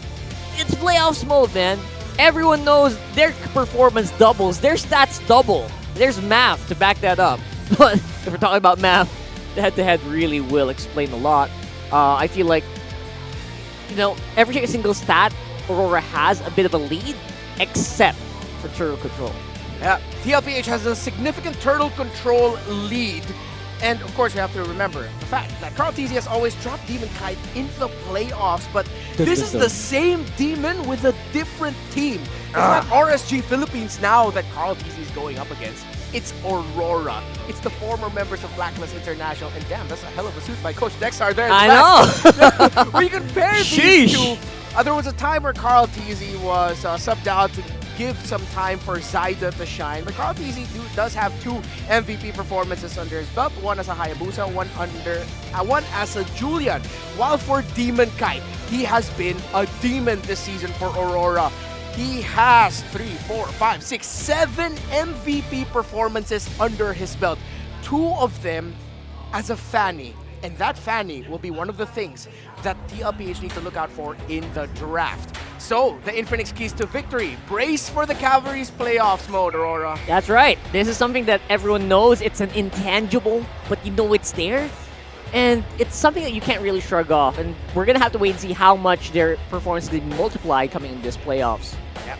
Challenge the Aurora's playoffs chemistry. How tested are you 5 together in the playoffs? Individually, you all have great playoffs experiences. Besides Domeng, of course, we're very familiar with the championship experience of the other members of Aurora. But the stats don't lie, but defy the odds. There's a lot of expectations pinned on your shoulders or expectations for your opponents, so defy them. Surprise us. We're not talking about picks here, but better performances overall. Because I feel like that's one of the things that TLPH lacked in, and which is why they had a difficult time this season. Their lack of consistency, especially with when to call the proper team fight. That's right. And maybe that's something that they've already worked on. We saw when Carl TZ went on a bit of a rest and Zaida was the one who played, it felt like he came back with a vengeance, right? So I feel like that can happen for all of them. Coming into this one, we had like 10 days to kind of just refocus. And when I see Team Liquid in their proper form, it really does kind of define a world championship winning team. That's why in my mind I was going to say, you know what, they can be world champs. If only they can go over the hump. That is going to be Aurora here, who, as new as they are, well, new team, they do feel like they're just the same flavors that we left them off from their respective teams. Yeah. One thing I have to correct for myself. Edward, Yue, Demon Kite all have championship experience. Renegade, not completely quite there yet. He feels like a champion. That's all I'm going to say. He feels like a champion. Being able to play in the M5 World Championship, of course, helping Blacklist International be the 3rd best team in the world at that time. But now let's see how the Hitman will help his jungler, Demon Kite, in terms of handling the mid against one of the most experienced roamers in the league. A world champion and multiple-time champion in his own right, JP Daddy and Carl TZ, the young goat. And right away, Aurora are respecting 2 killer picks that TLPH loves. The Julian of Carl TZ and the Khalid of Sanford. And of course, another one. Actually, multiple players being targeted here, but most of it obviously going to be attacked here in the jungle area. So there might be a bit of shortage of really high-flying junglers here, unless Demon Kite is willing to go for that Fanny again. Fanny is open. So is the Hayabusa. Cho has risen in priority. So will Aurora still be willing to pick a Fanny, knowing that the show is available for Team Liquid Philippines? At the same time, Nolan is still out there in the field. One of the fastest tiers and most mobile. Aurora, go for the Phobians instead. No need to rush the Assassins. You still have 3 available in the pool. That's right. And actually, I love that they didn't really go for the bait or the trap of going jungler first, which a lot of teams were technically doing in the past few weeks as well here, and maybe internationally as well, right? Don't really need to rush it. I would actually maybe focus more on the roam, because if there's ever one single thing you want to do, or one single thing that teams have tried to do, is try to remove Renegade's roams. Which is, by experience, so hard to do. And folks, that's exactly why TLPH banned away the Matilda after how much difficulty that gave to Carl TZ when he played the Ling in that one series that they had earlier this season. And continuing the trend that Blacklist International showed, Team Liquid Philippines are drafting and rushing an Alpha, and they pick up a Moskov for themselves. Wait a second. Guys, does Alpha win games? We'll see here. We'll see here. We know for the 3-1 we had earlier, yes, it does. But we'll see for this one. That's right. So, you guys, that's something for you guys to maybe bookmark for later. If this wins, it's 4 straight wins for Alpha here in MPL Philippines playoffs. So, there might be some time for you guys to maybe start studying Alpha again. If you haven't tried it, there's the Fanny. I love it. And the good boy Harif right there. Yeah, Fanny and Harris together can make a snowball come. Here's a quote from Coach Master of the Basics. I think number one is the consistency. We can see that a lot of the teams have improved, and we are also still improving our consistency. I think that is one of the things we need. Consistency is the key. I agree.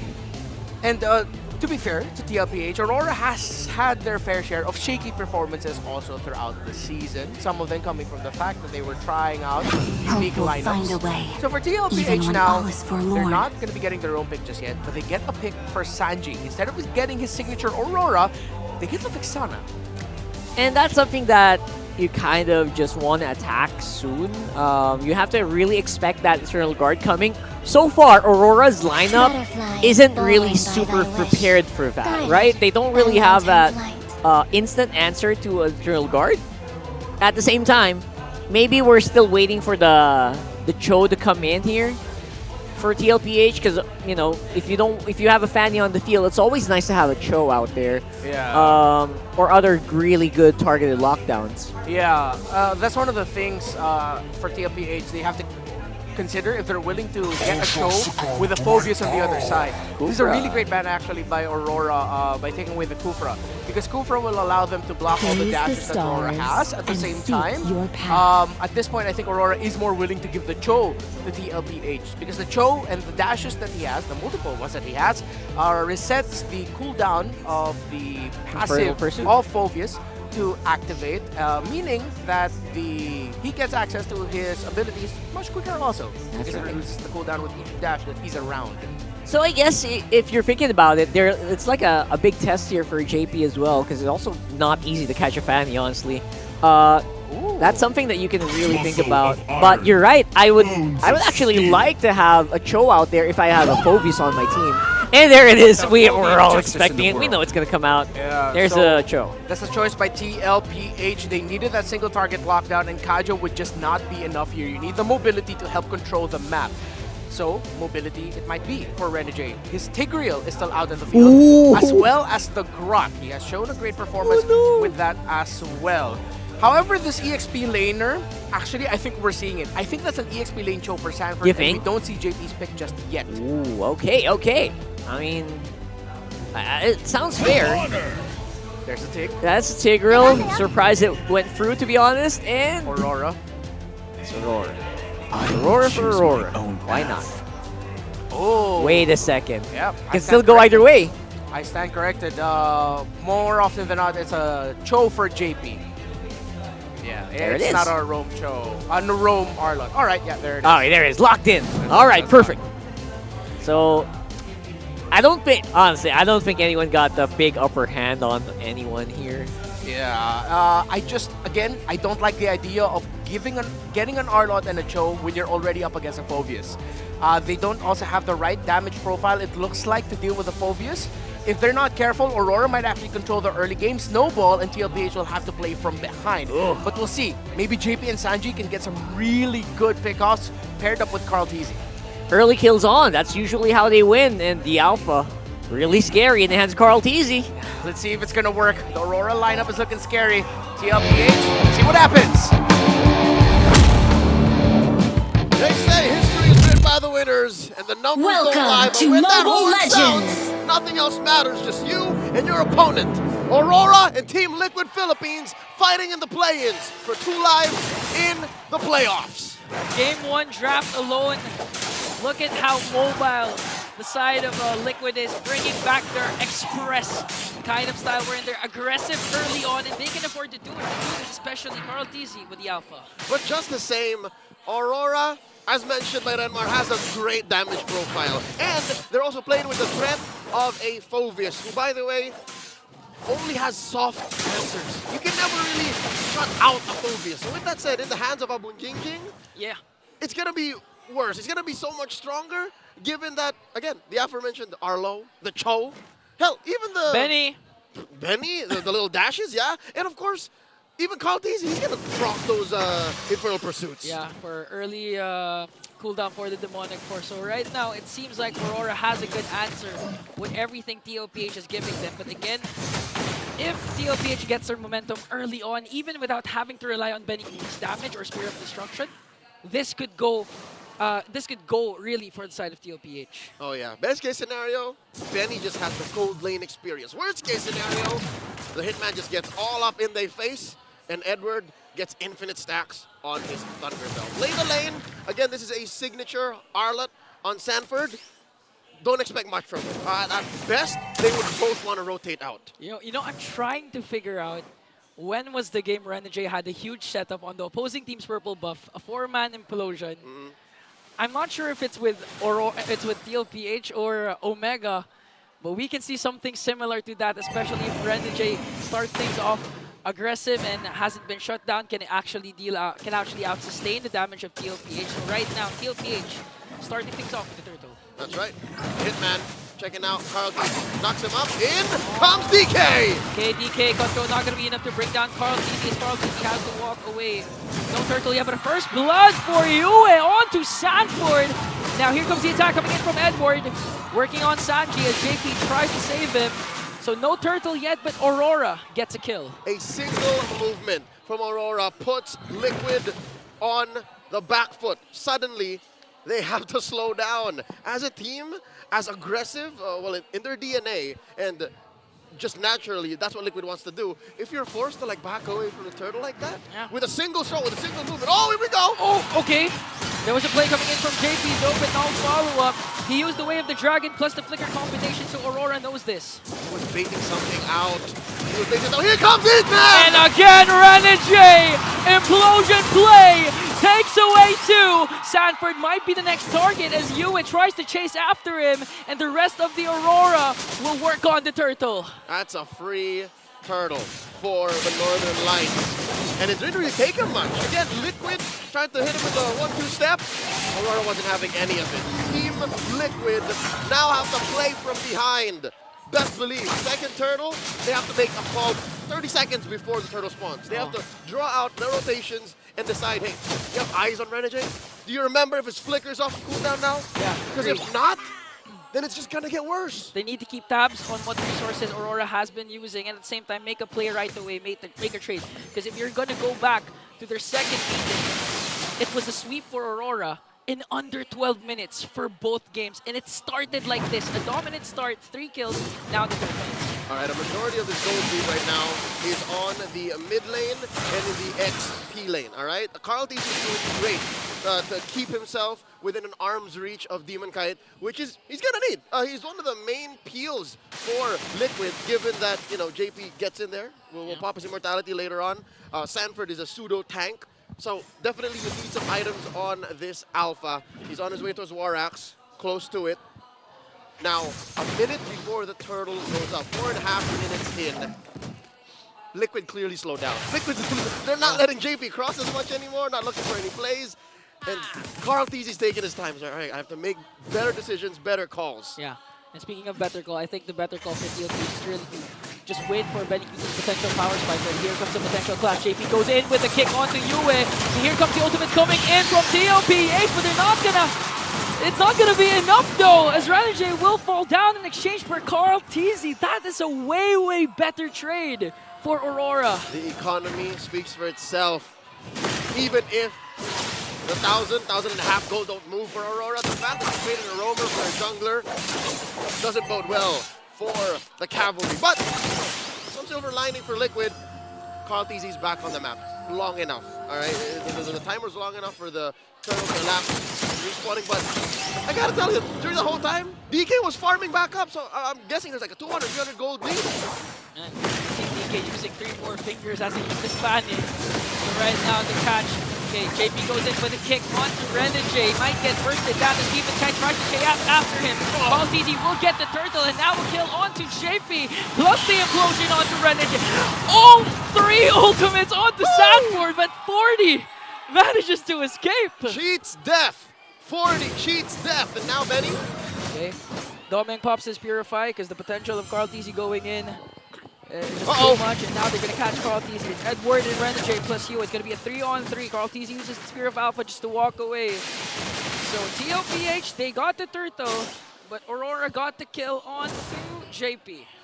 So far, that's fine. I'd say It's a better trade. are working up towards fixing the blunders of the first 5 minutes. And now JP, look, his mojo's back. Okay, they're going to commit the kick once again onto Renegade. This is a signal. They're not planning to burst him down. Carl TZ, okay?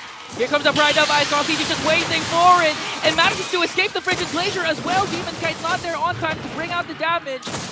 And now, okay, this is JP. What JP's doing, it's not actually to burst down Renegade. It's just to send the signal, to send the message that, wait, you can't just go cross your map doing Renegade things. You have to think about the potential counterplay of TLPH. Holding the Hitman hostage. And because of that, the gold lane opens up, giving Benny Cutie enough of a window to push in on that tier 1.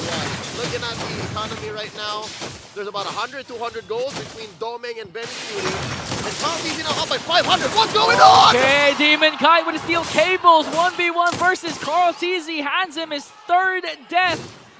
And will get a turret up top. And just like that, the gold lead is gone. It's gone. I said 300, 400, no more. If anything, BK is up. There's still 400 gold lead. With Aurora this time. That's right. So again, a scrappy early game.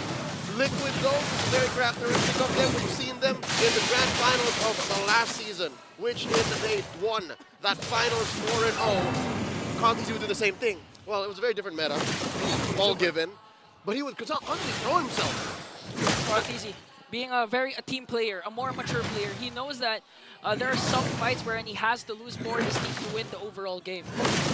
There's gotta be a thin line. You can't cross, you can't just constantly throw yourself at your opponent at the cost of the long-term economy. So that may have worked in the 13, but now it's working.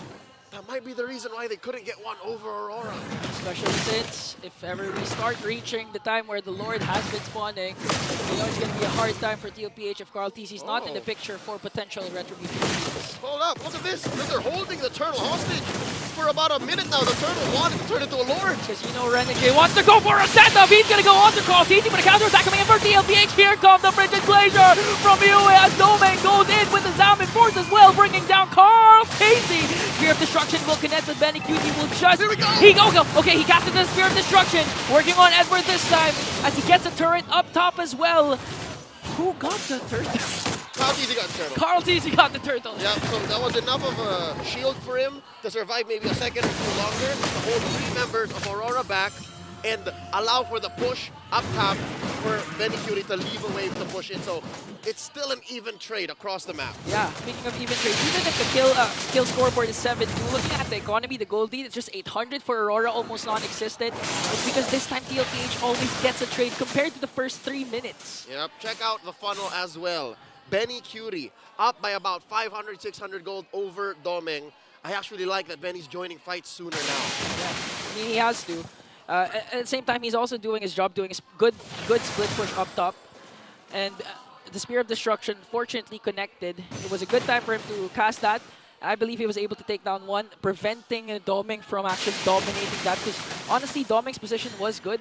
He still had this Purify.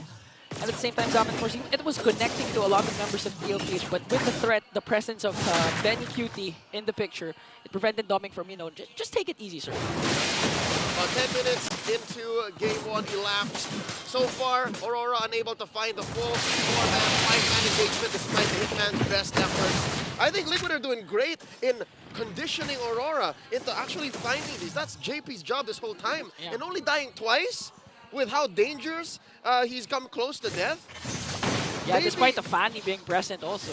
Yeah, but maybe Liquid are onto something here. Maybe they're playing the map, maybe they're playing all of us. Yeah, they can go for the macro gameplay. Again, they have the Moscow, but at the same time, Aurora has something similar to that, which is Demon Kite. And Edward. Edward hasn't died a single time. Okay, here comes the catch. Slash! Quadra Energy from the backline!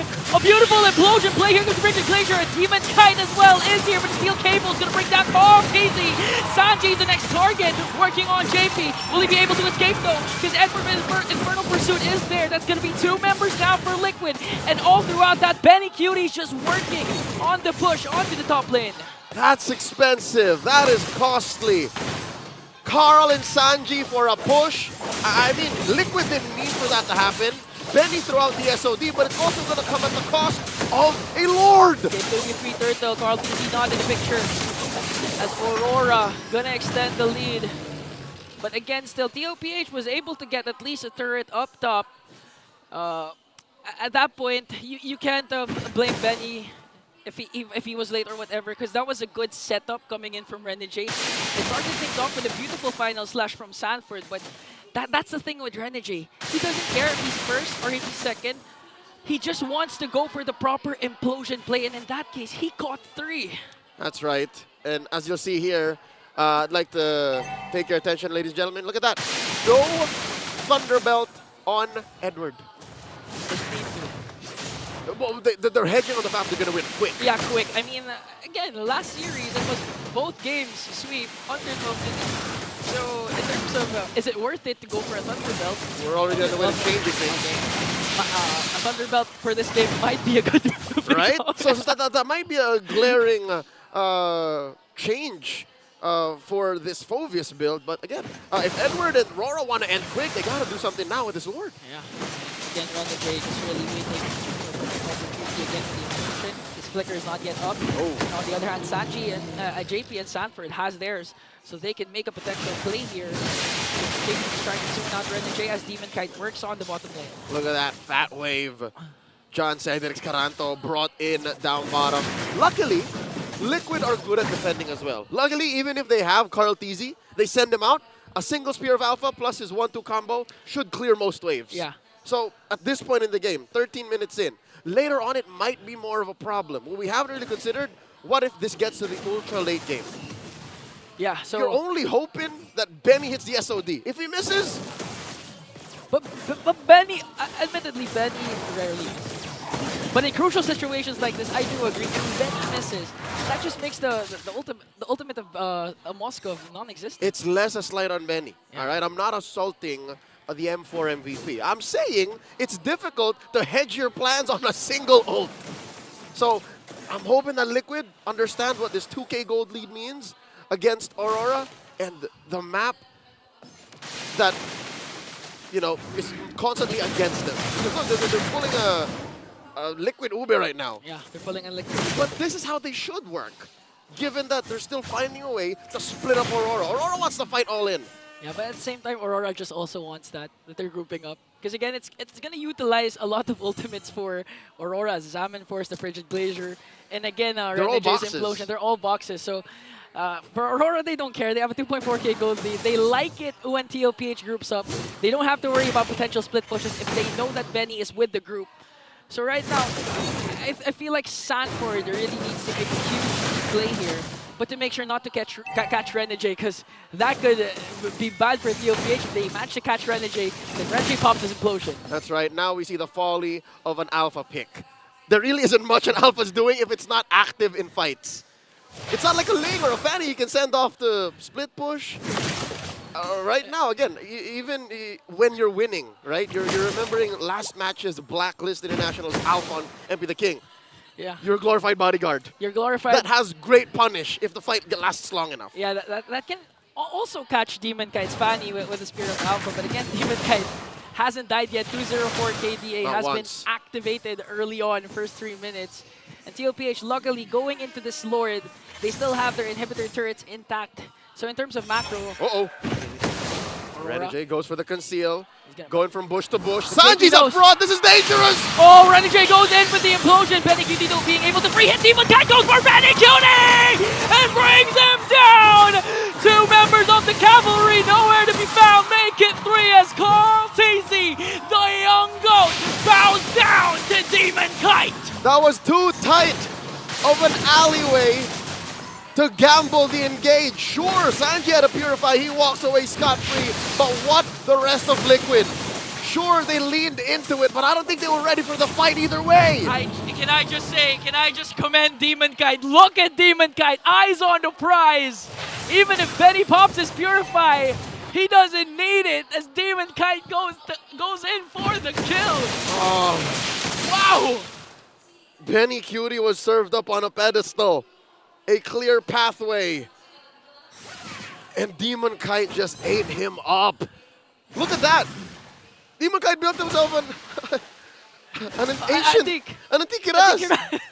So he knows that if Carl TC comes in, if Sanford JP put me in. It's for the potential Spear of Misery. If ever he gets pinned down, he can somewhat sustain it. He'll and just they can hold it outplay. out. Yeah.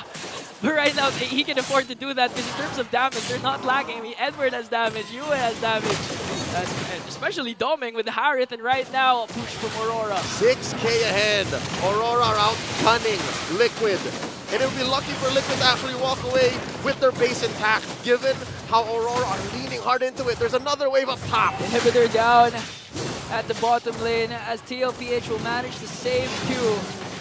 So right now, if you're TLPH, what do you do at this point? You have one inhibitor down, but luckily it's on the bottom side, meaning they could easily clear it during Lord dances. Maybe utilize BennyQT's split push potential. That just makes it the Spear of Destruction more crucial that it connects. You answered your own question, but let me add a layer to that, Okay. all right? I think Sanji has to take care of himself a little bit more and use the Eternal Guard in an offensive manner more than just, oh, here we go! Renegade again with the implosion, but they're not going to catch BennyQT though. They're going to bring down Sanford. Benny is still alive as they shut down Doming. This might be an opportunity for TLPH. They also saved their inhibitor. Here comes BennyQT! But Edward though has his immortality not yet been popped. He's fine. He's fine. But that's a sign that TLPH, they still have a chance for game one. That was Liquid's first kill in what seems like 10 minutes. Scores 14-3 in case you guys haven't looked up north on your screens right now. And it went to, they go to Sanji. I'm not even sure, but 14-3, a dominant game for Aurora. It went to JP. To JP, okay. Ironic. Ironic. But again, you take anything you can as this Liquid. At this point, yeah. Take anything you can, save everything you can. In this case, they were able to save 2 inhibitors. Good positioning from BennyQT despite almost 2 or 3 Aurora members literally going after him. He was still able to evade the potential death and dish out the Spear of Destruction. But unfortunately, Edward was able to out-sustain that. Even his immortality hasn't been popped yet. It's so difficult for Liquid right now. Benny just built his Wind of Nature. Sure, that should help as another layer of protection alongside his Rose Gold Meteor. But consider this, he's only really Wind of Naturing against Demon Kite. Sure, it'll help against Edward. There's some physical damage on the Phobius, but that death on Doming, it was just it was a little boo-boo. Yeah, it was a scratch. That was also a crucial kill, although they only got one. It was onto Doming. So at least something good happened for TLPH. Counter blessings. Counter blessings as BennyQT has to worry about the top lane. Again, Spear of Destruction has been connecting, and this time it needs to really connect if ever they want the chance for game number 1. All right. Playing Bush Sniper here is Renegade and JP. Sanji doing his due diligence. Crossing his T's, dotting his I's, checking with his skills. Not his face, although he does have his Purify up. And now Crowd Easy. All in on the shuffle. I wonder if they know that 4D's here. We haven't seen a Flicker final slash. Not in a hot minute. JP gets caught. Oh, they're gonna catch JP, but JP Jitcon will be safe here. And now here comes the final slash Flicker combination. Able to burst down too. An implosion play coming in from Renegade. JP's gonna fall down. Taking Sanford as well. Demon Kite manages to stay alive, but a slither of health left. BennyQT, Spear of Destruction will not connect. He thought that Demon Kite was there as Carl TC goes in. Immortality will be popped here. Sanji just working on the members of Aurora. And it's gonna be a 2-for-1 trade in favor of Aurora. Some signs of life from the Cavalry. But one could only wonder how much frustration is setting in because they really couldn't finish the job! Doming out of nowhere casts down and forces Demon Kite on the chase to bring down Carl. And BennyQT has to go home, has to defend this up against 3. Can he make it happen as Aurora locks their eyes on the prize and takes game number 1? The Northern Lights put a period on the inevitable. The early, mid, and late, we're just going to wrap up to this moment right here. Aurora taking game 1, drawing first blood in this best of 5. Can I just say what Demon Kite did there? instead of going down, she went to the mid lane to avoid the Spear of Destruction completely. That was a huge big brain play. There's so many great plays by Aurora. And of course, a point of improvement for a Liquid. Let's go over to the Infinite Game of the and hear from Redbar and Rockhart.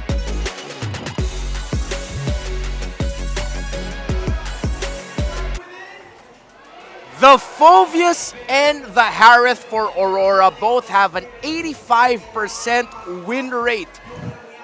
That was a difficult draft to pull off for TLPH because they gave so many comforts to Aurora. Yeah, you guys didn't see it on camera, but he was just getting ready. He was zooming through these stats. He's going to lay it out in a bit. But you know what? When he showed it to me, he's right. I mean, the Phoveus was first pick, by the way. And Team Liquid Philippines, by the way, picked into this. Yeah.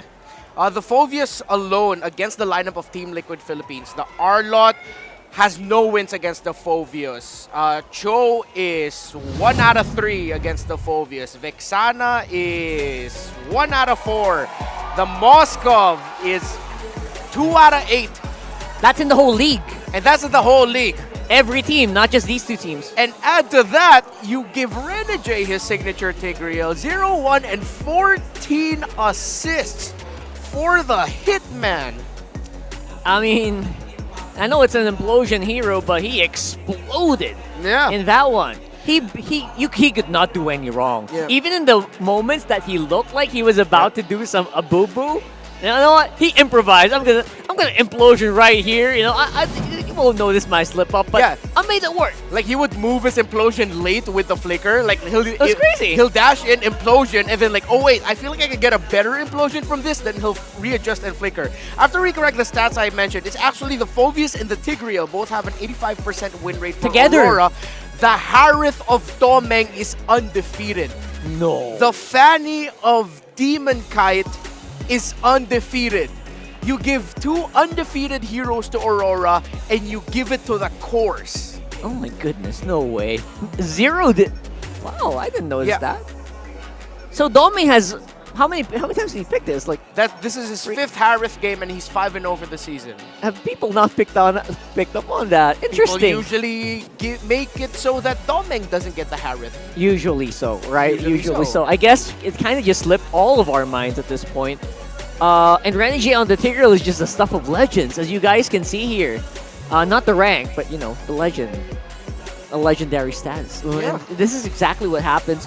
And I was surprised by how sharp Demon Kite was as well on this Fanny.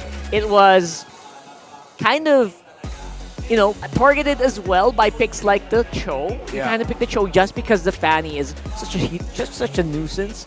I actually love the Alpha pick, regardless of what happened here, because Carl Teasy, when he was locked in, he was getting those turtles. He was getting the objectives, the major objectives. Yeah, that was Carl Teasy channeling the mastery he had for the tank roamers, the Akais, the Fragrance of the world, of him just like, I'm not gonna let go of this, I'm gonna get this turtle, you guys just try to get everyone else. It's like, as long as I'm alive, I can get this turtle. Yeah, I can get this turtle. But the problem is the damage profile, again, the key phrase is damage profile of TLPH compared to the damage profile that Aurora can dish out. With the Fanny and Harith together alone, it's clearly a much better draft for Aurora. TLPH, as you put it earlier, drafted into this. They picked Cho, they picked Arlot into the Phoveus. 2 heroes who historically have terrible win rates against the Phoveus. Phoveus, that one pick alone, already wins against the lineup of TLPH. Yeah, not to mention it also helps the Phoveus, right? These heroes actually help the Phoveus, like we mentioned in the draft. These dashes, the cooldown reduction is not insignificant. Yeah, it's big. It's really big. So the Phoveus can just keep doing Phoveus things. And Edward, as mechanically gifted as he is, can do more because of that. Yeah. It's just great timing and all of that. It was clearly TLPH. I don't know if they were trying something. I don't know if this was ego. But it really looked like if the call was, yeah, let's see what we can get, but give Aurora their comforts, which is confusing to me. Well, at the very least, it wasn't like Omega where, you know, the Omega game where it wasn't really, what do you call that? It still looked like them, right? It wasn't like out of the blue, like, what are these heroes? Like, what are they trying here? I mean, they're trying different combinations of heroes. Yes. Specifically the Alpha coming into this one, but it didn't feel off too much. Yeah. It just felt off against the lineup, you know? It still feels like a TLPH lineup, but it was facing a brick wall. It was going uphill. Yeah. Against a lineup that was really good against them. Again, we got to give credit to Team Liquid Philippines for even holding on that long. 20 minutes, by the way. And there was one team fight where it looked like if they could only get the key members down, if Demon Cat wasn't able to get away, they could have gotten that Lord because of a great flicker surprise final slash coming in from Sanford. That was a great initiation. Yeah. And it showed just how damn good TLPH is. But it also showed just how easier the lineup of Aurora is to pull off compared to the lineup of TLPH. Not just because of, like, in terms of the matchup, but in terms of the mastery of the hero, of the player using it. There it is. I mean, it's just that. We know Carl TZ has played Alpha before. It's not his first time. Yeah. We've seen this even when Alpha was not really meta. It wasn't as strong, like way back. So we know mastery is there, and they played into that. But then again, the combination of undefeated heroes, very comfortable hero picks for Aurora. Yep. And again, I'm stunned by the Phobius going through the draft in the first place. Yeah. The Phobius went through, Fanny went through, Harith went through. That was all power picks. Power picks for Aurora. And here. I understand why Team Liquid Philippines needed to draft that Cho. They needed to have that single target lockdown. If not for the Phobius, then you do it for the Fanny. Yeah. Also, the hope that the Cho will be able to rattle Renegade enough, pick off the Roamer first, so that hopefully that increases their chances of being able to survive against the Fanny and the Phobius. But again, it's a very hopeful concept that Team Liquid Philippines wanted to do against a very clear idea of what Aurora just needs. Yeah. Let Doming farm, he'll deal damage. They don't have enough damage to take him down. They don't have enough damage to burst down the Fanny quickly enough or to catch her properly. Because they have to commit the Way of the Dragon into someone else, it's tough, man. It's tough. I mean, the 18-4, I kind of understand it. They don't need the kill score, I guess, if you're TLPH. So they were trying to hold on for dear life there. I think they knew what they drafted into, and they said, you know what? Let's hold on, guys. Yeah. Let's just hold on. Benny can do this. We've seen him do this before. And there are times where I thought, you know what? If this Spear of Destruction just hit, Yep. that would have been a wipe. Yeah. But then again, mechanical malfunctions for the Express, I guess, is due. Yeah, it's about to happen. Needs a little bit more oil and some of the, Calibration. Recalibration, there we go. Yeah. A little bit more recalibration for the Liquid Express. So Aurora was the one that got the steamroll all over them. But again, it's not a fast steamroll. It's like a slow choo-choo. Yeah, it was inevitable. It's like, oh, this is not good for me. It will hurt me. There's nothing I can do. It's gonna happen. Yeah, it's like a train going straight into like a cliff. But you see the cliff coming, but it's a bit slow. So what are we gonna do? They were trying to fix it. Yeah, but you can't get off the train. You can't get off the train. You're trying to fix it. Yeah, you're just gonna have to hope, like somehow, I don't know, you get to build a new track somewhere else. It's tough, and again, and honestly, on my end, it kind of frustrates me as an analyst because we've seen an entire series with questionable drafting decisions. This one, it's tough. So, I think I'm going to pull Leo and it's like, Renegade, say some beautiful words. Comfort us. Renegade, please. Una po, ang tingin ko sa TLPH, syempre sila pa rin yung defending champion. So, sobrang laki ng ko sa kanila. Tingin ko sa kanila. Kaya, tingin ko gagawin lang namin yung best namin na ginagawa namin sa practice. At i-apply lang lahat ng mga natutunan namin since nung regular season para matalo sila. Wow. All right. You know what's funny? We didn't know what he was going to say there, but he actually comforted. Yeah, he was actually comfortable. He was like, yo. He listened to you, man. They're still the defending champions. We're going to still think highly of them. But I think that, again, similar to the trend of what happened earlier with Omega versus Blacklist International, it seems like in the draft, Omega didn't think enough of their opponent. While here this time around, same goes for TLPH. Again, the power picks that they ended up giving, the overall strategy that ended up in the hands of Aurora, that friggin' sucks, bro. I know. After that draft, you're just like, wait, I have to go up against that? All right, let's show what the defending champions are made of. They held on, but it showed, dude, that's just a difficult game. That was just a difficult game. I guess in that scenario, they were the ones getting stormed. They were like holding on for dear life, trying to hope for a miracle, trying to hope for a mechanical failure on the side of Aurora. Maybe someone slips up. But then again, Aurora being very consistent, like what they mentioned earlier, consistent in terms of like not dying, consistent in terms of the call. You could clearly tell where the shot call was coming from. You know, Renegade was pulling some strings there, and they make really bad scenarios work. It's not like a stomp, it's not a complete stomp. There were still a lot of fights that, oh wait, 50-50. Oh wait, it's just 1-1, one down for each. There was stuff that happened like that. So I think they were kind of expecting or hoping for Aurora to mess up there. And then again, the consistency does come through, like the ones that they talked about there on some of these videos. Yeah. One factor we have to add now, as we look into what TLPH could potentially do, is a unique stat between these two teams. So Team Liquid Philippines has 38 unique heroes picked this season. Guess how many Aurora has? 28? No. 46. What?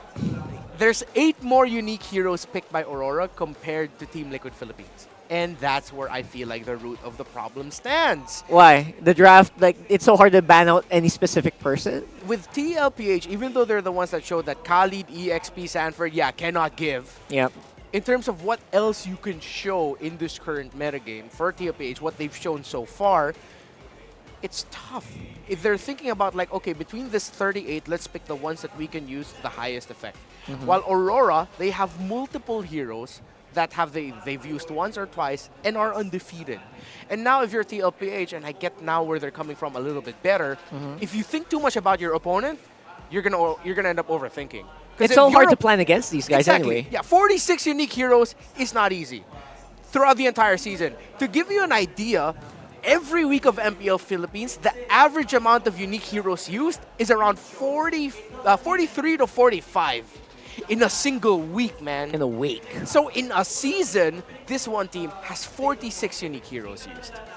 And in those scenarios, you're going to ask yourself, why do I bother? Why do I even bother? I'll just do what we know can work best, like what these guys can actually play well. But then again, they did try that. They did try that. They did try that. Didn't really work that way. It's like minus the alpha, it was comfort versus comfort. That's true. In a sense. You know what? Speaking of Khalid, has Renegade played Room Khalid? It slips my mind. No, he has not. He hasn't, right? No, he has played a mean Rome Terizla, though. All right, there you go. Probably not going to happen here, but I'm thinking about the Rome Khalid and Renegade, and I don't remember them mixing together. So, again, this is something that maybe Team Liquid is also kind of expecting, but if you're Aurora, why mess with what's not broken? Come on, right? Exactly. You don't need to mess it up. Yeah, and I think this also shows one of the sicknesses of this current meta. As much as I love this meta, Rockhard, there are 2 heroes now, and I agree with you now, after the drafts, after what we've seen so far, there are 2 heroes that you always gotta ban on the red side. What? The Chip and the Suyo. So, in the special case here of TLPH versus Aurora, TLPH needs to ban the Matilda. Maybe they'll give up that ban. We'll see. Maybe not. But Suyo getting banned out and avoiding Demon Kite ending up with that hero, it makes sense. By the way, what makes sense is you joining us in celebrating the achievements of our teams, players, and coaches in the Alamat Awards. Translated, that's Legend Awards. Legend Awards. That will... I'm right, right?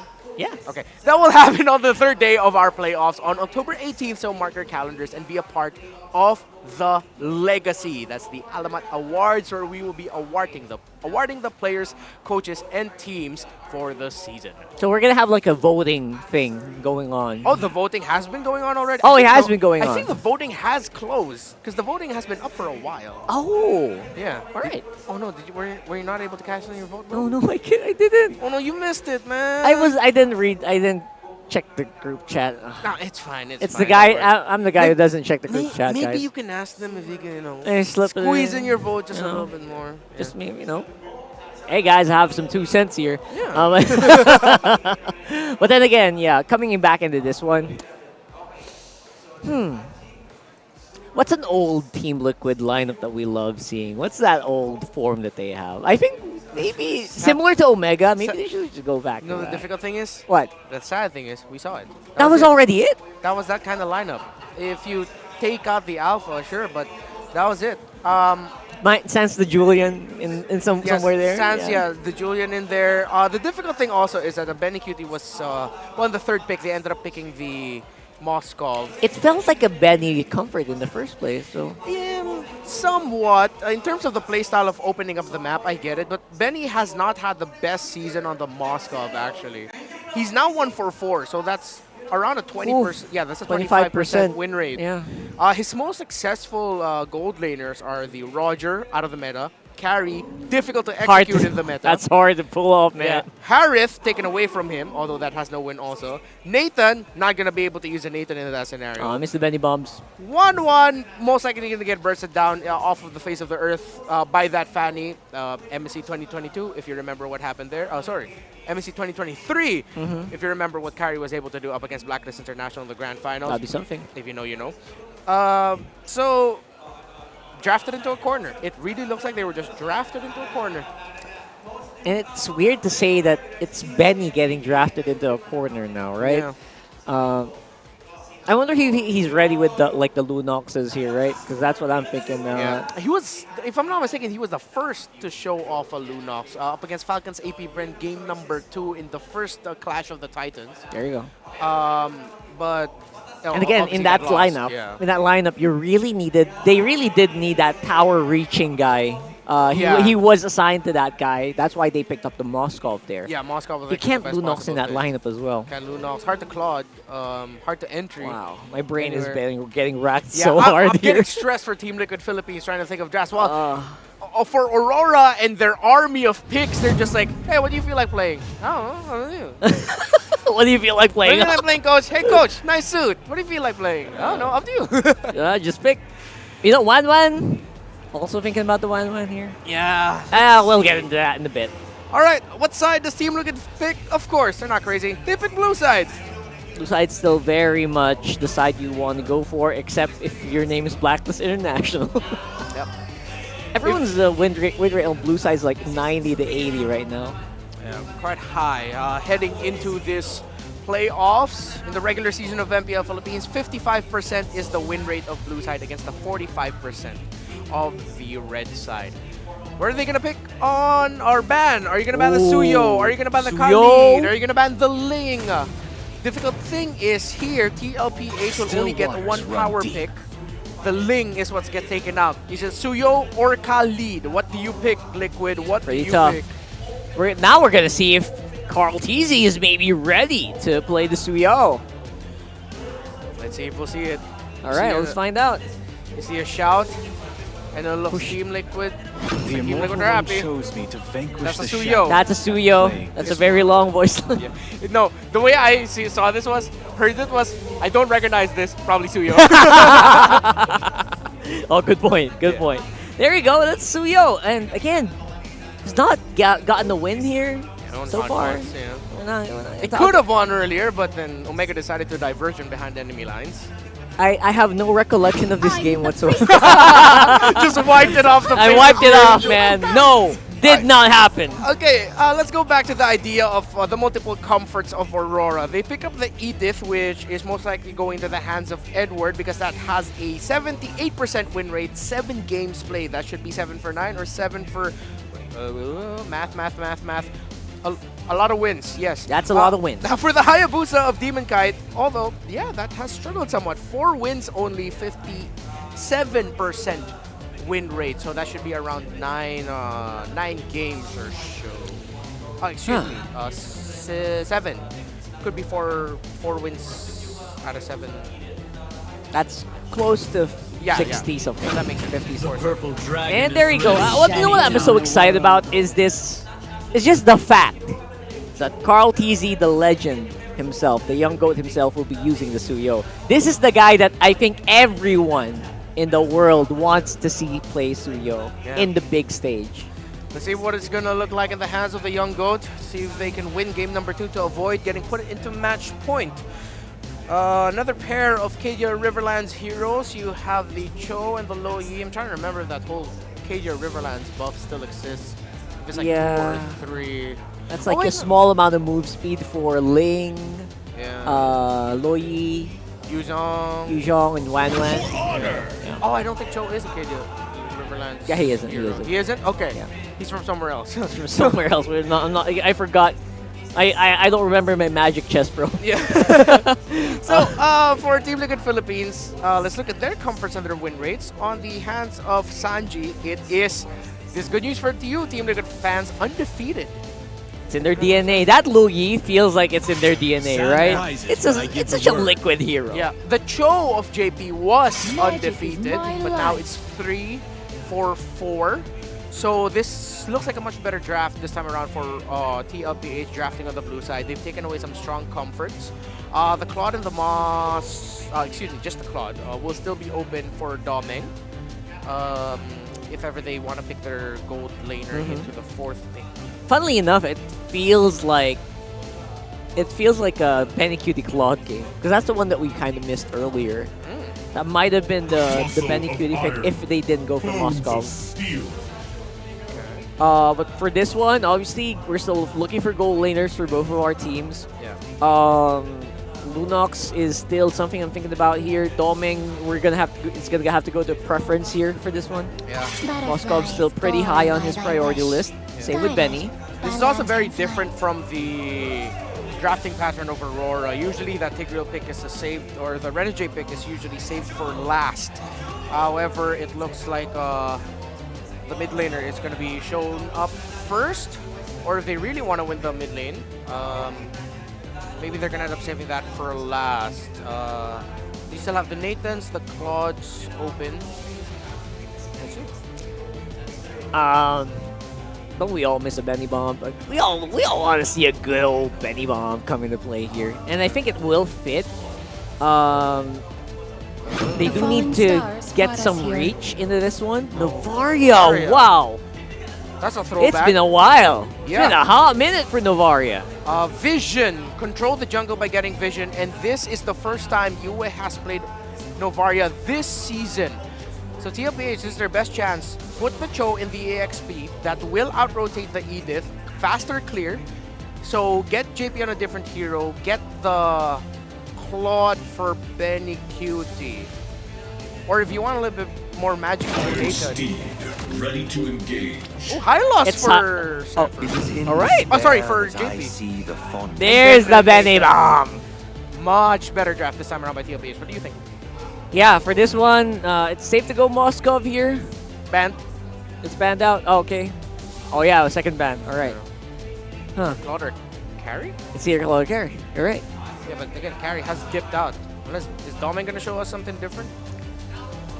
I'm not too focused on that, to be honest. It's weird because I love the Novaria because I'm thinking about the weakness of teams that go against the Loyi. It's the failure to check multiple bushes behind you and in front of you. So the Novaria kind of solves that, you know? It's kind of genius. I wonder if it's still Boom Melissa. Or no, just Carry. All right. It's hard to pull off. Honestly, I think TLPH got ahead in terms of gold. It's an easier lane and easier to farm against. Yeah. It's just a little bit better. Looks great for TLPH, yeah. Looks much more competitive compared to the last one. Let's look what the lineup rating says. Just a little bit higher for Team Liquid Philippines. Early to mid-game potential, damage potential, survival potential, crowd control, push potential. Look at that. That is a lot of categories that they are leading in. So the numbers don't lie right now. But then again, the last key to victory, defy the odds. Before we head in, quick thoughts. Yeah, good luck to Yue again for this one, but Sanji's gonna he might actually just run circles around him. Let's see what happens. 2 Purifies on the side of Aurora. Let's see if that'll be enough to stop the tempo and control the tempo of Team Liquid Philippines. It's game 2. A better start and a better draft. Team Liquid Welcome is to in Mobile home Legends. Season 13 Championship. Welcome to the bout. I can't believe they still opened up the Tigreal though. Yeah. Despite it being a better draft, quote unquote, I still think the MVP performance on Renegade is just going to carry over. Yeah, even during the regular season, you have to respect the capabilities of Renegade with this Sturgill. But I also like to commend with the lineup of TLPH right now. Again, as the panel mentioned, it's more competitive, especially Sanji's Luyi. And this lineup is actually similar to Game 3 of the previous series. 3 heroes from TLPH, right from Omega, and 2 from Blacklist. Which for 90% of the game, the team that had the Soyo was winning, right? Yes. Up until one fateful diversion. Yeah, one fateful diversion that Haji was able to check out. But that's a different game, a different series, a different set of teams. Here we are now, game number 2. Quick check on the emblems for the squads. Here you'll see Doming picks up Benny's signature carry all this while. JP getting sandwiched. I don't know if he knows there's more than one here. I think he knows. He's not going to repeat the same instances of what happened during game number 1 where Renegade catches him with the Sacred Hammer. Might fall down easily as Demon Kite works on him. And just like that, Carl TZ was... Oh, Demon Kite goes in with a Shadow. Oh! But JP manages to stay alive. One more hit. A quad Shadow again for Demon Kite just to escape. And Renegade using the flicker but won't escape Carl TZ. As Carl TZ picks up the first kill. Got him with the Queller point blank. And I just want to commend what Carl TZ also did. He blocked the Astral, the Star Shatter of Yue. To protect JP. To protect JP. I got you, Dad. I got you. That's a call. Yes. That's a call. I got you, Dad. So with that, Liquid draws first blood, making a beeline to the turtle. Renegade can only watch as Carl TZ secures it, locks it down. JP looking for that kick, still not level 4. And this is what you were saying. TLPH, whoever has the Suyo, will indeed dominate the early game. Again, a good catch from coming in from Carl TZ. Early to mid. Yeah, plus the cherry on top was JP didn't die. He was able to escape. That's why they were able to get also the turtle and preventing Renegade from reaching level 4. So right now, he can't set up any UD JP. And look at this, Renegade playing his own version. Oh, look at this, entropy in the face. Oh, BLCK knows that hero. He knows how to use it. He knows how to outplay it. So right now, again, TLPH has a slight lead. And when it comes to neutral objectives later, especially the Lord, they can still have those macro plays, especially Sanji again with the Luyi, which is a more TLPH lineup. Despite the Vex being better number 1. Mid laner, Renegade gets caught up. Oh, they want to burst down. The Hitman brings him down. Wiki Shadow kill coming in from Demon Kite. As he quad shadows out, here comes Edward once again. And just like that, they're gone. Dave Franco, now you see me. Now you see me, now you don't. Amazing work. That's the trademark Liquid comms we're looking for, all right? They had some signs of it in game 1, but right now they're calling the shots. 1,000 gold ahead, 3 minutes in. You can see it. JP's feeling it. He's already unlocked the Liquid recall. He's more confident, spamming, getting inside the heads of Aurora. Not a single Liquid recall game 1. Not, yeah, agree. He had a hard time, especially Renegade was the first one to get the level 4. First one to have a setup, first one to get the turtle. But again, Aurora, they still have Renegade, the implosion. We've seen a lot of games where Aurora was literally behind huge amounts of gold, but one setup from Renegade can turn things around. That's why the Hitman is so important. You see him for the past 4 minutes after that engagement in mid, wherein he died. He's playing this silent guardian role, wherein he's just hiding in bushes, nearby his force, not really engaging, just to protect his farming. Now JP gets a kick, forces the Purify. Coming in from you, Renegade flickers in for the implosion play, but it's not going to be enough though as Sachi gets the turtle. Here comes the attack once again. Liquid Express, they're working on Edward, trying to bring him down. Sachi with the diversion play, but they're not going to continue it because they got what they wanted. 2 kills plus the turtle. They call it a Liquid Stampede in the blue half. Well, technically the red side of the MPL arena. Come alive! Oh, cha-cha-cha-cha-cha to bring down Carl. And finally, an answer from Aurora. Demon Kite besting Carl TZ again. Mortal staining and protect you from that. Still a lethal ignition, Hayabusa. So a moment of vulnerability. And now look at this, the backline! A good catch by Edward, preventing the continuation of the Way of the Dragon with a good onward. Edward also making sure to protect his members as Renegade is getting targeted by BLCK and Sanji. He's going to fall down, but Edward goes in once again, forcing the Purify of Sanji and just waiting for the diversion play. Now you see me. Now you don't. Amazing. Again, Liquid, technically right now, they're playing maybe their second best heroes. Still very comfortable, but I think it's more about tempo. For them, it's, sure, draft as a fundamental, but if they get that vibe, they get their groove, that's when you start seeing Liquid stampedes. 5 minutes in, 5-1, about 2,000 gold ahead. They are. We saw a lot of action down bottom. Now let's switch it up. Something tells me we're waiting for Doming. We're waiting for Doming to get in there and do something. Because, save for that one kill of Carlisi, I don't think DK can do this alone. Yeah, I mean, they have to. But that's why they got the carry for late game insurance. In case Demon Kite's Hayabusa doesn't snowball. And right now, 1.8k gold lead. It's safe to say that they're not able to do it with a diversion play. They're going to send out Sanford and Sanji, the Sansan duo, to bring down Domeng. Late game insurance. Didn't even give him a chance to use Purify.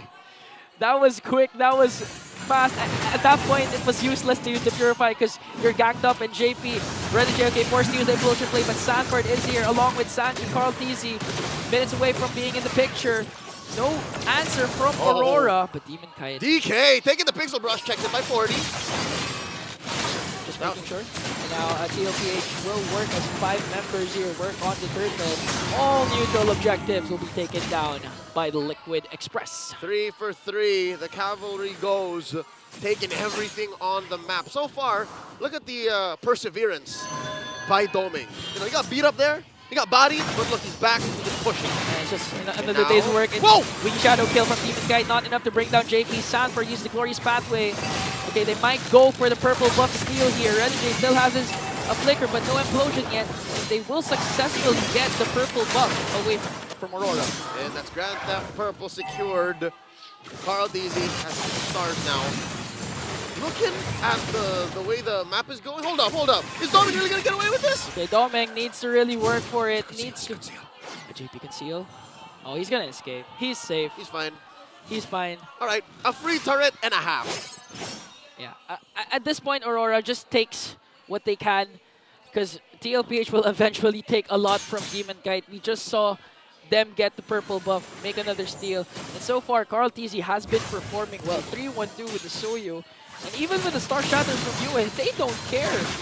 Oh dear lord, here we go. Okay, Demon Kite goes in right after Sanji. The diversion is there. Gonna send out to... Where did it go? Backwards. Backwards, okay. All right, slight,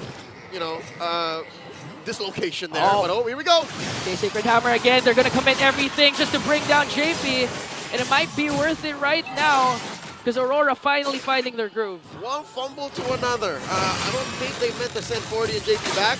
I don't think JP was expecting that many members of Aurora to be there. Yeah, and to commit a lot. And that was Sacred Hammer and Trojan. I believe, not sure what else ultimate they did, but they made sure to bring down JP this time because there are a lot of Sacred Hammer catches Renegade has been doing onto JP, but they're not able to burst him down. So he has to commit the implosion for that move. I think that's fine, step by step, you take everything you can as a team that's down 3K, 4 kills, and of course the rest of the map.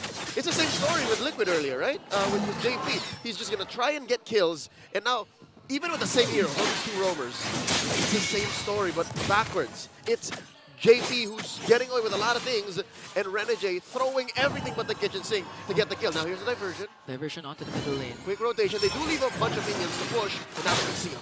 Okay, this time's gonna be a 5-on-5. It's a matter of setup. A good Astral Echo coming in from UA. They know where Liquid is hiding. They're gonna catch Sanford there as Doming just continuing to free hit onto JP. JP has to walk away. Sanford into the middle, trying to soak up every damage. The first man down is JP in the hands of Demon Kite. Plus a Doming kill. Working on Carl TZ. Manages to avoid that Star Shatter, but Aurora will get the First Lord. Divide and conquer. Aurora stand their ground and outplay Liquid. They defend their Lord take, and they get away with so much more. That was masterfully done. A good Astra Echo coming in from UA as we look at the Infinix instant replay. A good catch also from Edward. They have perfect information. Perfect information, perfect micro skills. I like to commend what Legend Zero Edward did there. Upon entering the frame, JP, he was able to cast his Onward, disrupting a potential Way of the Dragon. That's why Aurora was able to counter-attack. And only because there was a 5-man Echo, that they were able to defend from the Way of the Dragon like that. You know, imagine Echo defeating TLPH. That's ironic. That's ironic.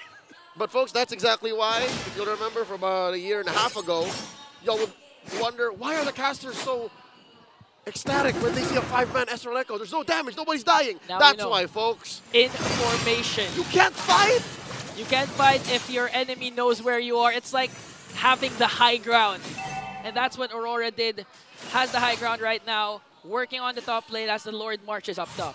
That's a push. Tier 2 up top taken down. Bottom lane's got a fat wave. Mid as well. Always getting hit here by the rotation, but just the same, definitely you can say Liquid is now on the back foot. They lost their control in the mid game. Okay, 10 seconds. Renegade's flicker is available. They're not going to force anything because we've seen Aurora be disciplined. Even though they were planning to end game number 1 as early as possible, that's why Edward didn't opt for a Thunder Belt. They're not going to force anything at this point because, again, they're respecting TLPH. We've seen Renegade's interview a while ago. They have a lot of respect towards this team because of the fact that they are the defending champions. And I think this is just the best form of respect, is to give them your best game. Give nothing less. And Aurora are doing just that, their best to make Liquid work for the chance to defend their title, to move on up through the brackets. Aurora up by 1 game, and despite that lead, they're playing everything perfectly. Okay, the beauty for TLPH's lineup is, again, we have to boil down to Suyu. As long as no one gets picked off before this potential Lord dance, Carl TZ can just sneak in and get the Lord away from Demon Kite. Again, with the second skill Retribution combination, if the Lord reaches 6,000 HP, you know TLPH can get that Lord. Yep, an average of about 4,000 to 5,000 off of the Sever alone. Yes. If the Lord is close to Retribution threshold. So, looking at the items right now, Carl TZ has a Hunter Strike, a War Axe, and a Blade of Despair. I would reckon that next item maybe is Prolific Roar, just to really put it over. Looking at the gold lane, Benny, maybe we're waiting for Benny. Look, he's up by about 200, 300. So maybe, that might be the key here. Diversion set up, wait. There's Benny QT and Sanji. Aurora works on the Lord. Look at the position of Renegade. He's showing himself right now. He has the flicker along with the flicker of Edward. Yue has a recall. Yue has an echo. JP also has his flicker. Now, one crucial Astral Echo from Yue can do the job. They're going to find 4 and Renegade finds 2! With a beautiful flicker implosion play. The Purifies will be popping. Sapper goes in with the Glorious Pathway. Demon Kite goes right after Benny Cutie once again, just like game number 1. Not quite sure who got the Lord, but the attack coming in from Aurora is still there. Carl did! Carl did! Okay, diversion play. Carl got the Lord. A trade for Benny Cutie. I think that's worth it. For the long haul, yes. But it makes you wonder, how did that engagement go wrong? Benny Cutie put the entropy where it should have, and I'm guessing he just wasn't ready for the burst coming in from PK. Yeah, at that point, Yue's Astral Echo, it's not used for information. It was used for the slow. That's why Renegade was able to flicker in with the implosion. I'd reckon the slow and the hitbox growing. Yeah, the hitbox. It made Agree. the 4-man, 3-man 2 implosion. Well, it was a key. It was an impactful 2-man implosion. Yeah, because they forced the Purify. They caught Benny Cutie. Here comes the diversion again. Okay, they're going to make use of this Lord. JP is trying to zone out the scene. They're going to get one turret down. All right, Liquid recovers, getting back their 2K gold lead. DK spots one. 1v1 between the young goat as Demon Kite again wins that bout, bringing down Carl TZ. Aurora making quick work of the Lord, and no inhibitor turrets will be taken down. 30 seconds on the clock for Carl TZ in Respawn City. How's about that? It's his turn to take a break. Ooh. How has Liquid not Sorry, I just got taken down it now. this turret? Yeah, exactly. You got it, right? How is Liquid not taking down this turret in mid? Something tells me maybe they should have left that Lord and then worked on mid. I think that the plan was Carl TZ to bring down the mid lane, and Demon Kite knows it. That's So why he blocked it. That he didn't just block it. He killed took him. down Carl TZ. He just didn't deny the shot. He slapped it right in his face. He slapped it, blocked it. Not just a TKO, All right. but a knockout. All right. Looking at the item game, about 400 between Doming and Benny Cutie. So again, it's because of this fact that there is a gap between these gold laners that I'm wondering, Why is it so difficult for Benny to find it? Something tells me that Benny should have bought either a Blood Wings already at this point or Winter Crown. Honestly, I think it's not the items. It's the Demon Kite factor. It's the positioning. It's the positioning. It's Demon Kite. Game 1, we've seen him, Fanny, literally go straight for Benny QT in a 5v5 clash, connecting with the cutthroat this time. He's got it in for Benny. He literally went for Benny QT again for that clash. He's trained for this day. Yes. He's hired dozens of RG grinders say, act like Benny Cutie. I'm gonna hunt you down. Man, before he sleeps, he looks at pictures of Benny QT. He studies his gameplay. You're mine.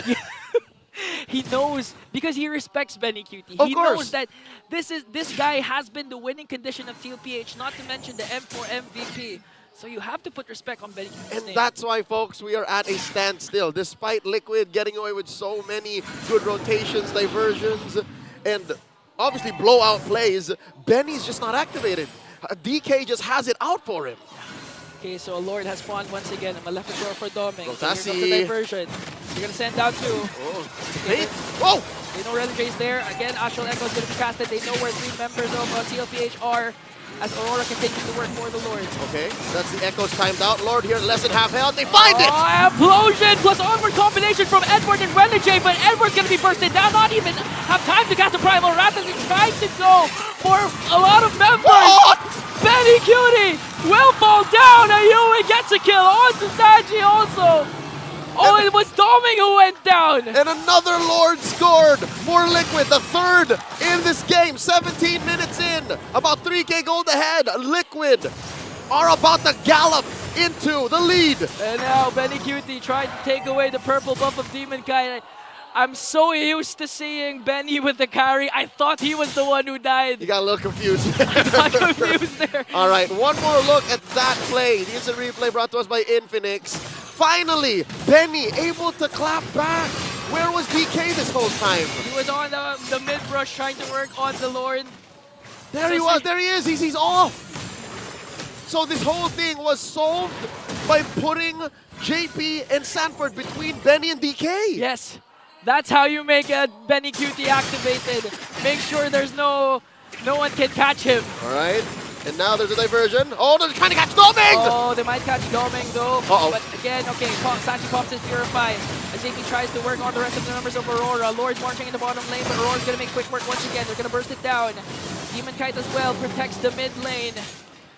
So right now, if you're TLPH, can you end this for the next Lord? Because again, the comeback potential of Aurora is huge. Renegade, if ever he catches someone again with the implosion play, it could be over. The Hitman always means business. So yes, I'll tell you now, Aurora, as long as they're breathing, as long as Renegade's on the map and that base is standing, Liquid cannot rest on their laurels.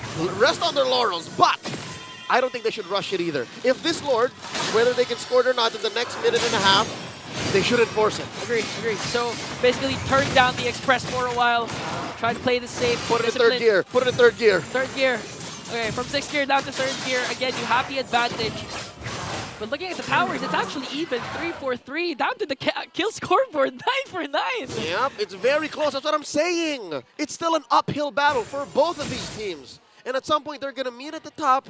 And unless you're ready to press on that clutch, then don't. All right, wait for it. Have perfect vision, which is why it's so much easier for Aurora to engage. You know what I mean? Because of that. Yeah. Because of the Astral Echo off of you. You remember that last Lord fight? They timed out the Echo. And Sanji and Benny weren't part of the Echo. Yeah, and they put bodies between Demon Kite and Benny QT. That too. So you see the layers? For Liquid to get away with things, for them to win fights. For Aurora, I hate to say that it's so simple. I hate to say that it's all just Astral Echoes, Renegade. Then Renegade, yeah. No, not Implosion, just Renegade. Just literally Renegade. Just Renegade, all right? So if they can get those two things together, Liquid's looking at match point. But if Liquid can time it out again, I hate to condense it to such a basic situation, to such basic terms, but that's why it's 4-0, man. In Season 14, that's why it's 4-0. That's why it's 4-0, and TLPH looking to even out the series to get their first win. They gotta get their first win. Again, this is the play-ins. One series loss means it's the end of your journey for S14. But also imagine the momentum shift. the boost in morale if Liquid are able to score one over Aurora, which they could not have done in the span of 2 months. Plus, in game number 3, if ever they extend this, they have the advantage of picking a side for game number 3 since they're the... No, it's actually Aurora, sorry. No, I mean, every even numbered game is for Liquid. For Liquid, yeah. So for game 4, yeah. But that's neither here nor there. Lord here, up already, in the shuffle. Edward comes in. Oh, they're gonna find Sanford, not get casting the explosion, but Astral Echo will be casting. Demon Kite waiting for the perfect opportunity. Edward, though, soaking up the damage. He's gonna fall down in the hands of Sanji. Demon Kite goes in with a Wiki Shadow kill, but not gonna bring down Benny Cutie. 5 members of TLPH are still here, and it looks like this is an opening for Liquid. Edward out for about a minute and a half. A lot of spells, a lot of ults, resources spent to get this one-man advantage. But just the same, you see what I'm talking about, Ian? The fact that all it takes for RORA to be able to lean hard into it is an Echo and the implosion from Renegade. Just those 2 things are able to keep him up, and they're still fighting! And at this point, Renegade doesn't have his implosion ready. He has the immortality, though! He has the immortality. TLPH working on the Lord Demon Kite. Will he be able to do it? Quad Shadow, okay, DK, it's gonna be a retribution battle. Of course, CarlTzy will get it. Implosion coming in from Renegade. They're gonna bring down JP, but they bring down Doming as well. Now they're gonna work on Demon Kite. Does he have the shadows though? Oh, he shadow kill. But the Wither Crowd play coming in from Sanji. Demon Kite's gonna escape.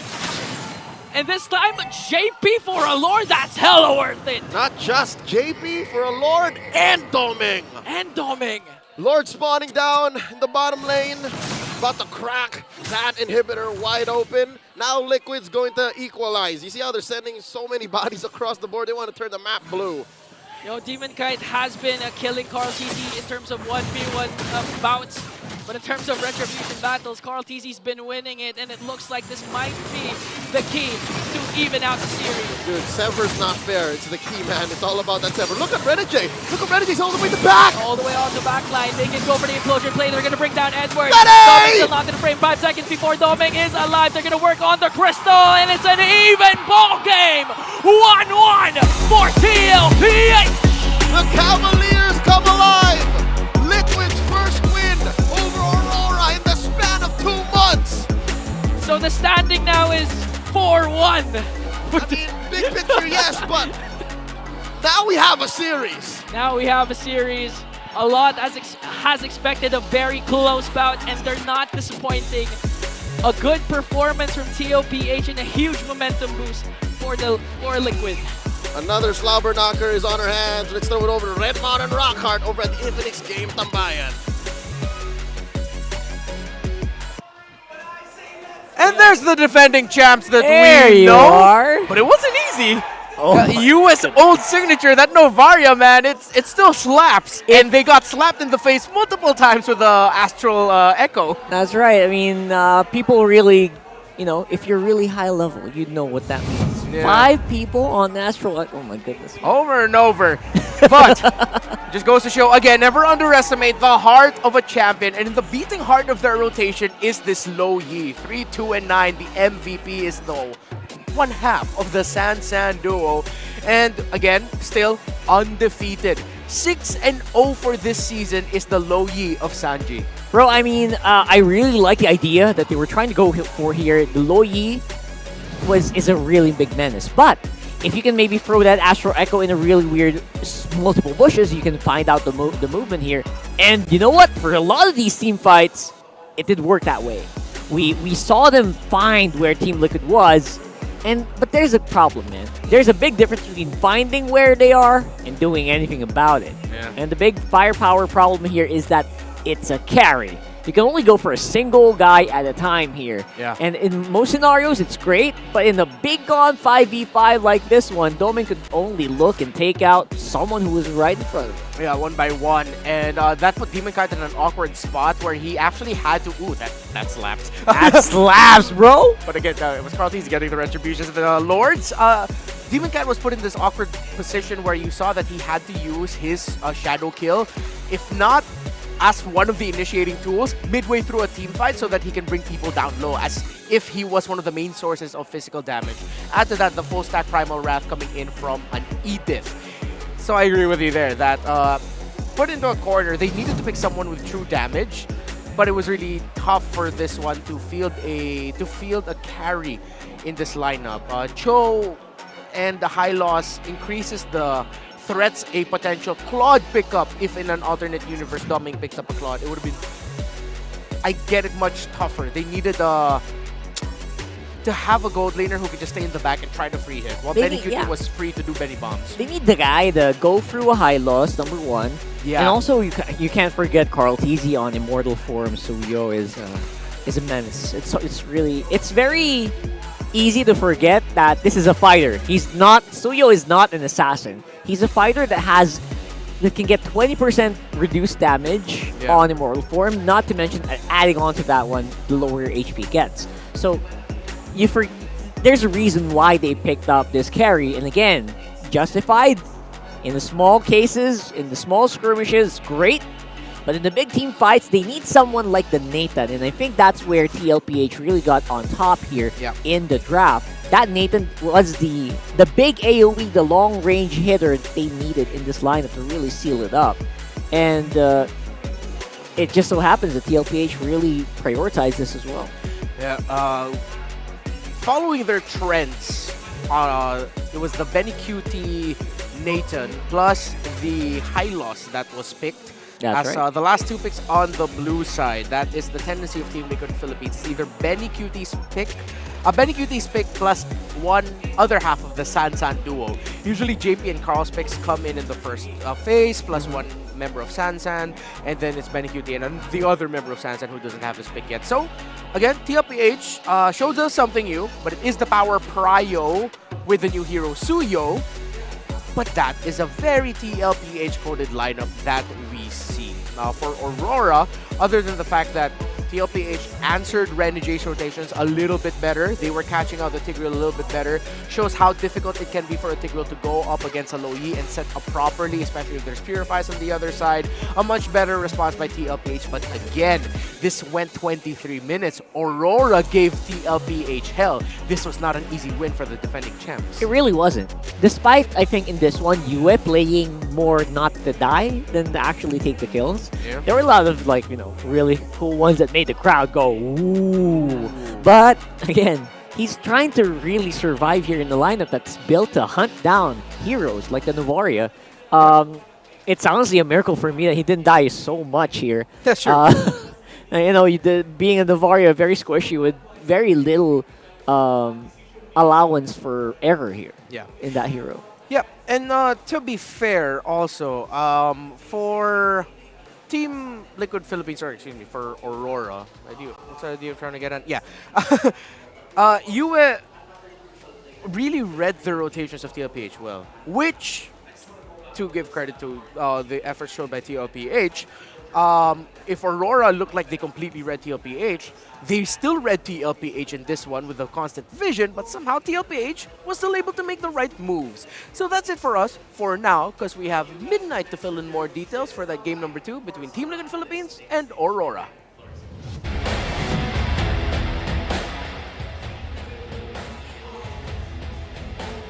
MLBB 1-1 is the score of the game right now. On the back of an amazing draft and performance as well from Team Liquid Philippines. Welcome back to the United Stand. My name is Spintan, and we're going to be breaking down the finer details of what happened in this game. Now, as we can see, yung objectives dito ng Team Liquid Philippines, it's all continuous. Hindi nag-stop yung kanilang momentum. They continuously took towers, and yung gold lead nila ay tuloy-tuloy lang yung pag-akyat. And Aurora, even though they keep finding these counter-engages, these counter-objectives against Team Liquid Philippines, the power spike of Team Liquid Philippines allowed them to pave the way to have an intense momentum in the mid-game. By the 8-minute mark, may hawak na silang 3.3k gold lead. Although nag-dip tayo on the 13th-minute mark dahil nakakahanap na rin ng power spike ang Aurora MLBB with the damage output of the carry and the Hayabusa. One thing is something na kailangan nating tignan, yung item changes dito from the side of Team Liquid Philippines, specifically on the roam as well on the XP. The selection between the Antique Kiras that nullifies some of the physical damage outputs na nilalabas ng isang carry at pati na rin ng Hayabusa. Once na mag-proc kasi yung passive or ng skill mo, your physical damage output gets reduced. And then lumabas pa yung immortality pickup coming up from the Cho. And knowing Aurora MLBB, specifically Rene J, he loves setting on those tank roamers on the other side. So the Cho was able to play aggressively against Aurora MLBB, getting the vision, getting the bushes because of the reset factor. Dahil nga may immortality yung Cho, pwede niyang tapatan yung Tigreal. He can look for the vision on the roamers and the important heroes on the side of Aurora MLBB, and it changed the dynamic of how Team Liquid Philippines was able to play the game. Kasi meron na silang taga-scout, meron na silang taga-silip ng mga heroes sa side ng Aurora MLBB, kaya naman hindi rin ganun kadali na makahanap ng opportunities to engage for the side of Aurora MLBB. Basically, it's in-game adjustments as well as the mechanical adjustments that came out from Team Liquid Philippines that allowed them to find an amazing momentum in the mid-game and then find a wonderful opening in the late game. Kaya naman hindi ganun naging kadali yung pag-execute ng Aurora MLBB na kanilang lineup, even though we keep saying that they have the late game momentum, specifically with the Novaria and Takari. Team Liquid Philippines found amazing answers, hindi lang sa kanilang paglaro, kundi na rin sa kanilang mga adjustments. In-game wise, position wise, it was an amazing game coming out from Team Liquid Philippines. Now the question is, will it be the same thing? Same thing for game number 3. Nabanggit ng ating mga kasas na panel, draft and execution is a big factor in this matchup between Team Liquid Philippines and then Aurora MLBB. Before we proceed to game number 3, let's throw you over to the MPL Playground. This is your very own Odin, at samahan niyo ako i-discover kung ano nga bang meron dito.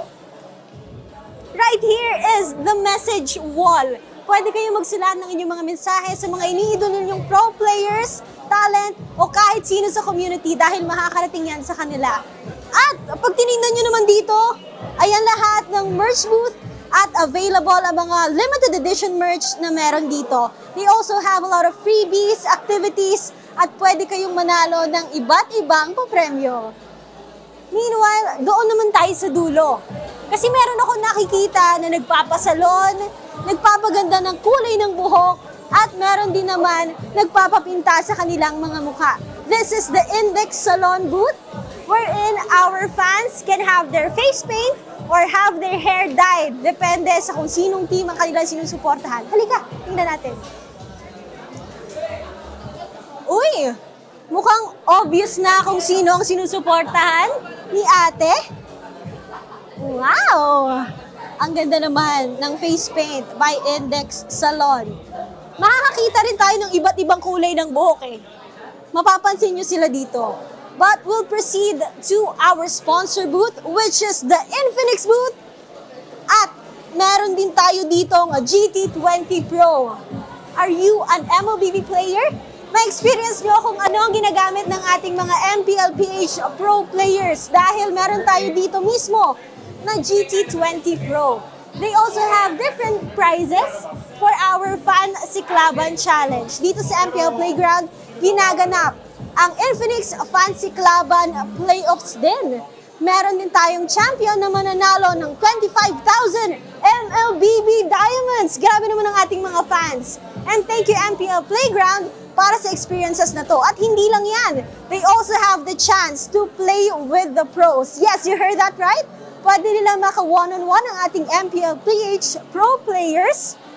At dito sa ating stage, ginaganap ang meet and greet for all the teams na nandito sa playoffs. So abang-abang lang kayo. At sa dulo naman natin ay makikita natin ang ating smart booth.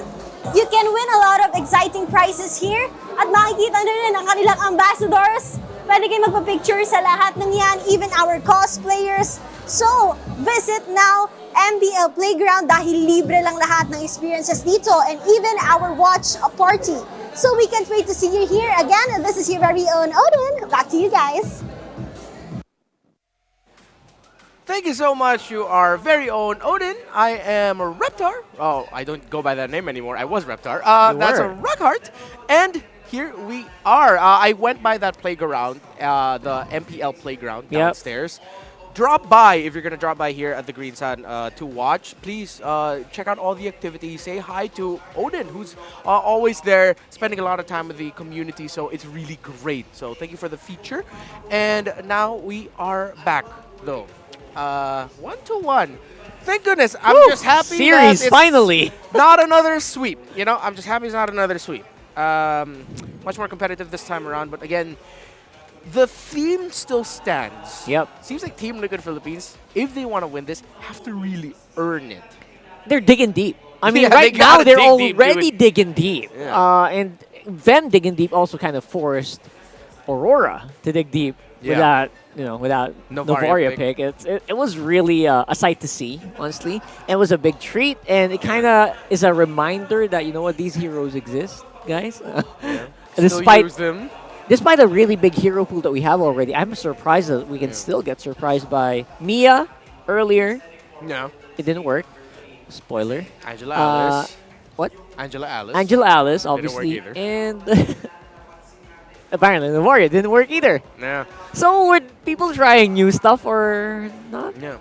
You're not getting rewarded today. Yeah, but again, it was just difficult because like the damage profile of the gold laner for Blacklist International, it was tough to pull off and really make it shine. Hey, those look like those like members of the Royal Duo. So MPL Arena, it's time to give us your freshest look.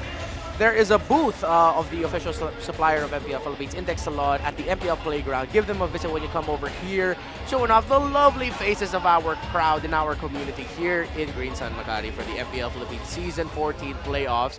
And I'm happy that more people are less shy about it. Oh, look at that guy. He actually he's saying he got. He colored his hair blue. He colored his hair blue. For the sake of his sanity, I wish Team Liquid Philippines wins because he supported Omega earlier. I feel like this man will not be able to handle. Oh, like yeah, there he showed it. Was he was he green earlier? Oh yeah, that's a good question. Was he green earlier? Did he have green hair? Maybe that's something we can ask him later once we're done here. But yeah, for sure, 100% love seeing all the fans here. They offered to dye some hairs. Yeah. Surprisingly, they were dyeing hairs. Yeah. I didn't know people would be willing to dye hairs today. Apparently they are. And it's a Wednesday here in the Philippines. There is, it's good to see that people have taken, I talked to a lot of people, they've taken their leaves.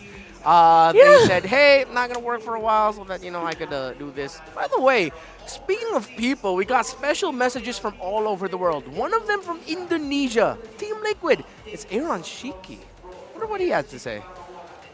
Tingin ko sa TLPH, syempre sila pa rin yung defending champion. So sobrang laki ng... Definitely not Aaron. Yeah, that's not Aaron. He starts with... Yeah, that's just a test. That's just a test for y'all to see if you that... guys are, still there on your toes. I wonder if there are people there going like, hey, Aaron Shiki looks a lot like Renegade. No, that was Renegade. No, that was Renegade, bro. That wasn't... and of course, these guys are kind of just getting ready. That's why we have to we're asking people what they think today. Yeah. And you know what? How's Team Liquid Indonesia doing Pretty damn good. compared to TLPH? Oh, well, they had... Is it pretty far? They had a much better season. Yeah, pretty far. They had a pretty iconic battle against RRQ Hoshi for their battle for first at the end of the regular season of MPL Indonesia, but it was the Kingdom who was able to trump the Cavalry in Indonesia. So Team Liquid ID ended the season at second, really just because they couldn't defeat RRQ Hoshi. So that's an interesting story to see heading into their playoffs. But here, yeah, Team Liquid ID, Team Liquid Philippines has struggled. But again, finally they got to get a win over Aurora. I mean, it had to happen sometime for Team Liquid Philippines, who has been super dominant for how long already. Then again, we did see them kind of participate in international tournaments. Big difference in their performance. If you think about it, they play a lot better on home soil, I have to say. After that M4 stint, they play a lot better when they're here for some reason, and I'm all for it, honestly. But then again, we are yet to see FCAP. That's tomorrow, I believe. Oh no, yeah, that is tomorrow. So these are things that I'm super excited about. Like the counterparts, obviously for RSG, I'm a bit heartbroken that across the board, we haven't seen them perform in any playoffs or win in any playoffs. Yeah. But other than that, I feel like if we're looking for a TL. A TL. A Team Liquid, yeah. A Team Liquid to come out on top. You know what? TLPH is looking still really strong here, honestly. If they can beat Aurora, if they can do this, you know what? They can do anything. Well, Who's the? Oh, obviously FNOP is Yeah, like. FNOP right away, and they don't have a win up against FNOP either. I'm gonna have to double check. Maybe they have one game if I'm not mistaken. They're not completely winless against FNOP, are they? I'm gonna have to double check that. Yeah, later but on. you know what? We'll talk. Yeah. You get a bit. In well, a bit. Hopefully, we'll hear from Team Liquid ID eventually as the series goes on. But before that, we have to enter our draft. There it It's is. Draft time. Gotta love the lights here in Green Sun Makati. It is even more badass in person. So if you don't have tickets yet for days 2, 3, and 4, come on over. The question is now, what is the ticket for these two teams to get a match point lead over the other? Aurora picks blue side in the draft, and they ban the Link, Julian, and Khalid, while TLPH respect the hell out of that Phobius, and they take away the chip. Well, so far today, blue side has been winningers. Yes. Especially in this particular series specifically as well. Yeah. So it is, if I'm not mistaken, we've had 3, 4, 5, 4 out of 5. 4 out of Blue 5. side wins, yeah. So you know what? I don't think that's gonna be a big factor here too much. Not like compared to like the previous series, but this one, I'm feeling good. I'm feeling good, especially because they have access to like so much. They can pick Suyo. I'm excited to see if Demon Kai is willing to pick that up. Yeah. But you know what? Leaving the Fanny open feels like a trap. Me to vanquish the shadow. Yeah, they go for it. I love it. So TLPH, oh, they rush to Harith. Oh, they're pinning Domeng in the draft. Always on the way. And they pick up the Matilda as well. That's a double hit on Doming right there, right? This has to be a Claude pickup. If not, it will get banned. You're gonna have to pick up your one of your top gold laners now that you've played so far this season, Doming. And for Doming, I wonder if he's actually ready coming into this playoffs with like more. Obviously, we have a lot of staple picks for Doming, right? So many good staple picks for Doming, but you have to be ready for those scenarios where you're being pinned against a wall like we're seeing right now. And you have to have stuff ready under your sleeves. That's just a given in MPLPH playoffs, brother. Right? So, I wonder. Will you get his Zaz? I am the priestess of primal lightning, the That's hunter it. of all the evil gods. Oh, excuse me. Of course, why get the Zaz when you can get Yue on his main comfort, which is really the Valentina. Even surprisingly more iconic than his Novaria. That's true. TLPH gets the Jushin. Magic damage is what they show first. So, Aurora know that they have to really consider banning out the Alpha this time around for Carl TZ, because that would slot in much better alongside the Matilda. Again, Alpha is 4 for 4 right now? 4 for 5. 4 for 4. I believe it did it lose earlier. I don't think it did. A 1 for MP the King, 3 out of 4. Oh, 3 out of 4. Carl TZ lost on 1. Yeah. Right. And then again, we are gonna have to keep the momentum swinging if you're thinking about gold lane bans. If I was, oh look at that, they answered it. If I was TLPH, I would love a gold lane ban here just to put a little bit more pressure to Doming, who seems to be, you know, if you're thinking about TLPH, they could be targeting this guy. I wonder if that means Carl will just get the Ling as 4. There it is, another one. They might actually just get the Ling as the last pick. Pick up their EXP laner for. Oh, Ling's banned out. Oh, excuse me. Yeah. Yeah. Oh, you're right. Fanny Carl TZ. Just kidding. I know, guys. But I get why you would suggest it. I get Bro, who doesn't want to see Carl TZ play a Fanny, you know? But then again, yes, he's been very vocal about not being highly adept. There you go. Yeah. Highly adept on these heroes so far. Yeah. But that was like a few weeks ago. Who knows, right? Yeah. And Hayabusa's out too. I think RORA are forcing Carl to play the Nolan now. Yeah, Nolan's the top pick right now. Because they can't pick anything weird like an export jungle. Joy jungle doesn't sound good here. Julian is banned out as well. Banned out, so Nolan's like the last best option. So I think just pick your Sanford pick now. So yeah, they go for the high loss. They need that tanky presence. So it's high loss, Harith, Jushin, Matilda. Very clear combo that you want. You have your formation breakers in the Matilda, the high loss, and the Jushin. You have crowd control set up for the Harith. This jungle might play a more utility role. What if it does end up becoming an export? Feels like a great combo. They need that big explosion in the middle of like the combo of the high loss. Matrix. Wow, Dolming, he dug deep for this one. Oh, that looks like a Team Liquid draft. It does! Like, if we just adjust some things, that looks like Aurora going for a Team Liquid cosplay.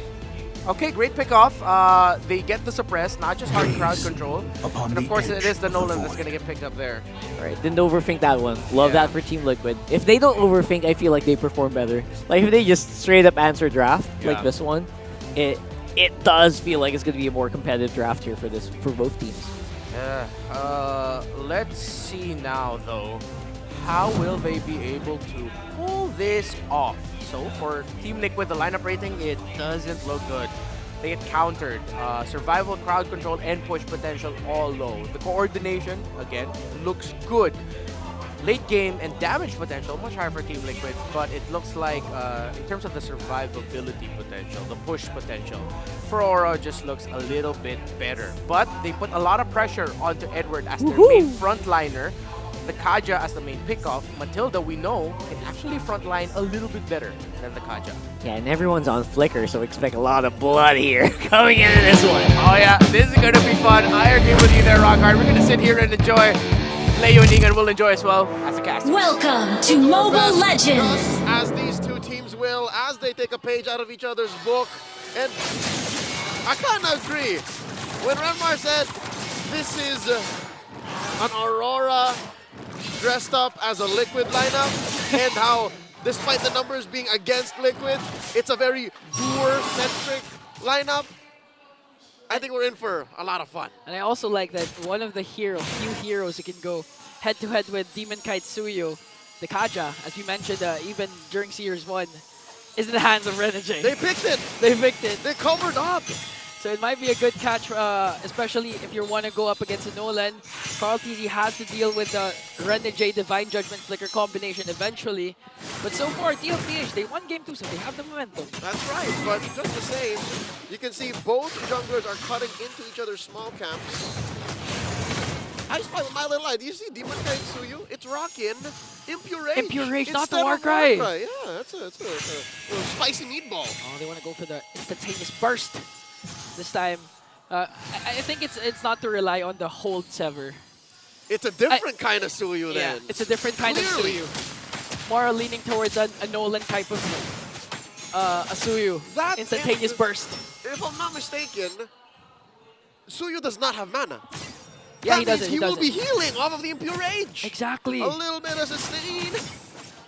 Paired up with the damage reduction that Suyu has. I mean, it makes sense because there's really not much peel here. It's just Edward. Renegade doesn't count.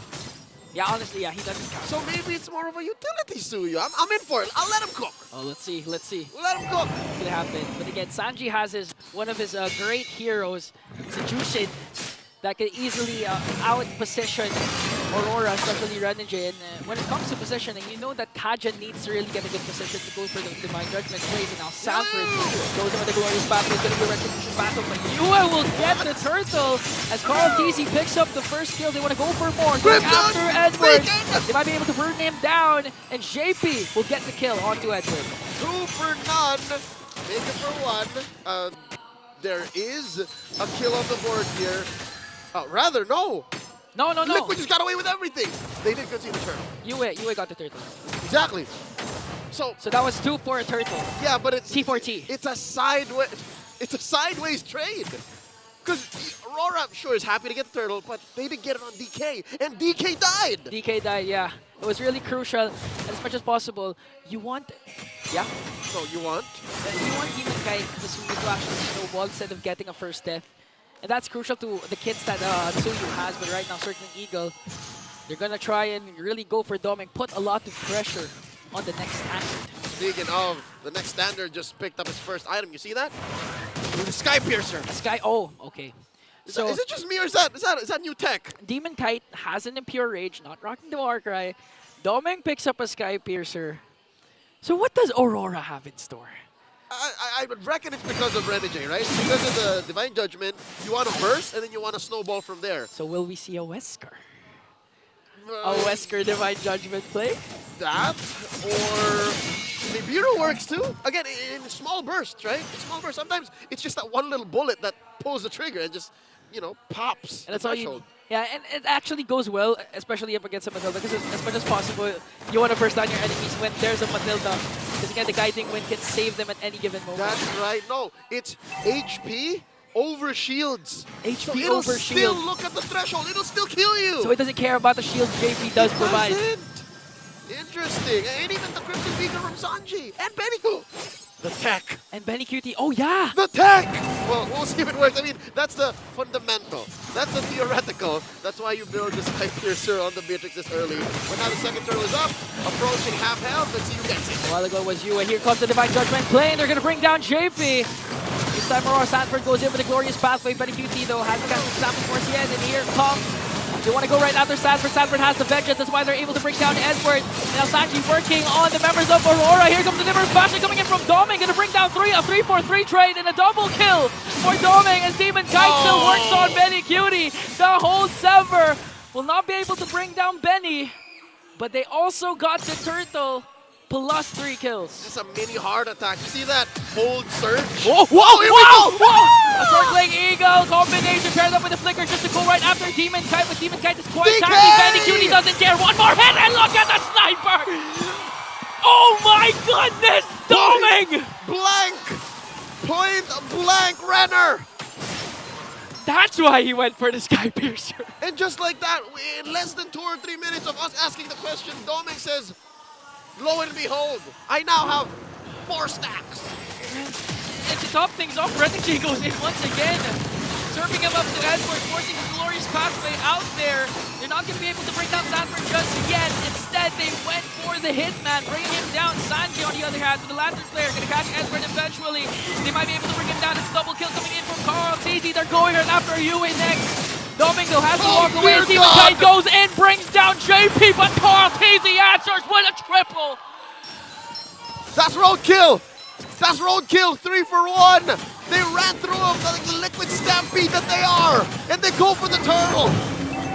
It's like TLPH is going up against TLPH with the way things are going.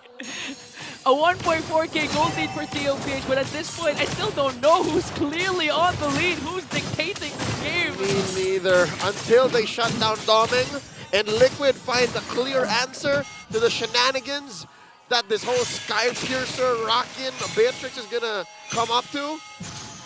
It's never clear, it's never a lead. Even if this does balloon up to 2,000, 3,000, Edward spotted by Carl. Edward managed to stay alive. So right now, TLPH, if you're TLPH, your main priority isn't Demon Kite, isn't you or whatever. It's literally Doming. Doming, and for the side of Aurora, at this point, you don't just have to think about Benny. You can't. Anybody. You have to worry about Carl TZ with the 6 points on this Nolan. You shut down Carl, that's bingo. Anybody else, I think you're very capable of, especially if you're building up stacks on Doming. Yeah, and actually a silent hero right now for TLPH is Sanji. Okay, they're gonna work on Sanford again. They're gonna come into Divine Judgment. A lot of KCC just to bring down the horse. They're gonna feed it off to Doming! But wow! How is there that much burst? Carl DZ sent 3 or 4 dudes packing. He sent 1 to the grave. That was a quick response from Carl TZ.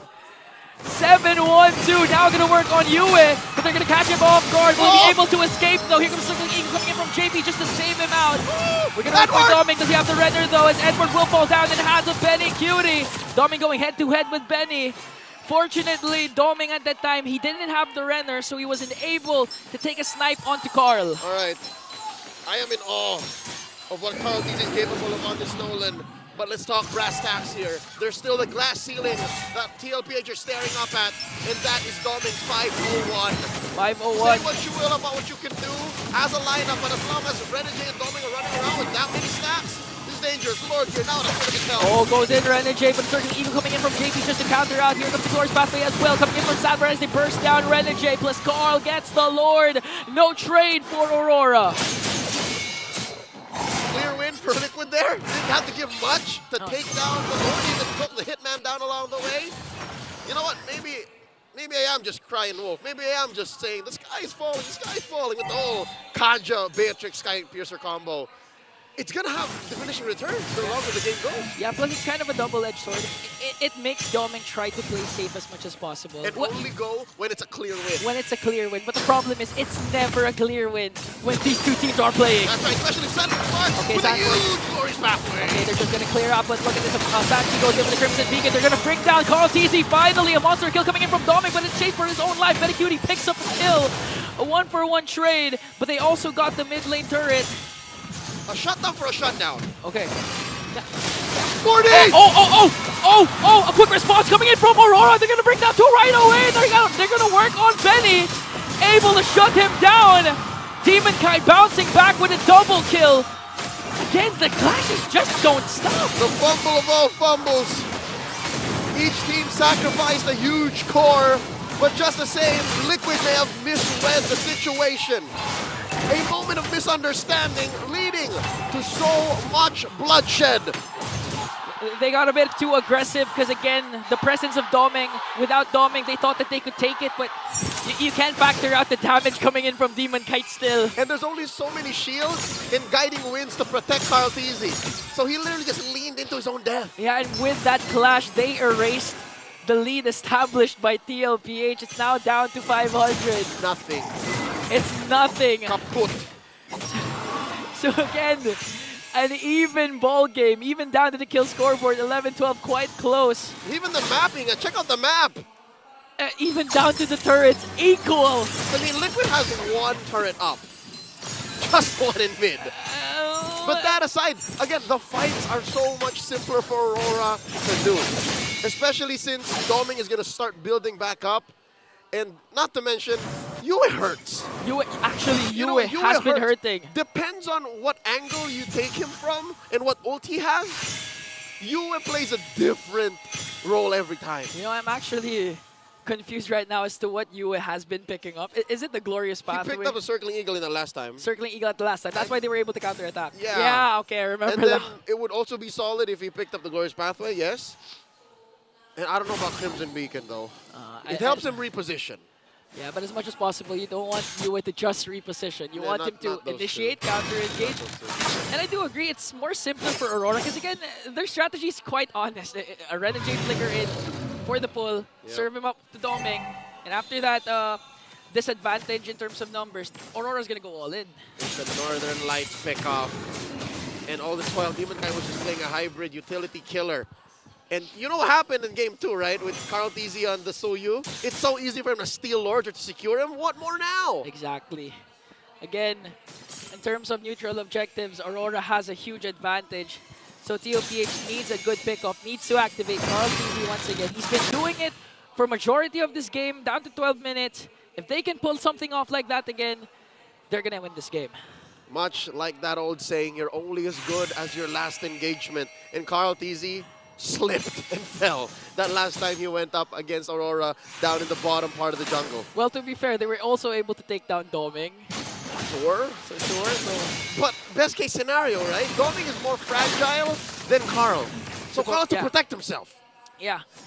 Plus, Carl also has JP with Circling Eagle with a guiding wind, so... That's true. Instantaneous burst, then go out. All right, there's the Malefic Roar on the Nolan. So even Edward has to think twice. Renegade as well, double time. Everyone. Even for the side of TLPH, they have to think twice because of the damage output Doming has been doing. US still not taking any ults. Okay. There's the pull, the guiding winds. There's the flying horse. But it's not a Pegasus. It's not a Pegasus, okay. This is low cost footsies for Liquid. Like, because JP can save them. Because you'll be Renegade flicker in! Flickers in! He's gonna catch Sanji there!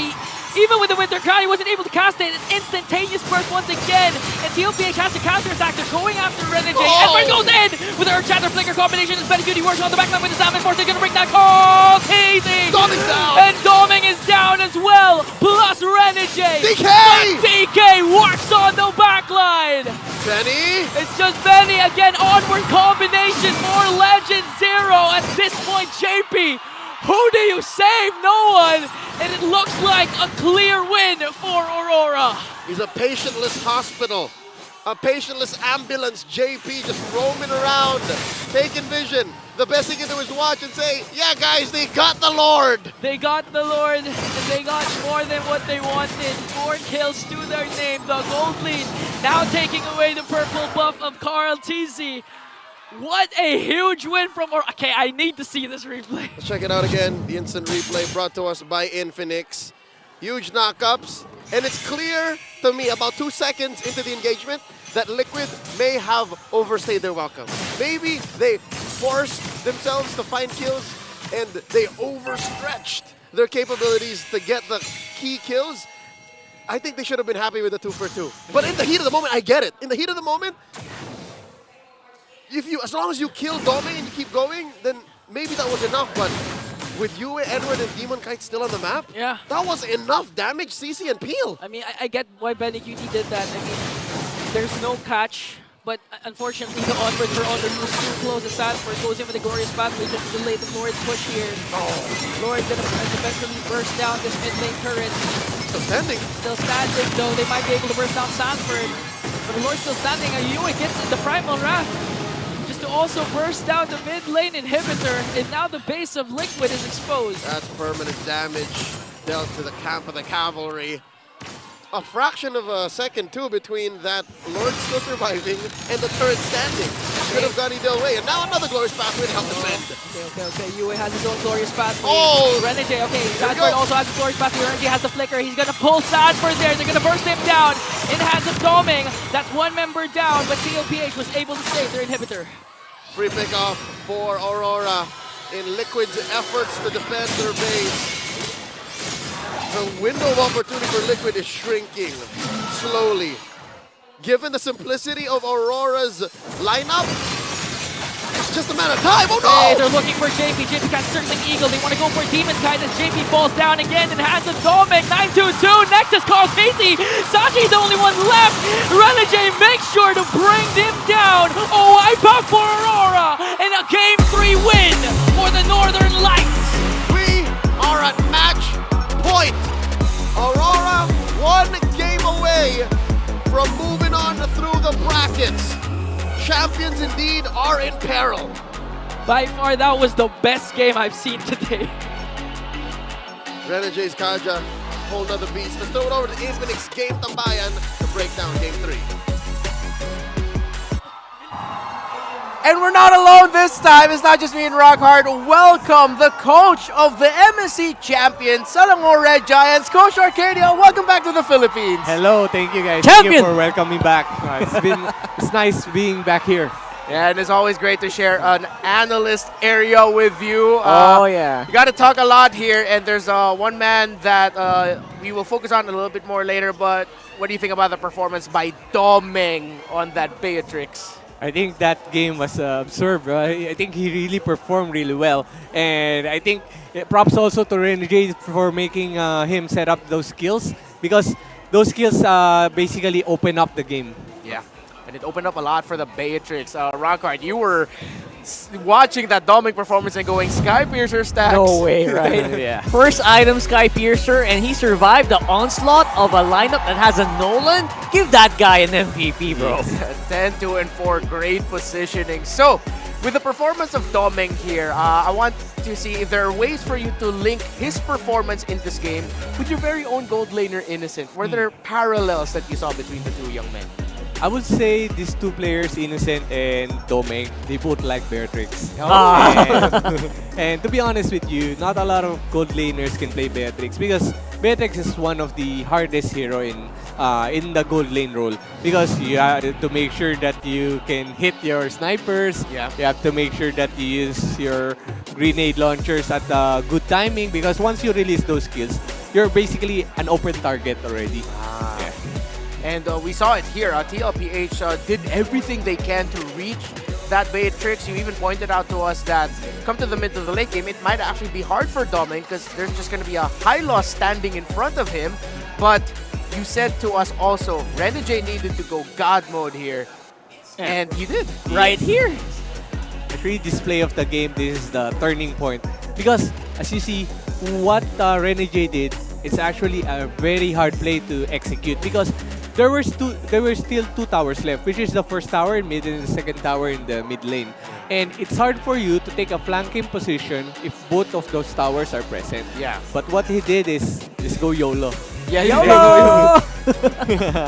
It's like the equivalent of Renegade going, just pick Roger, coach.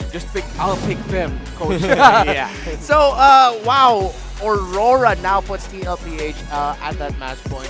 Rockhart, where do you think it went wrong for TLPH here? Honestly, it felt like it shouldn't have gone wrong, right? Because of the lineup. It was so beefy. It was so good in terms of, you know what, this is the lineup, you know they can reach the late game. And on the other side, it was very glass cannon, but it also had like really big potential because of the early Sky Piercer, because Demon Kite was going crazy, and because Renegade just does Renegade things. He was, like you mentioned, Coach, like he's like the X factor for Aurora here. Yeah. So for TLPH, Coach Arcadia, so we got Rockhart take on you. Do you feel like there were times where TLPH should have just committed the play? Were they too aggressive or were they too safe at times? What do you think?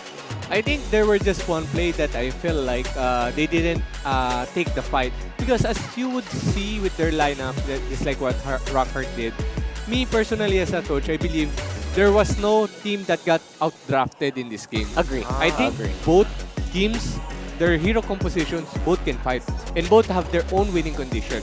Which is, if you would look at TLPH lineup, their lineup is like more on like in the early game. They want to box up and then try to take team fights.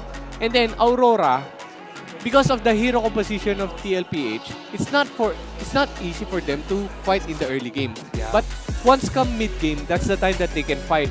And like what we talked about earlier, Renegade just need one good pull. And to be honest, TLPH, they're also commendable when it comes to battle spell because TLPH, Sanford, he get the vengeance.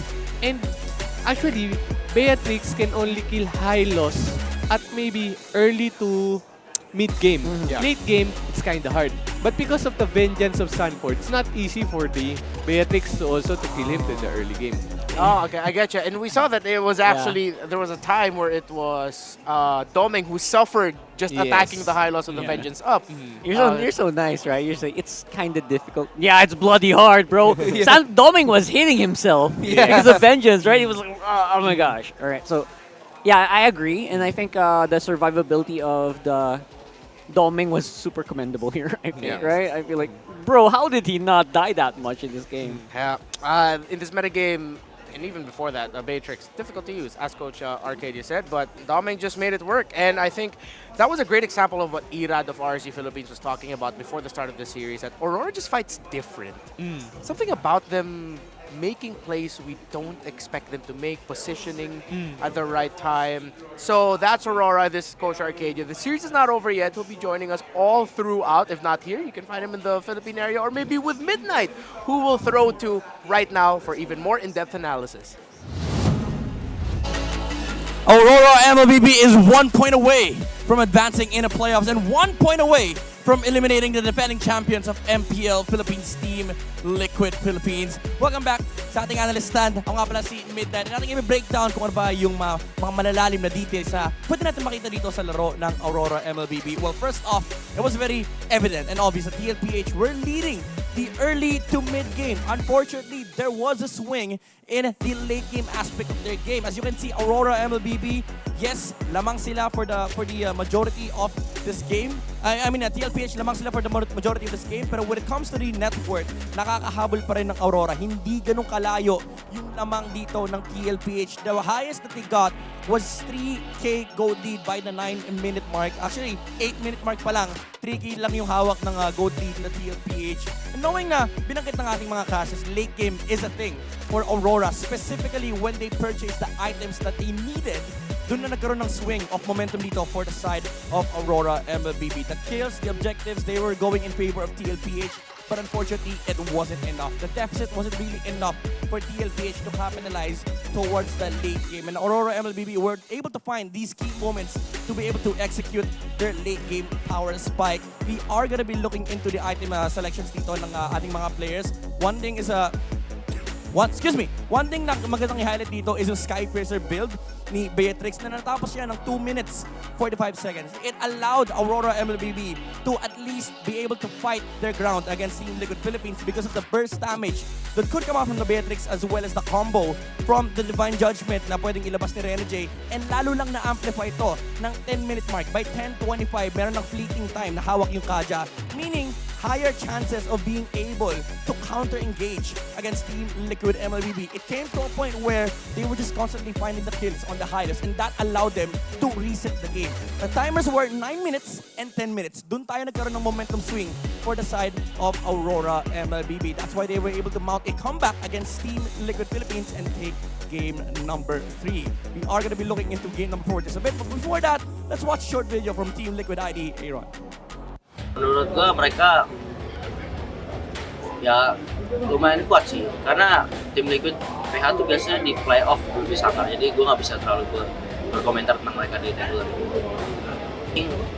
Ya gue nggak tahu lah, TLPH mungkin lagi struggle kan sekarang, cuman menurut gue mereka pasti ada simpan suatu strategi yang gue nggak tahu. Menurut gue sih ya, gue nggak tahu TLPH bakalan gimana, cuman menurut gue pasti bisa ketemu mereka di series, sebisa gue masuk juga. Lumayan kandidat kuat lah. Terlepas. All right. There you go. So we finally got to hear from Aaron Shiki of Team Liquid ID, thinking that, of course, the Team Liquid Philippines, if ever they both make it into the M6 World Championship, will be strong contenders against one another. But they are in the cusp of getting eliminated by Aurora after Domeng decimates the Cavalry with a Beatrix that only had 2 deaths, 10 kills, and I lost count of the assists, but the important matter of the fact is the kills, and Domeng barely died. And again, surprisingly, he could do that in a lineup with Carl Tizzy on 7-0. He was 5-0, 7-0 on the Nolan. And again, you can kind of attribute that just to the teammates, right? Yeah. Why Aurora is strong is not, I don't think it's in the lane, right? Who would say they dominate lane, except maybe Demon Kite who dominates the jungle? Yeah. I think they just dominate because they're just so good at staying together. Yeah. Right? Because that was the only way Domin could have survived there. He was always coordinating very well with the Kaja, making sure that, before Domin takes a step, he knows what's on the left, he knows what's on the right. So stuff like that, I feel like, just goes together well for Aurora here. Yeah. So the next standard secures match point, and again, this was the very first game MVP performance of Domeng of MPL Philippines Season 14. Prior to this, he was not able to get a game MVP performance. Good and job. He got it at exactly the best time you could get it, which is to secure match point. Just when your team needs it the most. Yeah, exactly. Right. Wow, that is kind of... It's poetic. It's poetic. Yeah. I love it. At the same time, question is, can you keep doing that? Right, that's always the question. Yeah. And that's always the question of Aurora to themselves. Like, can we be consistent enough? We can do some really flashy stuff. We can do some pretty crazy stuff. Can we do it consistently? Yeah. Right? I feel like that's something that they need to answer in this one. And again, if you're doing it against a team like Team Liquid Philippines, who are definitely still considered one of the Titans of MLBB, you're on the right track, right? Yeah. And a win here, just a reminder for everyone, is going to secure you 2 lives into this one, into the bracket. So that's a pretty good place to be in if you're a Aurora fan. You secure yourself top 4 at the absolute least to end MPL Philippines Season 14, one of the most competitive, surprising, and unpredictable seasons we've had. To be able to say that you ended that season as top 4, it is a tall order, and they have a chance to do it here. And they have a chance to do it by eliminating the defending champions in Team Liquid Philippines. That is the story of the hour for Aurora, this newly formed team made up of veterans. you kind of forget. Like they keep calling themselves rookies, but yeah, they're a new team, and they're they're gonna be the ones to eliminate a champion. Yeah. Come on, man. What kind of who's writing these things? Right? And again, if we go back to the story, one of the main headlines that we have is that Demon Kite has yet to eliminate Carl Tizzy or defeat Carl Tizzy in the playoffs. All of their previous playoffs matches that they got to face, Demon Kite has defeated Carl Tizzy. However, the members of Aurora that Demon Kite are playing with, as recent as the latter half of last year, eliminated Carl Tizzy and then Echo, talking about Edward, I'm talking about Yue, and I'm talking about Renegade. The former members of Blacklist International were the ones who shredded the hopes of the young goat to make it to the world stage for M5 when they were still with Blacklist International. That's why I say it's the same demon, but a different team. And again, this is a demon that's surrounded by people who seem to be, who can just kind of just go with his flow better. Yeah. Compared to, I mean, no offense to the previous teammates, but, results speak for themselves, right? Sure. And the results here are kind of overwhelming in favor of, Demon Kite they're playing fast, and the rest of the team is keeping pace. Yeah. And that's very rare to say. But back when he was in RSG, a lot of people would say, you know what, it was a different era. Tanks jungles were the thing. Didn't shine as much. But now he has a chance to do it in a really fast pace and in his meta, their meta, Carl Tizzy and Demon Kite's meta, and it's just basically a race at this point. Yeah. The coaching style of Coach Master of the Basics, Coach Dexstar, I feel like it's perfect for someone like Demon Kite. Wherein, again, it was Irad himself who mentioned that Demon Kite is a safer type of jungler. You don't see him take that many risks. If he's going to take a risk, it's because he knows he has an out. Carl Tizzy, he's the type where I will take this risk. If I get my kill, but I have no escape, cover for me and make sure you get the kills while they're chasing me. Trade me out. So that's the difference in their mentality, right? And we didn't see as much of that trade here, which is surprising. I was expecting Carl Tizzy to really dominate. He was invading. He was actually cutting into the jungle around maybe 12 minutes or something. Yeah, no, that exact play, that's the reason why I brought that up. The one that you're mentioning right now, that's it. That was like one of the times where it was Carl Tizzy going, hey, I'm going to go here. Try to do something. Try to do something. I'm going to pull their attention. Just come follow. And Team Liquid Philippines followed. And they did. They were able to get something out of it. But then when you take Team Liquid Philippines from their control, then you take them out of their zone, that's where it looks like they get uncomfortable. And a string of like 2 or 3 major team fights led to Aurora eventually just winning the series. The game number 2. You're preempting there a little bit. I'm not preempting. I'm not preempting. We all heard it. But then Come again, on, man. But then again, we've talked about this exact storyline, I think, before the season ended, that you never really underestimate the heart of a champion. Right? So that's something that's going to come into play here. Carl Tizzy, I saw in the mic check or in the replays earlier, he looked pissed, man. Yeah. I don't want to face a Carl Tizzy that's that pissed, especially on the brink of elimination. Who would have thought we'd see Carl Tizzy, the guy, stuff of legends, get into this position? Yeah, coming again from a season where he was the champion. After suffering strings of defeats in international series up against Falcons, AP Brand, and just not being able to get that champion trophy, you come back home and see that home looks different. You see that everyone has upped their game. That the guy that you always used to eliminate has now joined the team that eliminated you back in Season 12 and stopped you, or the members of the team that stopped you from making it to M5. That's rough. This story tells itself. Let's go back to the pick, so let's look at that draft. Game number 3. I agreed with looks good. Yeah, with what Coach Arcadia said. It's there was a part of me that liked the draft of Team Liquid Philippines a little bit better, and he explained that to us as the early to mid game for them looks quite good. Yeah. It's bully ball. It's a bully style lineup. Basically, this is a lineup that can get you early control. Yeah. Because it's not hard to just throw your skills into the enemy, throw these bombs, throw the high loss in their faces, and then just get away with the early game. Then just snowball from there. But the lineup is really, it just feels like it's a lineup that took a risk, but then failed. Then, the risk paid off, rather. Yeah. If the lineup of Aurora doesn't get their key condition earlier, which was get that main pick off, if it's not the Jushin, it's the Harith. You have 2 jobs. Get one of those 2, and the team fight becomes significantly different from Team Liquid Philippines because your Beatrix has already gotten stacks for herself with the Sky Piercer, as you kept pointing out behind the scenes.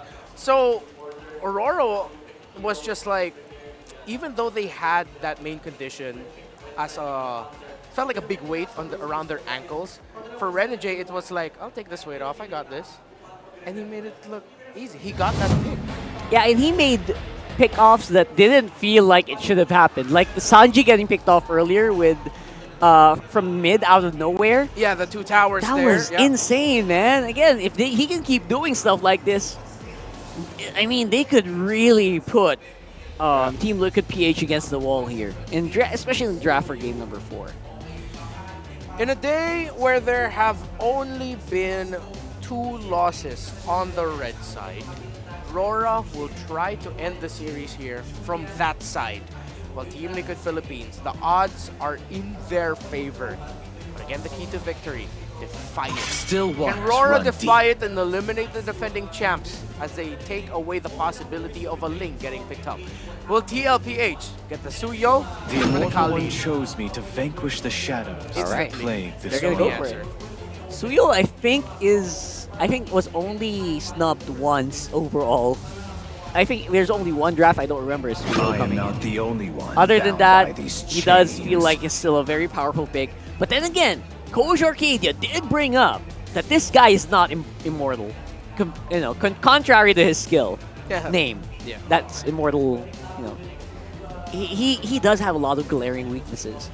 I guess one of them is that he's quite kiteable in certain scenarios, and he doesn't really have that crowd control that you're kind of rely on. Yeah. Yeah, I'm sure there's something else I'm looking forward to that I haven't found out yet. I get you. And the focus seems like a good response for now. They get US hit comfort on the Valentina. They don't rush the Harith because TLPH cannot pick the Harith in this scenario. But we're going for blitz drafts here. We're getting comforts. Sanford will get his Edith, and Sanji will get his undefeated. 100%. So far, undefeated Lo Yi. All right. I mean, Coach CJ, if you're ever Coach Sire, if you're ever gonna plan for this, if you're ever gonna throw this hero out, now is the time to do it. Honestly, this is it. But then again, you have to think about the front line. You have to think about who's gonna go with the Lo Yi here, and that's super crucial. And whether or not these invades are actually gonna be possible. You also think about the picks for Benny Cutie, which is probably gonna get narrowed down here. Yeah. I wonder if they're going to pick Doming now. Highly unlikely as the Hayabusa. There it is. It's still open. So they get their jungler, they get their XP, they get their mid. Roman Gold is what's lacking for these 2 teams. Although TLPH still might consider flexing that Edith Rome. However, history shows that Edith Rome kind of struggles for Valentina. Kind of struggles against the Valentina in the early to mid because you're essentially empowering the lineup of your opponents by picking up a Edith Rome and using it against a Valentina. You gave away Primal Wrath. That's usually not a favorable scenario here. Yeah. And I guess the win rates would probably reflect that if you have that up, right? It's not a really good scenario to throw yourself in. But at the same time, you don't kind of mind as long as you get good trade-offs for it. And I think the trade-off here is if you go with the Lo Yi, you're pretty good. You have a setup, you have good damage from Lo Yi, so that's almost immediate -1 anywhere on the map. Harith, except for the Phobius, sorry. Oh yeah, you're right. You can't -1 the Phobius with just 2 people. Sure. Actually, this season, it's 50-50, so it depends. But that also takes into consideration the stats of Rome and XP Edith. So that's one of the things that's difficult to see. But especially if it's flex, right? Yeah. But those are the stats that we have to look at now. There it the is. Matchup in the mid. Undefeated is the Lo Yi of Sanji. 62% is the win rate of US Valentina. It's funny because it felt like for me that whenever UA picks up a Valentina, they get such a good win rate. I'm surprised it's only 61. Tigro gets banned, Kaja gets banned now. What will be the fourth pick of Aurora? Are you gonna go Grog? Are you gonna go pick off again and this time maybe go Jawhead? Are you gonna go hard tank? Renegade has 16 unique heroes picked this season. The amongst all roamers in MPL Philippines Season 4. If time 16. is a river, I'm swimming against. And they're actually gonna leave his pick for last. Okay. They steal a Benny Cutie hero. The damage profile and spread of Aurora is beastly. TLPH. Are they just gonna end up having to pick the Claude, or will they go Lunox? Because they don't have the damage right now to go for that Phoveus. And the carry is risky here. Yeah, we've seen that happen. The carry matchup against the Nathan, it's grasping straws, bro. But they're not gonna go for a marksman. They go for the Alice Gold instead. That's what we said. Magic is what they need. High loss ends up in the hands of JP. All in, says the cavalry. All dive, no range. So what will RORA respond with? Atlas? Dude, did we just mind link? I was just thinking like, what if Aurora is crazy enough to give Renegade his 17th hero and pick Atlas? We would jump for joy here probably. Yeah. They're going through the options. There's a lot of options. Yeah. History, if you think about history, think about Renegade. Let's pick off. What did they pick? Cho? Minnow. Oh, he goes Minotaur. Same but different, but still same. Only one game played for Renegade as that Minotaur, but that was a win. So they call back and draft another lineup that is very Team Liquid Philippines coded. Oh my goodness, you're right. That looks like a TLPH. That looks like a TLPH lineup. Oh my god. Early to mid, better for RORA, and that's where they could snowball, while Team Liquid Philippines might have to wait a little bit longer. They have to get Ben Cutie farmed up quick. They have to win the gold lane. They cannot let this Nathan run wild. Potentially the last game of the Cavalry this season. Does it end here, or does it go to game number 5? Let's go to the Land of Dawn to answer that question. It's up in the air, and it's down to these world-class athletes. Welcome to Mobile Legends. 5 per side to figure out if they have what it takes to force it to go to game 5 or to end it right here, right now. Ingan, I gotta ask you, man. Yo. Why is Aurora doing this? How are they able to draft very similar to Liquid and get away with it? You fight fire with fire. That's their main strategy.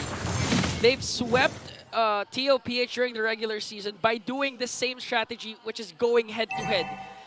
Exploiting the potential mistakes that TLPH can make and eventually just outplaying them at any given moment. But so far, you even mentioned this a while ago, whoever has the Suyu wins in this series specifically. And we'll see if TLPH can extend it towards the late game to activate Benny Cutie and extend the series. Off of that single stat, just the fact that there's a Suyu for the Cavalry, I'm not so sure, but that's what the numbers dictate.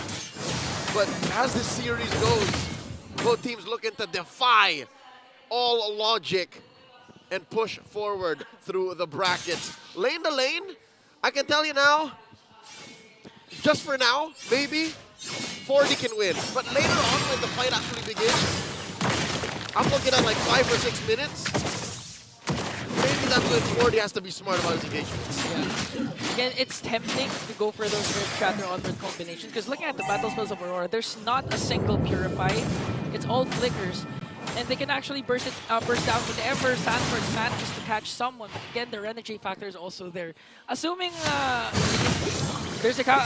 Aurora can always counterattack, especially with the we know it's always a reactive type of role. And for the first time in a while, same as you can say about the Minotaur, a Hylos is in row. Look at this, turn down on heavy stuff. Okay, but this time Carl TZ will get the first turtle. No response yet from Aurora. They're going to be disciplined enough to back away and not force anything versus TLPH. Here's but the combo of a Sever Retribution. Could have sworn Carl TZ had 2 fingers on his screen. 2 fingers, yeah. I mean, that's the luxury of having a Suyu again. A new hero, quite imbalanced yet for many people, and so far it has been securing a lot of At this point, you're dealing like 3,000, 4,000 in one go, right? The Retribution plus the Sever. Honestly, that's huge. You didn't need the Retribution. You do, but he did. You have a major advantage. And Carl TZ can actually use this to advantage by trying to invade early on and prevent Demon Knight from getting his buffs. That's right, which is contradictory to what our analysts said, and again, even to the logic, because Aurora aren't pushing their early game to mid-game advantage as much. Yeah. This is the first time in this 4-game series now that the first 3 minutes are relatively peaceful. I think it's really the Suyu factor that you have to factor in. Right? Like Carl TZ easily activated level 3 is all you need. And this all is to the benefit of one Alice. Yeah. Well, you could say the same for Doming and the... Oh, wait, whoa! Okay, that's why they want to go for JP this time with the Shadow Skill, forcing out the Glorious Pathway. JP's going to escape though, but at what cost? That was Glorious Pathway and Revitalize. Something JP really needs coming into the second turtle fight. 30 seconds away. As you can see from your mini-map, Doming constantly bullying Benny Cutie underneath his turret. He's popped the cap sword, I think that's what, half on the shield. Yeah. And you can actually expect this to happen again, the range from Doming with this Nathan over Benny Cutie that has to come in with the flowing blood. And just faster early to mid-game damage output. Yeah. So right now, the goal for TLPH is if Carl TZ snowballs out of control, they can end it early. But at the same time, they also have late game insurance for Benny Cutie's Alice to be activated later on. But it's that mid-game that they have to worry about. Yes. When Aurora hits their power spike as well. Second turtle already up. The shuffle. JP not easy. JP dropping the Glorious Pathway. Starts things off with the Glorious Pathway, making sure with no Aurora will be able to contest for this turtle as Carl TZ again secures the turtle. So okay, right now we can see that it's not as aggressive compared to the last 3 games, but the right Doming instincts though flickers out right away out of Harp's reach. FRF, that was an early lane swap by Aurora, sending Doming down to the XP lane to make up for lost time in those first 2 turtles. So I don't know if the clapback's gonna happen now, because Sanford spent his flicker. So agreed. That could happen, but okay, so if this is how slow the game is going, for TLPH, this is what you want, right? This is the best. This is the best scenario that you can, again, Aurora not utilizing their power spike as much as possible, trying to put a lot of pressure onto Doming. Even if they don't shut down Doming, just give him enough hard time. Benny Cutie can eventually, outplay Doming. Worst case scenario, Doming dies. Right? Yes. If Carl TZ finds him, any combination of Sanji, Carl TZ, and 40 and JP. Worst case scenario, it's a TKO or the pressure's off of Benny. Right? That's it. Scenario, like just mid-ground, it's a TKO. You send Doming back home and you force DK to spend like this. Okay, look at the JCC from Sanford. Onward, Earth Shatter combination to bring down DK. And despite the statistics, Carl TZ goes in. Zaki as well with the diversion. They're going to get the purple buff. Now JP pops the Glorious Pathway to go for 2 more! Lord. A double kill from Carl TZ. Despite the early mid potential spike of Aurora, TLPH just threw that away. And they're just saying that we have the early game spike. Hesitation is the enemy of progress. And Aurora sat on their hands for the better part of the past 5 minutes. Yeah. I'm not saying they could have done better. It's just, what were they thinking? What was the game plan? Maybe as a main 5, they weren't ready, and they were hoping that maybe Liquid wouldn't do much with this early game, because we know that they're hedging on Benny, but Benny hasn't moved, man. You see that little icon right there? Benny hasn't moved. Man, that's the alarming thing. At this point, Carl TZ got 3 turtles. They got 3 kills, all without Benny Cutie. They don't need Benny so far, but Sanford needs Earth Shatter to bring down Demon Kite. 0-2-0, not a strong start for this Hayabusa. And on TLPH at this point, you don't even need to go for the late game. this early on, 5K gold lead with the lineup that you have, you can end this right away. The late game at this point, 7 minutes in, 5K ahead, Liquid. It's not even a late game. It's just a game. It's just a game. Just there, and you're making the most of this early game snowball that you have over Aurora. And a part of them must be wondering, like, when are they gonna kick in? When are they gonna decide to fight back? Because we haven't seen Aurora do much. Yeah, even if you don't start things off. Just a good counter initiation from Renegade might do the job, assuming that Doming doesn't get picked off or that doesn't get crowd controlled. They can actually counter attack. But again, with TLPH, with the way they're playing, it's like it's unpredictable with how they're moving. Rather, it's alien to me. Because given the lead, what is that? Almost 5.5. What is that? 2,000 between? Almost 1,000 and change between Benny and Doming. Oh. I think Benny's just going to rush the Holy Crystal because of how little threat is on him. Yeah, he does. Aurora hasn't been paying much attention to Benny QT. With that, Benny QT wants to make sure that Aurora will indeed look after Benny QT as they try to go for the purple buff. Again, that's crucial. A Hayabusa with a purple buff, 8 minutes in, 0-0. At this point, what can Demon Kite do? On top of what can Demon Kite do, as an Aurora, let's ask the question. Where do they find the clapback? Do they find it off of a massive Minoan Fury? Do they find it off of Edward extending the fight long enough while Yue takes Primal Wrath? Is that the case? Okay. I think it's a really... I think it's a good setup from Renegade. Right? Number checklist, right? Because when you're good down setup, this bad, you have to have a grocery list now of things to do. Yeah, and maybe Yue gets his own glorious pathway as TLPH gets the Lord. They're just, continue. Okay, so the checklist, Renegade, good counter initiation. 1. Yue ideally get the glorious pathway to counter out JP.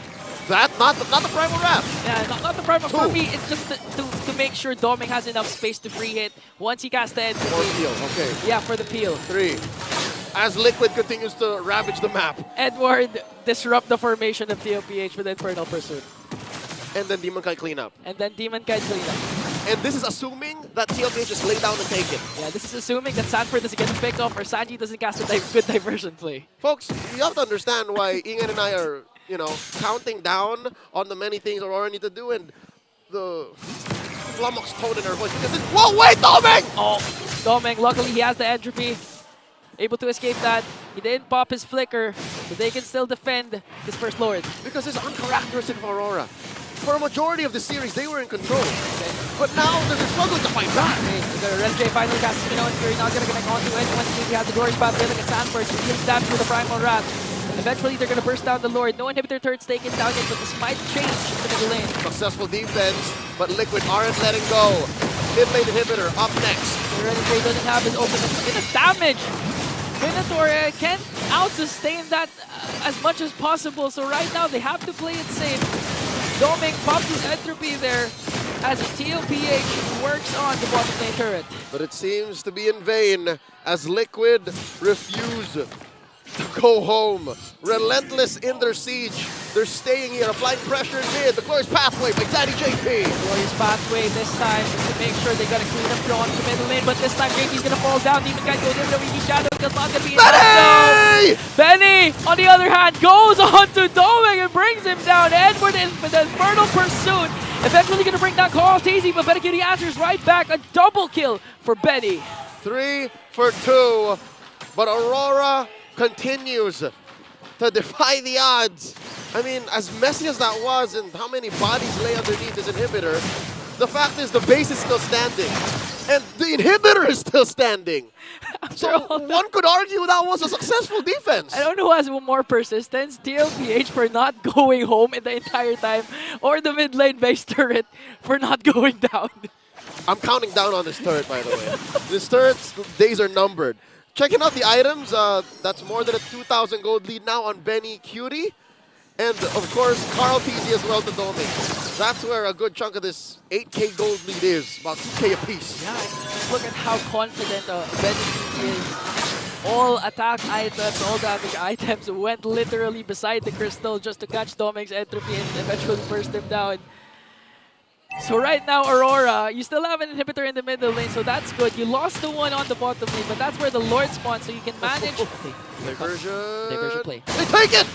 They're going to catch Renegade there. JP catches Glorious pass lane, forcing Aurora to retreat. And it looks like TLPH has the higher ground here when it comes to the Lord Pit. Oh no, that's a lot of resources spent by Liquid. And Aurora is still ready, popped up. Oh, they're sending Domain back on the 45. Yeah, but they know Domain is on top. And it's disadvantage here for Aurora as Carl TZ will secure another Lord. Relatively low cost Lord.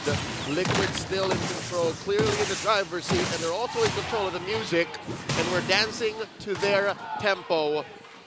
Ingan, I could have sworn this turn was going to fall, but there it is, still standing. Still standing. The perseverance of this inhibitor turret.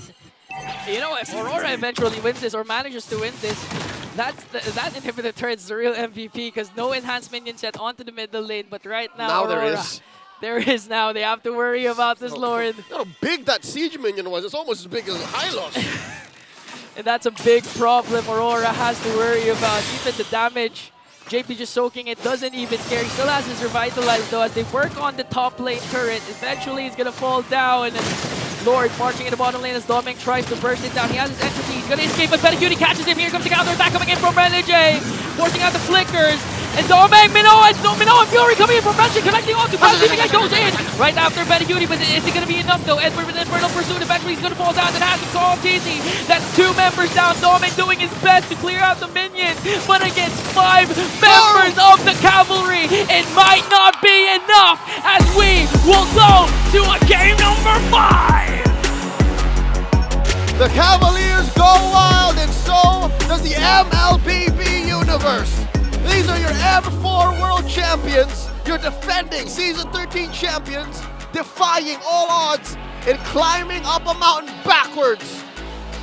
What? They take down Aurora and they force us to go all the way. We'll throw it over to the Infinix Game Tabayan to break that game down. Tremendous! Wow. A game 5, a fated matchup. The rivals, Aurora and Team Liquid Philippines. And Team Liquid Philippines did it with a hero that I was just reminded, Rockhard, earned Cutie his Bagyo nickname in the first place. In the first half of 2021, there was a lot of things happened then. A lot of things happened. Y'all know what happened. But there was a storm that came in, and Alice was in the meta.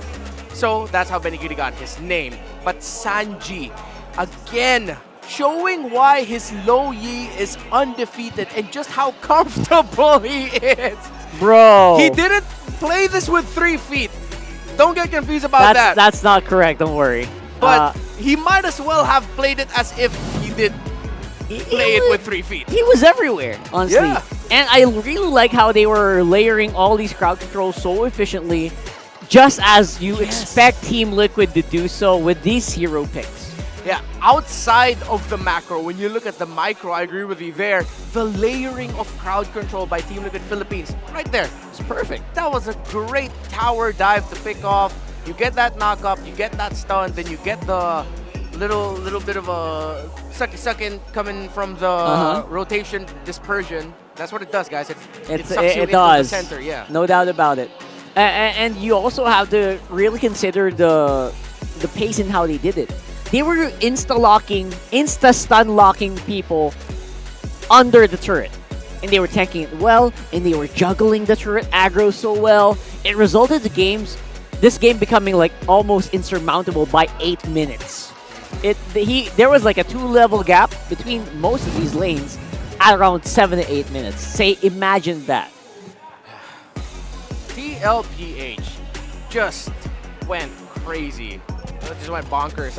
Cutie was double laning for majority of the laning phase. That's why we were surprised when Cutie was level 8 already, comfortably in level 8.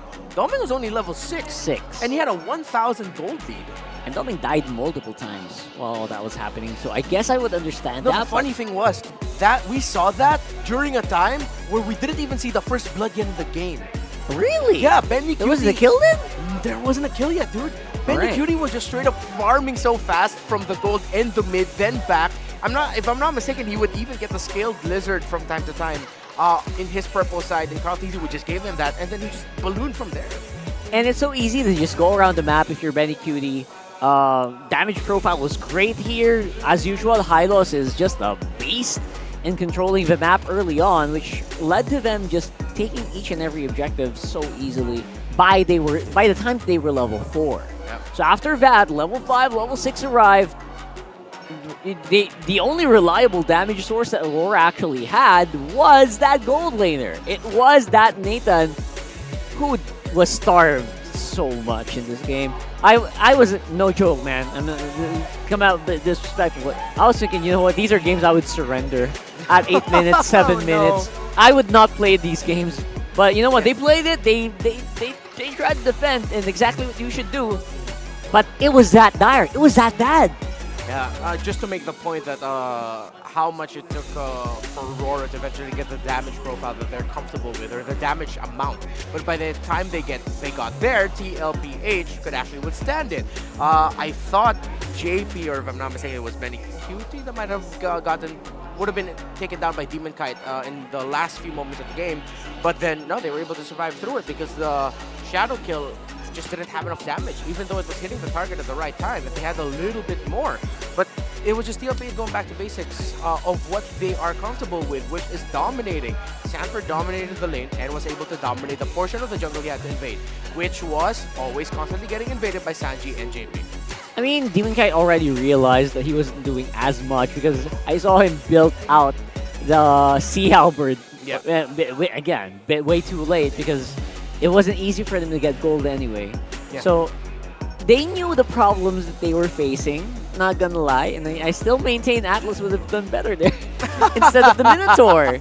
Because that would have meant they would be able to fight earlier, even with just Yue and Edward. They didn't need to include Doming there.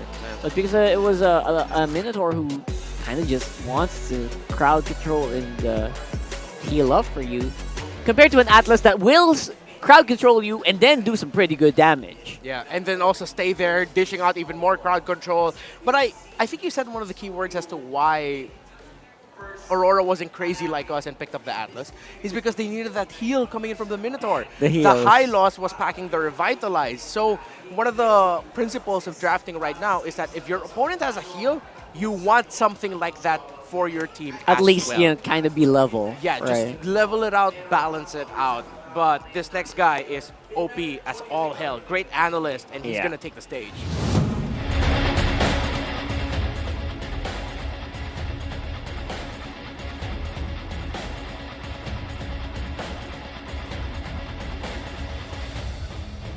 For that, let's review what happened in game number 4. Welcome back to The Understand. My name is Midnight, and we are going to be looking once again at the gold graph and, of course, the item progression of both teams for Liquid Philippines and Aurora MLBB. Now, as you can see, Liquid Philippines took everything. Aurora, they only got 1 tower, and that is because of the fact that early to mid-game, TLPH has the momentum. They have the advantage. Tulad nga na binabanggit ng ating mga panelists and pati na rin si Coach Arcadia, they have a strong early to mid-game lineup that allowed them to propel into an amazing momentum that, you know, they utilized to be able to, I would say, destroy Aurora's chances of winning the late game. Now, looking at the gold graph here, kitang-kita natin na 7 minutes pa lang, may 5K gold lead na ang TLPH, and that syncs up with the power spike and the timing of the two heroes, the two key heroes in this lineup of TLPH, the Suyu and the Alice. Dito na lumabas yung Hunter Strike War Axe build ni Carl TZ, and of course the Clock of Destiny Starlium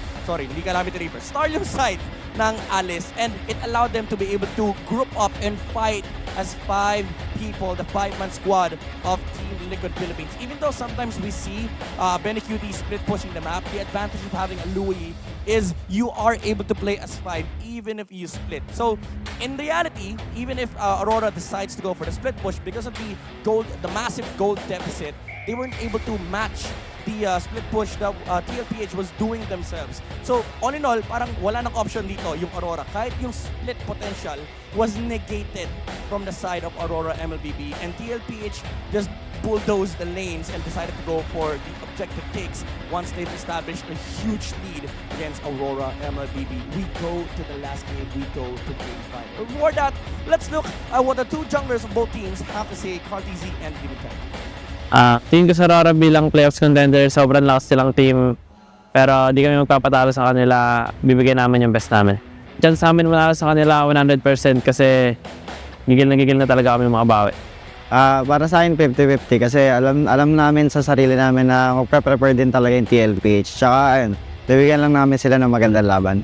Siguro yung discipline in game, ayun talaga yung pinakakailangan para maging smooth yung laban, yung mga laban namin tsaka mas madali yung maging laro na. Well, those are the stars, the two junglers, Demon Kite and Carl TZ. Discipline is what will be needed here in this game number 5. But too much discipline is still a bad thing. Yeah, we saw that. Yeah, too much discipline means you're scared, and you cannot be scared. You gotta be fearless. That's what Carl TZ looked like he was game number 5. If Team Liquid Philippines, the 5th seeded team at the end of the regular season, wins this game number 5 against the 4th seeded team Aurora in the best of 5, again, poetic. Absolute cinema. Because Aurora, they're going to get blue side, man. And red side has not won in this series. No way. It's all blue. Really? Wait. It's all blue. Am I thinking last series? I'm probably thinking last series. But yeah, you know what? This is... there is one red side win. I think there is a red side win. There's one red side win. All right, yeah. Thank you for that. Oh my god. Goodness. All right. So, coming back into this one, right? I don't know about you guys, what you guys predicted right now, but predictions are out the door right now. Yep. I think even the players agree. We're not going to predict for us. Yeah. Even the players are not predicting for them. Predictions aside, I feel like this is just going to be a coin toss. And I think you're right, and they're right. It's all going to be about like timing your discipline. Not just being disciplined, timing when to be disciplined and when to go for a play. Because you know what? Coaches like Coach Arcadia, how many coaches have we interviewed here? A lot. A lot of coaches, dude, a lot of right? coaches. Just in season 14, and all of them, almost each and every single coach we interviewed, their biggest advice to their players is just go for the play. Go for the play. But then again, you also have to think about, every time they say that, I think about, all right, but when do you actually hold back?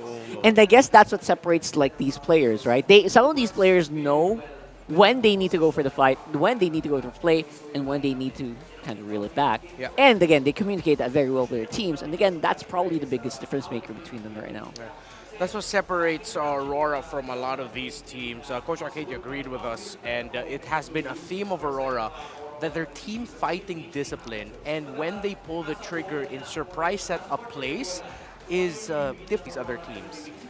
Let's see if that's going to take into effect in this game number 5, because they're coming from a stomp loss.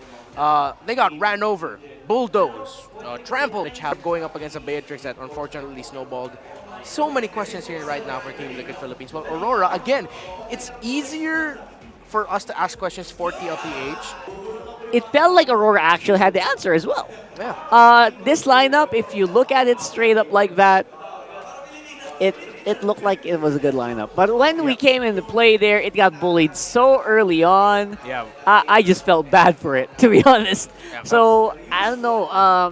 I don't know where the X factor was in that game number 4. Probably, obviously, BenQ was insane here. And the Loyi, I think, should get banned out if you're Aurora by this point. Yeah, if no one... it'll be funny if like no one bats it out, and then Aurora will end up, or TLPH will end up picking it up later as the first 2 picks red side. You can't give the low E. And especially if like Renager doesn't have the right hero to really make that low E struggle. Because we saw that that Minotaur struggled against a low E. The Valentina struggled up against a low E.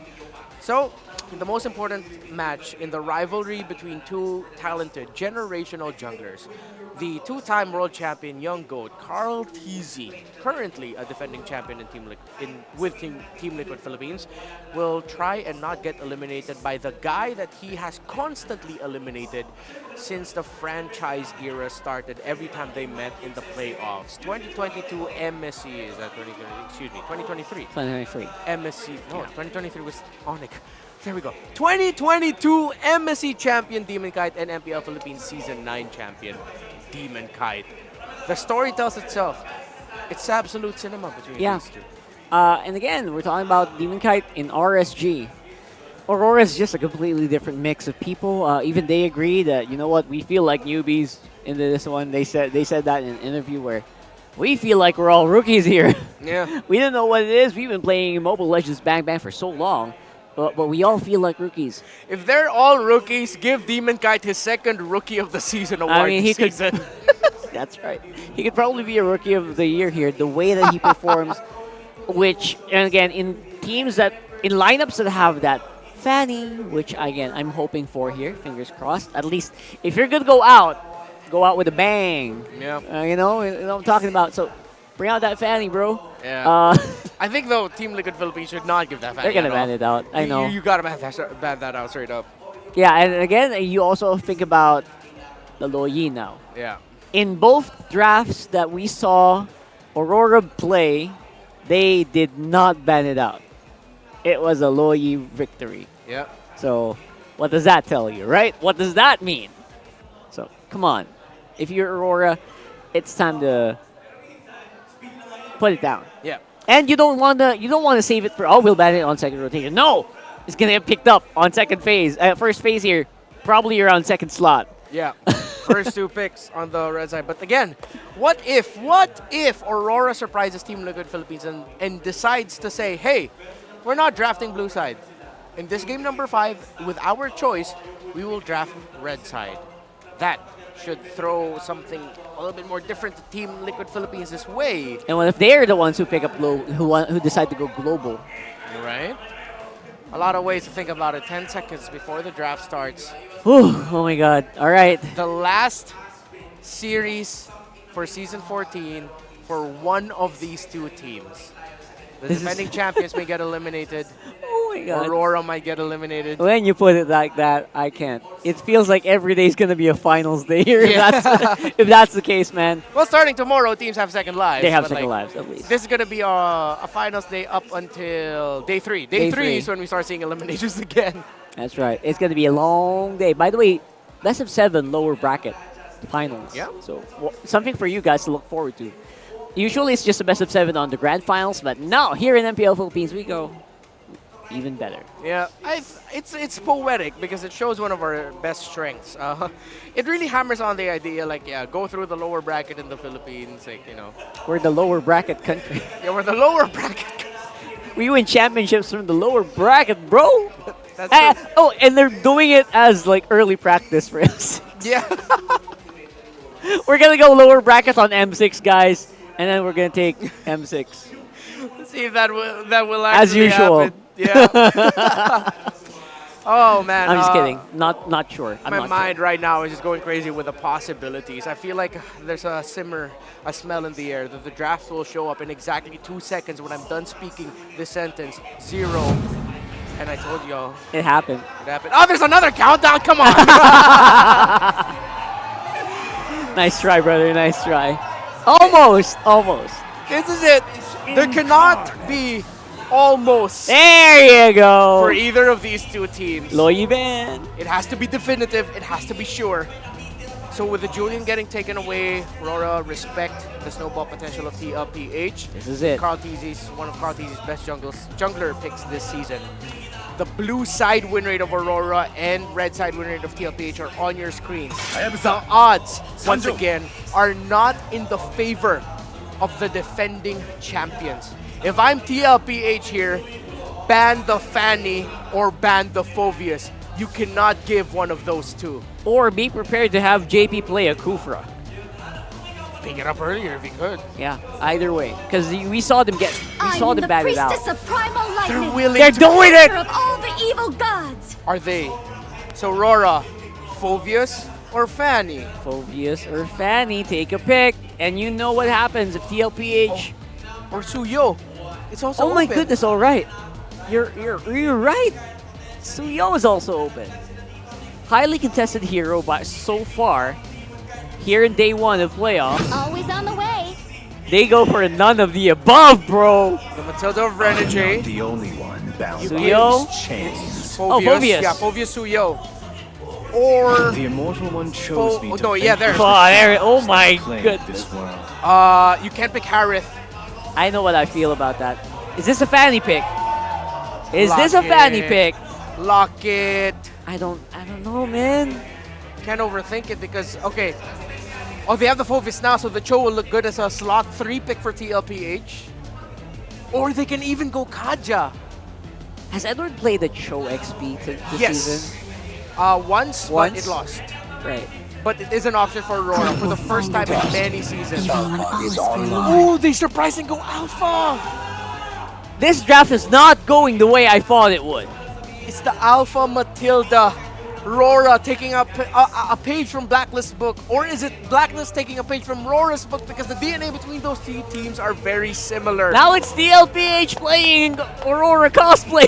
Yeah, Aurora can snowball with this lineup. If TLPH loses a major team fight twice before the 5th, 6th minute mark, Aurora controls majority of the game. Benny Cutie calling the shots right now and being active in terms of what picks. Is that gonna be Alice? Don't necessarily need to go pick off here. Nathan! Go ahead and pick it up. Alright, that's, I mean, I heard the other panel through my ears. Is this good? I don't, yeah, you're right. It doesn't feel like... They're taking away, they're hard focusing Domeng. So what's next? They ban also the Melissa? Because whatever pick that TLPH decides to go for, a Melissa will do really well. I mean, Domeng doesn't have history with it this season. It would also be great if they just removed, like, the Melissa. Yeah, you're right. Or the Claude, then force him on the carry. Which is really bad for Aurora, but it's a pretty good place to be in. Sushin out means mid lane's still... I don't know. It still feels pretty open. It has to be an Aurora for Sanji. That is his next most successful hero this season. I've been waiting for Carries out. Take away the carry. Are they forcing Claude? Claude, Bea, Lunox. Bea? The damage profiles right now are not enough to deal with the Phobius. Harith gone. No. Still open. They're willing to give the Harith because they have the Phobius with them. I mean, they've shown actually in this whole series they can win that gold lane duel at whatever stage of the game, except maybe on like really good team-up games. So I guess you're right. It's fine for them to pick up the Harith here. They banned the Faramis, and that leaves the Zask and the Aurora as the main options right now for Sanji.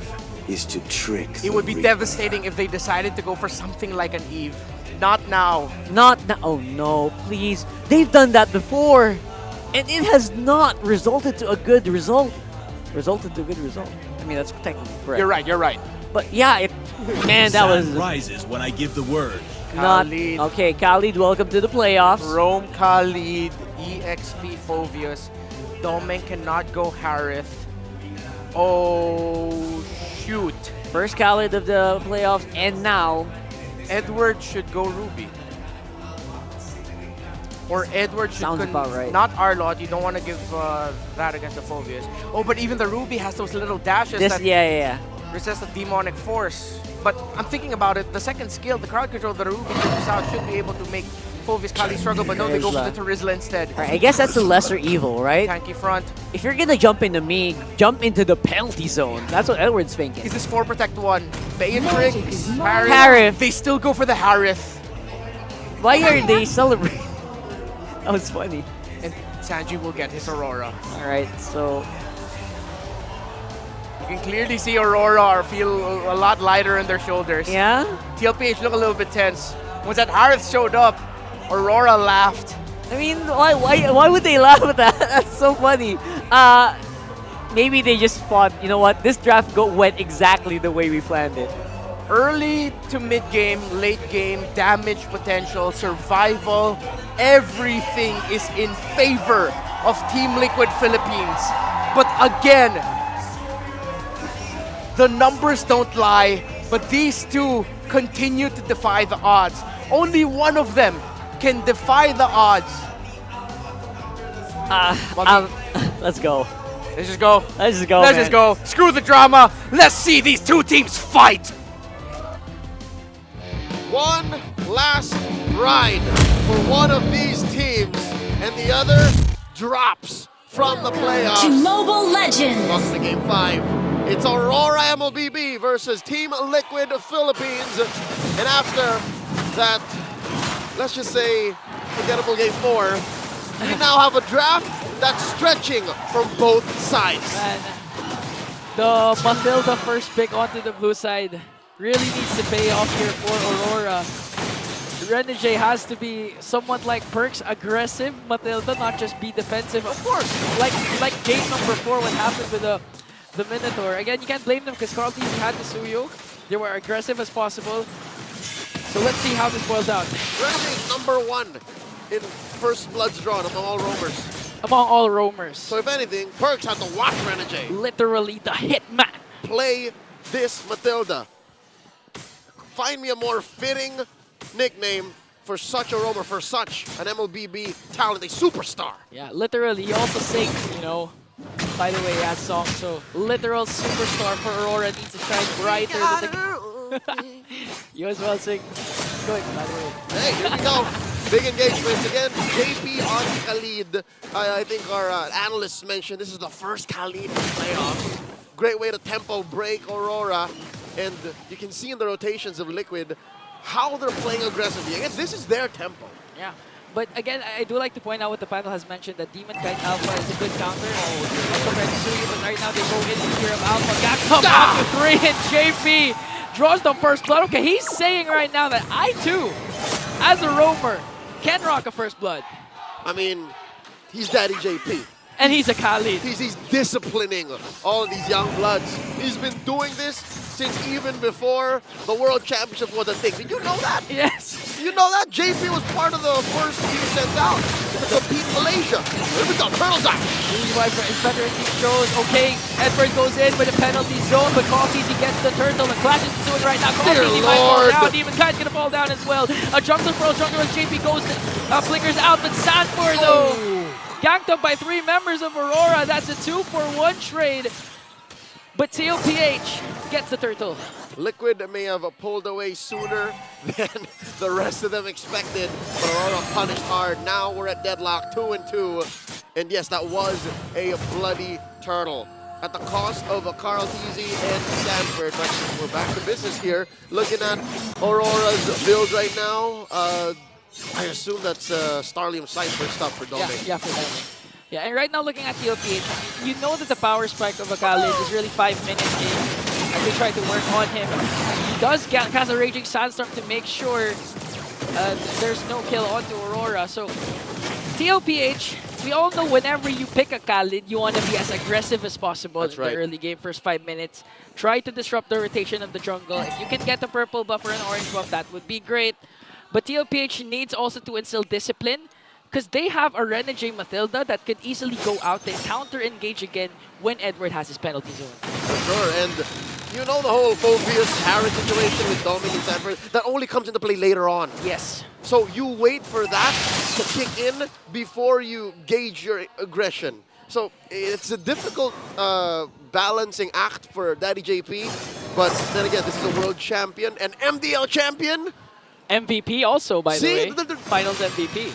JP can do it, but against a 5-man stack like Aurora, easier said than done. Imagine Aurora, debuting team, newly assembled, has a chance to bring down the defending champions for this game number 5. In possibly their worst season yet. Yeah. Maybe only as bad as when Echo debuted season 9. Second turtle already up, 3/4 of its health in. JP and Carl up front, immortal form on the Suyu. Okay, again, this is for the Suyu. You can easily get the first, but here comes the Frigid Glacier. Coming, gonna get the turtle and the kill onto Carl TT. The next target is JP, has a quick Sanford, but Edward goes in with the penalty zone. Next target, Sanford. They really want to go right after him despite the Infernal Pursuit. He's not gonna bring down Demon Kite, and Yue gets a triple kill. Sanji on the other hand answers with a kill. But look at this, a trade for a trade, blow for blow, and Edward it's a wipeout! It's a wipeout! It's a wipeout! But there's the Bride of Ice, but Edward doesn't care. It's a wipeout. Wipeout for Aurora. Liquid may have overstayed their welcome. This is the same paradox. This is the same problem we told you about, the puzzle that Liquid have to work with. Yes, we should be aggressive in the early. But when are we ready? When does that actually pay off? Yeah. And again, Aurora, this is what they were missing in game number 4. The aggression, the confidence to dictate the game, to go into full commit. And in that sequence, They weren't afraid to go in. Aurora, after Game 4, in the opening minutes of Game 5, they woke up. They is awaked. They awake. They're now ready to go head-to-head with the defending champions. Again, we have to commend Edward with the beautiful penalty zone. Despite the frigid glacier of Sanji actually connecting to a lot of members of Aurora, they still save that penalty zone for the counter-attack. And now, the delayed payoff, the conversion from Aurora. They took this patiently, and they've now demolished the very first turret of the game. Quick look at the items. You can see the Stardom Scythe and the, oh wow, the Feather of Heaven already built up on Doming, while you can see here, Benny Cutie slightly behind. Yeah, you can expect this. Again, this is a Harriet. Despite, that's what makes it more better or more outstanding, or because More impressive. More impressive there. Because there's a Phobius on the opposing team, and despite that, you're still able to do that. You haven't died yet. 1-0-4. You even got the turtle as Aurora works on the turtle. Okay, let's see if Maltese will try to contest, but Edward is really as aggressive as he can be. Demon Kite secures the turtle. Raging Sandstorm for JP just to walk away. But the circling eagle will be enough for Aurora to take that purple buff away from Carl. Carl got it still. Carl got it still. But at the cost of so much. Aurora are bullying them. Yeah, you're sending them back even in their own jungle, JP! You're even forcing JP to use a Raging Sandstorm defensively to escape. That's not a good sign if your TLPH and Aurora works on the mid lane turret, and they will bring it down successfully. So many picks from Liquid should be doing better against Aurora. But the synergy and the from out of nowhere aggression that Aurora are showing is taking Liquid off of their footing. Yeah, and the catalyst for me, for the side of Aurora, is really Edward. Out of nowhere, the flicker penalty zone connecting on to 2, plus the aggressive Matilda again of Renegade. It's enough to push 40, Carl Teasy out of a bush, and that already ruins Liquid's approach. Yeah, it was enough to force JP to use the Raging Sandstorm to back off defensively. And that's a non-starter. Carl Teasy here finally built up his War Axe, but he's no longer as ever present in his jungle, because again, these bushes are infested with RORA members. Look at that, Demon Kite in that orange buff bush. They're marking their territories. They're saying this is ours. You can't just randomly walk into a brush without having that sense of urgency. What if there's one member of Aurora there? And what's difficult is Sanji has to throw out a skill to check, and this is a mid-range mage you're looking at, the Aurora. So she could as well have popped her passive, and then, only then, does Liquid have full information. Even Benny Cutie, sure, you could throw out a random skill, but you're at risk of being forced to use your Purify and your Entropy. So right now, the name of the game for TLPH is as much as possible extend the game. Try to back on the fact that you have Benny Cutie that at any given moment towards the late game can deliver a huge Benny bomb with the Nathan. And Aurora knows that, that's why they're trying to go for the Lord right away. Here we go, Lord now less than half health. Again, the penalty zone coming in from Edward. It's going to be a retribution battle, but they're forcing Carl Teasy out of the picture as Demon Kite gets the Lord. No casualties, but Aurora extending their lead to 3K plus the Lord. It's not even a contest. There was no retry battle. Carl Teasy couldn't even get in range of a fully charged Queller. That's how hard it was for Liquid to break through. But there was a long, slow push down bottom by Benny Cutie. So there's some consolation there for the Cavalry. 3K ahead. Aurora sitting at about 9 minutes and a half. It's difficult. There's nothing Aurora's letting Liquid through. Yeah. Whether defensively or offensively, Liquid have to play to Aurora. Yeah, they're really reactive right now. And as much as possible, if Sanji gets a huge Frigid Glacier, you see the battle club does not Purify. That could easily turn things around for TLPH. But with the way Aurora is playing, it's hard to even land the Frigid Glacier. Exactly, because again, the whole casting animation of the Frigid Glacier is enough of a window for Aurora to reposition. Yeah. Especially they have Renegade again with the Matilda guiding wind is more than enough. That too! Okay, so Lord marching in the bottom lane. Low health though, so they're easily gonna burst it down. So their holy shields will be popped in the bottom lane. And let's see if Aurora will force something out again. Edward has been doing wonders with the flicker penalty zone, but discipline will instill for Aurora. Legend Zero has been phenomenal on this Terizla in the recent weeks, that is actually slowed down in his appearances. Not for Edward. Right here, right now, this is the key pick. This is the game changer for Aurora MLBB. Looking at the items right now, about 800, 700 between Benny and Doming. And, all right, say what you will about Carl TZ struggling, but at least his farm is still slightly higher. Yeah. But is that enough, though? Is that what you need as the Suyu? He just built his Sea Halberd. Is that going to be enough to pop Renegade? Well, at this point, that's better. That's not the worst situation. It's more than... I see nice. the worst situation already. What's the worst situation? Sanji. Oh. Say, sure, all right? Best case scenario, you catch people with the frigid glacier. But what does that do? It just freezes them. Yeah, okay, so... He doesn't have damage right now. He's on his way to Holy Crystal, but how far away is he?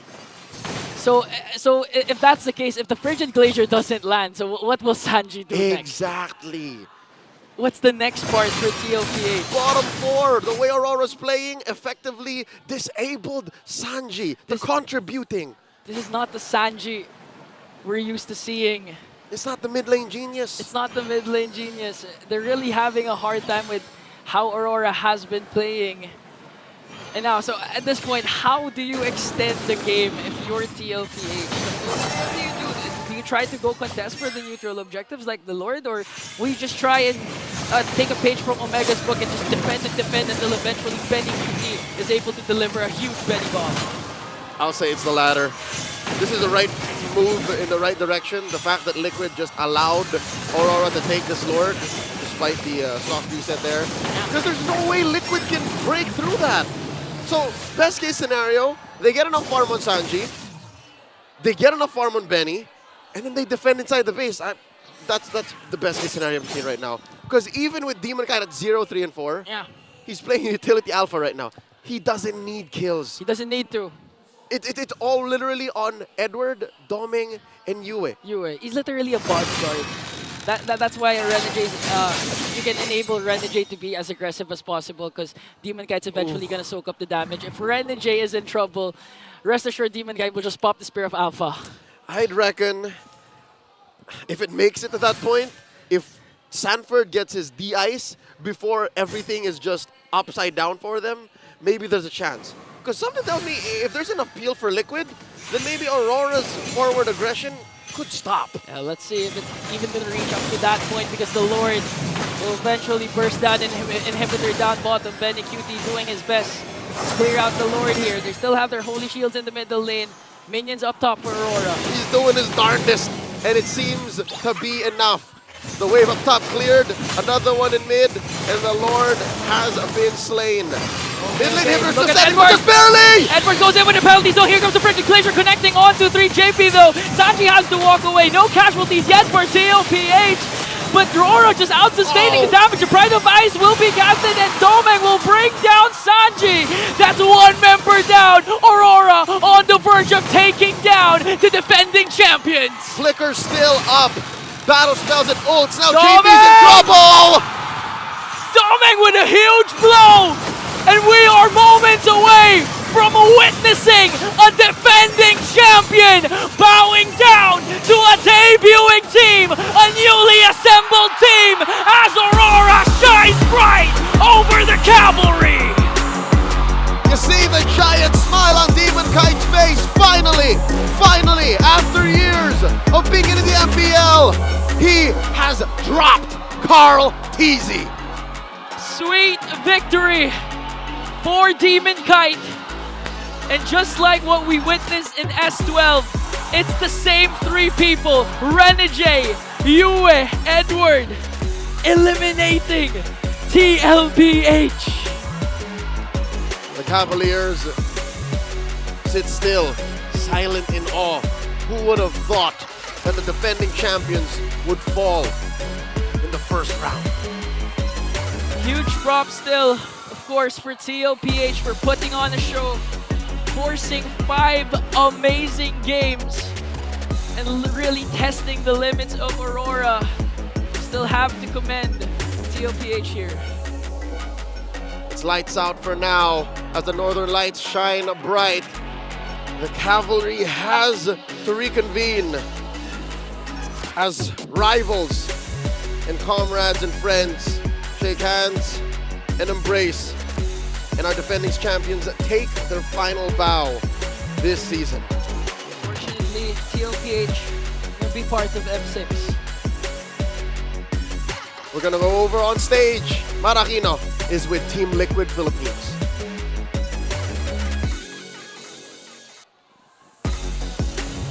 For the first time in a very long time, TLPH will not be moving forward in the playoffs. Carl, anong gusto mong sabihin sa lahat ng mga sumusuporta sa inyo? Sa lahat ng sumusuporta dyan, sorry, di kami makakapag-worlds ngayon. Di namin ma-defend yung crown, pero sobrang gusto ko talagang ipanalo this season. Despite top 5 kami ngayon, sobrang gigil na gigil ako manalo, pero medyo kinulang pa talaga kami. So, hindi namin mag-improve pa. This may not be your season, but the whole world is waiting for you to once again become the champion. Let's give it up once again to TLPH! For the final time, you may now take your bow. And your journey ends here. Keep your head up, TLPH. We expect you to come back stronger. And now, the winning team, Aurora MLBB. Demon Kites. Congratulations! For the first time in the playoffs, natalo mo si Carl Tizzy. Ano ang pakiramdam at what does it say about your rivalry now? Ano ba? Siguro masaya lang po kasi since season 10 di pa nananalo sa kanya. Tsaka, ayun, nice game lang kay Carl. Bawi na lang. Bawi na lang next season. Ito naman kay Domeng, alam mo, ang tagal na, hindi kita nakakausap. 6-0 ang iyong heret. Now, ito ang pinakamalayo mong narating sa playoffs. Ano ang pakiramdam sa bago mong personal achievement? Siyempre po masaya pero hindi pa po dito yung nagtatapos naman ako. Pero gusto ko pa rin po talaga mag-champion. Next, paano mo ba paghahandaan? Kasi ang next na kalaban nyo, matindi. FNOP and Kelra. So how are you going to beat them seeing that nag-struggle kayo sa kanila nung regular season? Kaya naman po namin talaga sila. And siguro mamaya makakapag-prepare kami and momentum din kami. Yun. Nasa nyo na ang momentum ngayon and use that for tomorrow. And now, it's time to announce our MVP. Who do you think it is? Sino? Let's take a look at the screen. Maraming sumisigaw at nakuha niya ng tama. Domeng! 6-0 with the Harris. Anong gusto mong sabihin sa lahat ng mga Roras? Siyempre, thank you sa lahat ng sumuporta sa amin ngayon, sa mga pumunta na sa venue. And, may merch na rin pala kami. Ayun. Oh, yung merch, yes. Bagong merch. Ano ba? Oh, si Demon Kite na lang. Sige. Yung available na yung merch namin. Bilhin ang kanilang merch, lalo na nanalo sila ngayong araw na to. At hindi lang yan. Meron pa tayong isang lucky pa na mananalo ng 5,000 diamonds. Come on up! Dito sa playoffs talagang mamimigay kami ng mga papremyo. At syempre, we always, there's 2 of them, mag-share ng 5,000 diamonds. Hello! Hi, you look shy. It's okay. How about face the camera right here? Come here. What's your name? Rupert po. Rupert. Sinong kasama mo, Rupert? Si ate po.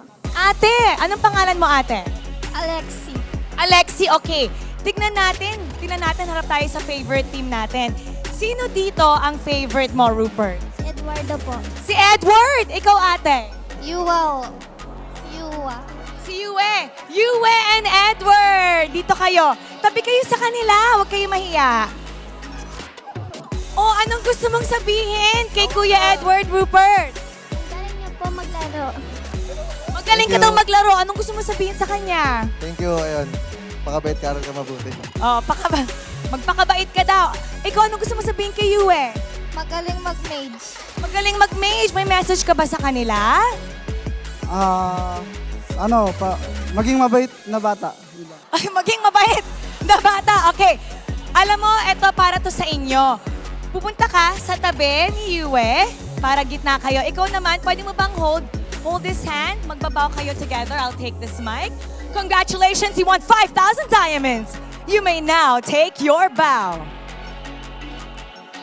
And take your walk of victory. Go ahead, you can walk with Edward. Ikaw then, you can walk with Yue.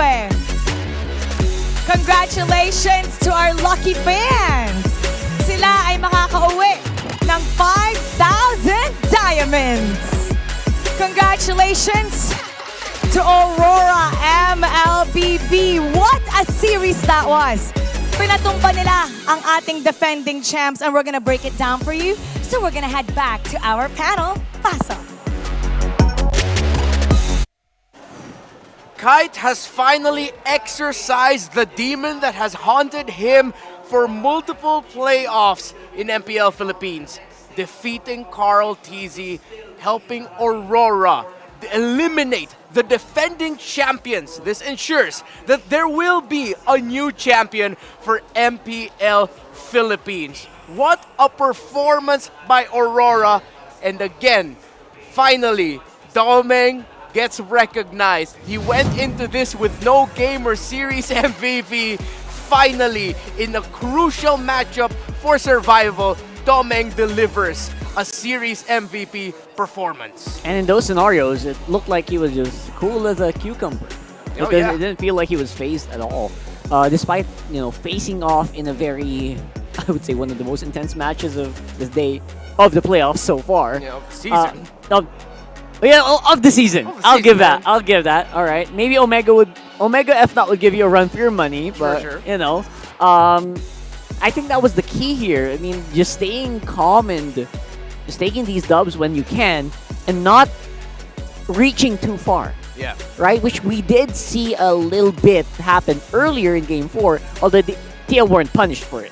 Yeah. Again, these are things that you kind of always have to keep in mind whenever these fights happen and you feel like you're in a good lead. Yeah. You always have to look out and you always have to keep your focus. That's what happened here. We actually saw a glimpse of this. I don't know if they showed that replay where it felt like RORA had the Lord. They went into it knowing that they were going to have to defend, probably. That's why, let's go Lord, guys. Oh, wait, let's back off. Yeah. When it was clear that there was no RORA, no Team Liquid there. Because they were also, like you mentioned out, they were timing out the Lord spawn. Yeah. But at the same time, they were also clearing, making sure that there was just no room for TL to come back. Yeah, and a lot of this game was spent for Benny Cutie with a third pick Nathan. They decided to pick the Nathan over the Harith and left the Harith open, the undefeated Harith of Domeng. He spent a lot of time farming, and they eventually recognized or acknowledged the fact that TLPH are just gonna not control the early game. It's gonna be tough for them. They suffered a massive loss on the second turtle. That was before 5 minutes. They lost 4 members in that team fight, and that was devastating because that was the gateway. But the sheer damage and the sheer amount of bodies and the healing, the shields that Aurora has, the shields most importantly, came in. It does scary how simple they made it look. Yeah. Again, this is against the current MPL Philippines champions, at least for Season 13. Now, like you pointed out, it does feel like it's going to be a completely different landscape. And it just sank to me like right after Mara announced it. No Team Liquid or / Echo in M6. It's so heavy, man. Yeah. But of course, the Auroras have to be proud of what this team has shown. A potential, again, heading into the season, super team was the label that was plastered on them. Eventually, they realized we're not super just yet. It took time for them to get to the point where they are now, to the point where they could eliminate the defending MPL champions. One of the things we also saw here is, I feel like this is a note for all of us in the future. Matilda and the Vexana will actually give a Kali the Rome hell. JP was getting the vision, but he would always sacrifice a good amount of his health. The amount of damage he can do in the early game to annoy the Vexana at annoy the Matilda, it's there. But with well-timed Terrifies coming in from the Vexana, well-timed shields and pokes coming out from the Matilda, a combo from the Vexana will piss off that Khalid, bring him low, force him to use the heal early, or force him to go back. Yeah, Khalid up against a Vexana Matilda is actually difficult to pull off. Yeah, we have to, and I'm sure the other teams that are going to play tomorrow are probably watching that and say, you know what, you're right. This Khalid is not like a cover-all like what we treated it in the past few weeks of MPL Philippines. This Khalid had a really tough time, and he was healing, he was surviving, but that was it. Yeah. Now we are going to be welcoming a very special guest into the MPL Philippines Infinix Game Tambayan. It's Deadeye, fellow caster from MPL Singapore. Online. Deadeye, welcome again together with our English panel. There's Renmar and there's Rockhart. It's nice to see you again, man. How's it going? Yeah, thank you so much. Thank you so much. And what a series, guys. Parang nakita ko yung first day of playoffs na intimidate agad ako, guys. just super. I mean, honestly, this really has been a tremendous performance by both of the teams. Renmar, Rockhart, you guys would probably want to start this off. Oh, yeah, for sure. Deadeye, man, instantly, right out of the Okay. gate. I want to ask you about your Apparently, goals there. Yo, they can't hear us. Hello? Okay, do you hear them? Oh, That's why. Hello. There we go. All right. So yes, Deadeye, I want to ask you about your boys there. You're defending champions back to back. To back? Is it 3? How many now for NIP Flash? Three-peat for NIP Flash. Why are they so good? Along with, okay, let's take away they're just really good with so many cheesy draft picks.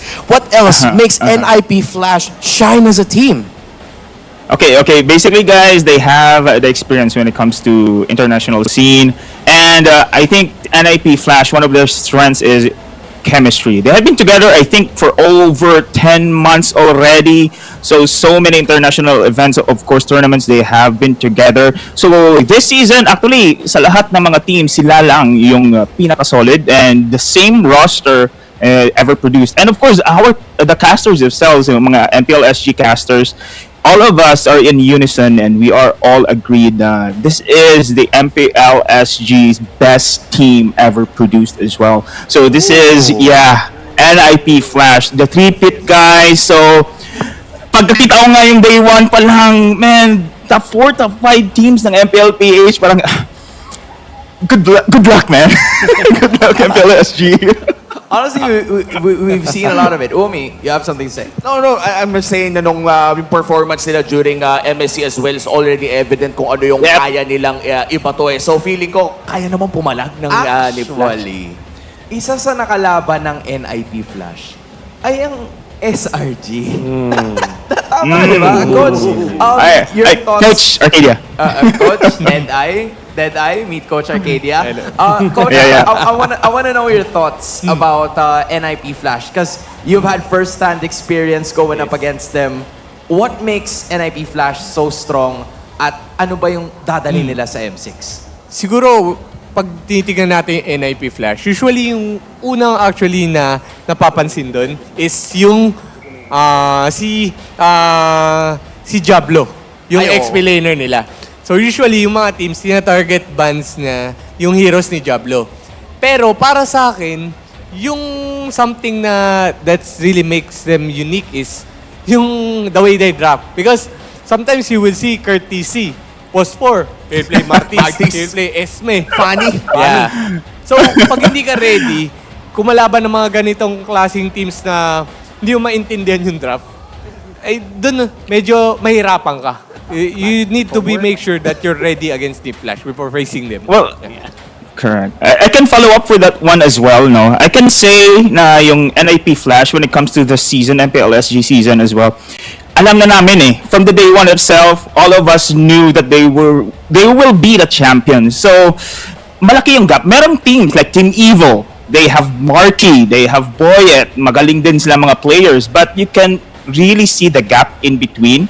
Then, ang NIP Flash, they had the time to experiment when it comes to the drafts. That's why makikita natin very versatile sila when it comes to the season.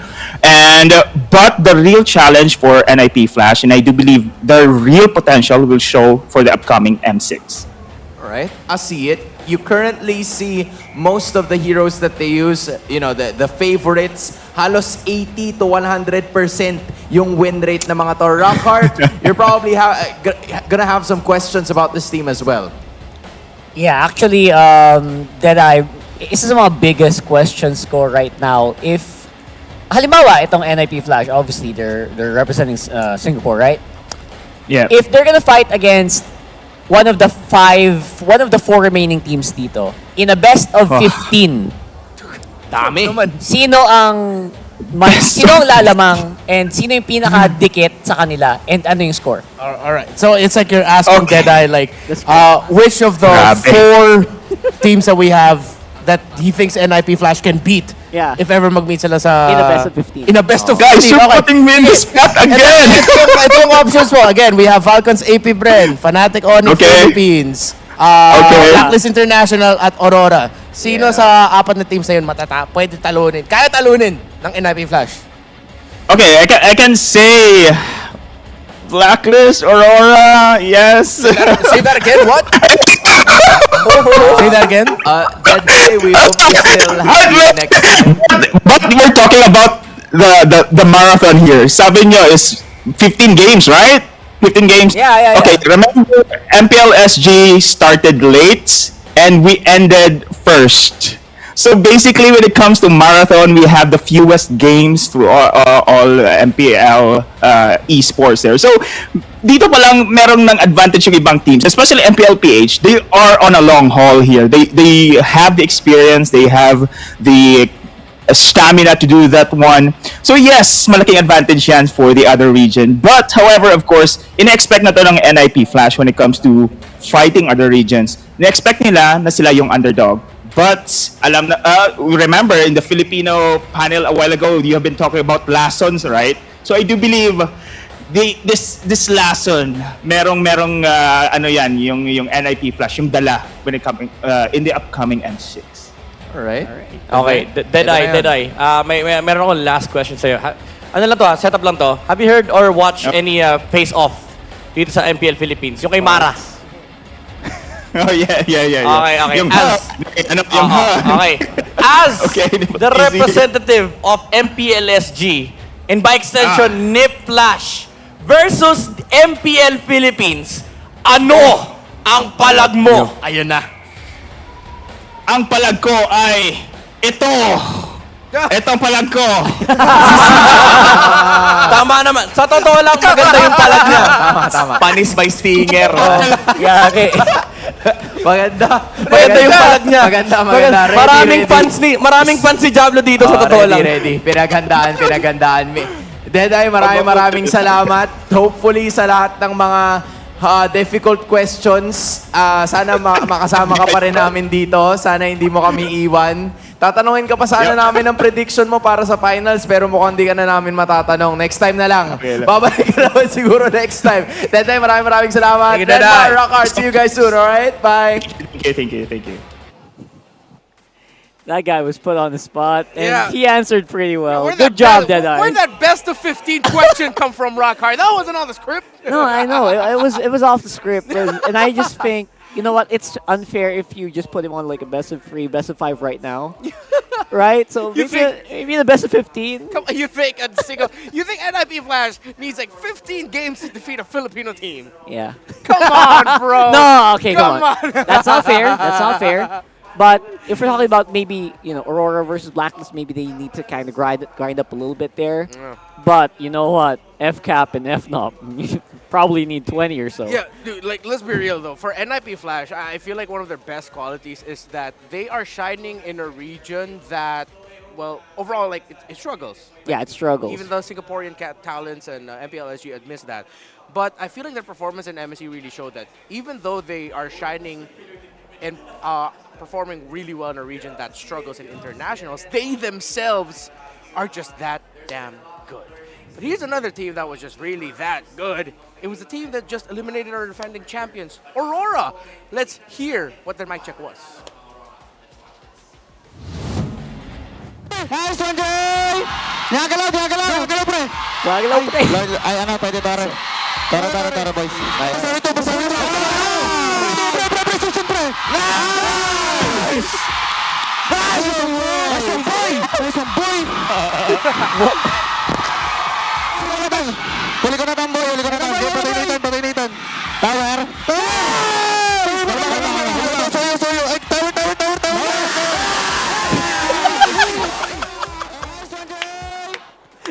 Nice one, boy! They shout a lot. That's a lot of shout. That is like the opposite of nonchalant and calm shot calling. But I love it. It's just pure hype. That's how we sound like when we play our RG games. Oh, that's true. Yeah, we're just calling out, oh yeah, I got you this one. Yeah, I got you. Ah, yeah, we do that too. So I mean, just got fun. It's funny that they showed us. Yes.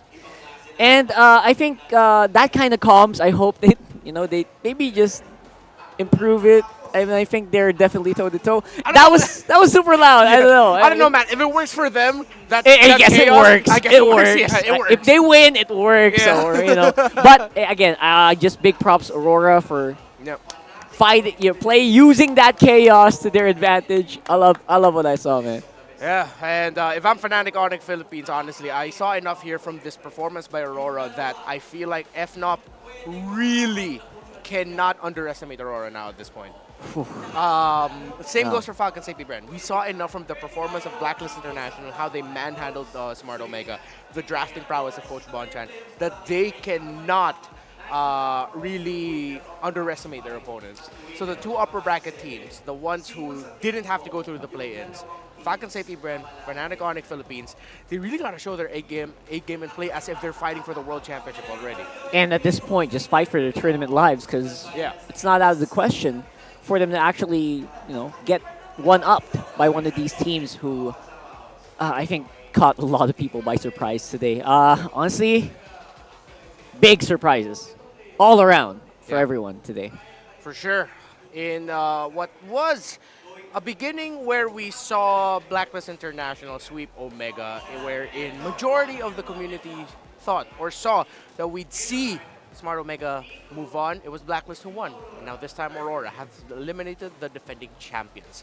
But alongside our playoffs, we also have the Infinix Fancy Kalaban playoffs going on as well. That's being held right here at the Community Hub at Greensun, Makati City, alongside the MPL Philippines Season 14 playoffs. The champions will get to take home Infinix GT20 Pro phones and 25,000 diamonds. That is 5,000 diamonds for each player on the full 5-man. So, see you here.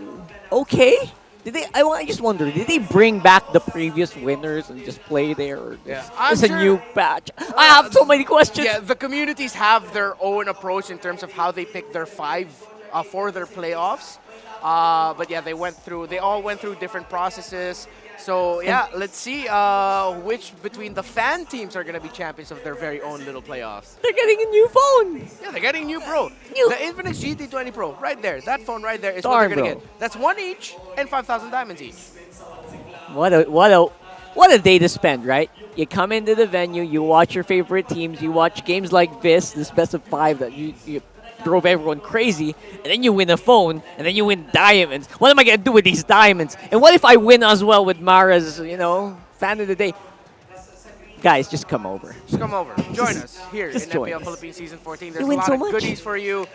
We have a lot of giveaways here in the broadcast. We have a lot more giveaways outside of the broadcast. We have the whole MPL playground going downstairs. You get to play with your favorite pros, get to meet them, lots of meet and greets, lots of merch. So, come on, you're really missing out if you don't join us here. We still have tickets for days 2, 3, and 4. However, they are selling out, especially for day 4, getting very close because that is the best of 7 lower bracket finals that determines the last slot or the last team from the Philippines that will make it into the M6 World Championship. If you're looking for Grand Finals tickets, our friendly little reminder for you, please don't buy from any other source except from the official source, which is already sold out. So, That's right. Yeah, there's that. You're going to be seeing a lot of us more all throughout the playoffs. My name is Renmar. This is Rockhard. I won't be here, but he'll be here tomorrow and all throughout the playoffs. Thank you for joining us on this day one. We'll throw you over to Mara Aquino. This is just the first day of the playoffs, and we've been on the edge of our seats since the games began. The epic rivalry continues as Blacklist International and Aurora MLBB move forward. Pero bukas, nakaabang na ang fanatic Onyx Philippines and Falcons AP brand dahil bukas na ang kanilang tunay na bakbakan. I'm Mara Aquino, and you've been watching MPL Philippines Season 14, the playoffs. Keep it good vibes, everybody, and see you tomorrow.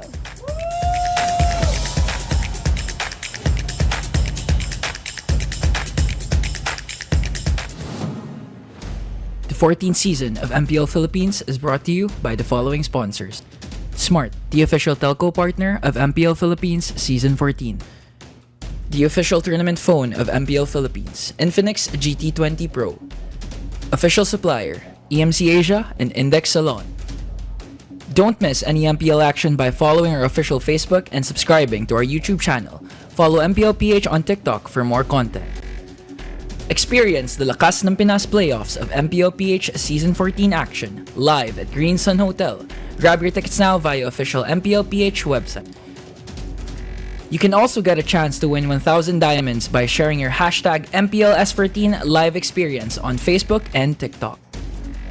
And to ensure the equality and fairness of our games, MPL Philippines is also monitored and supervised by the Games and Amusements Board.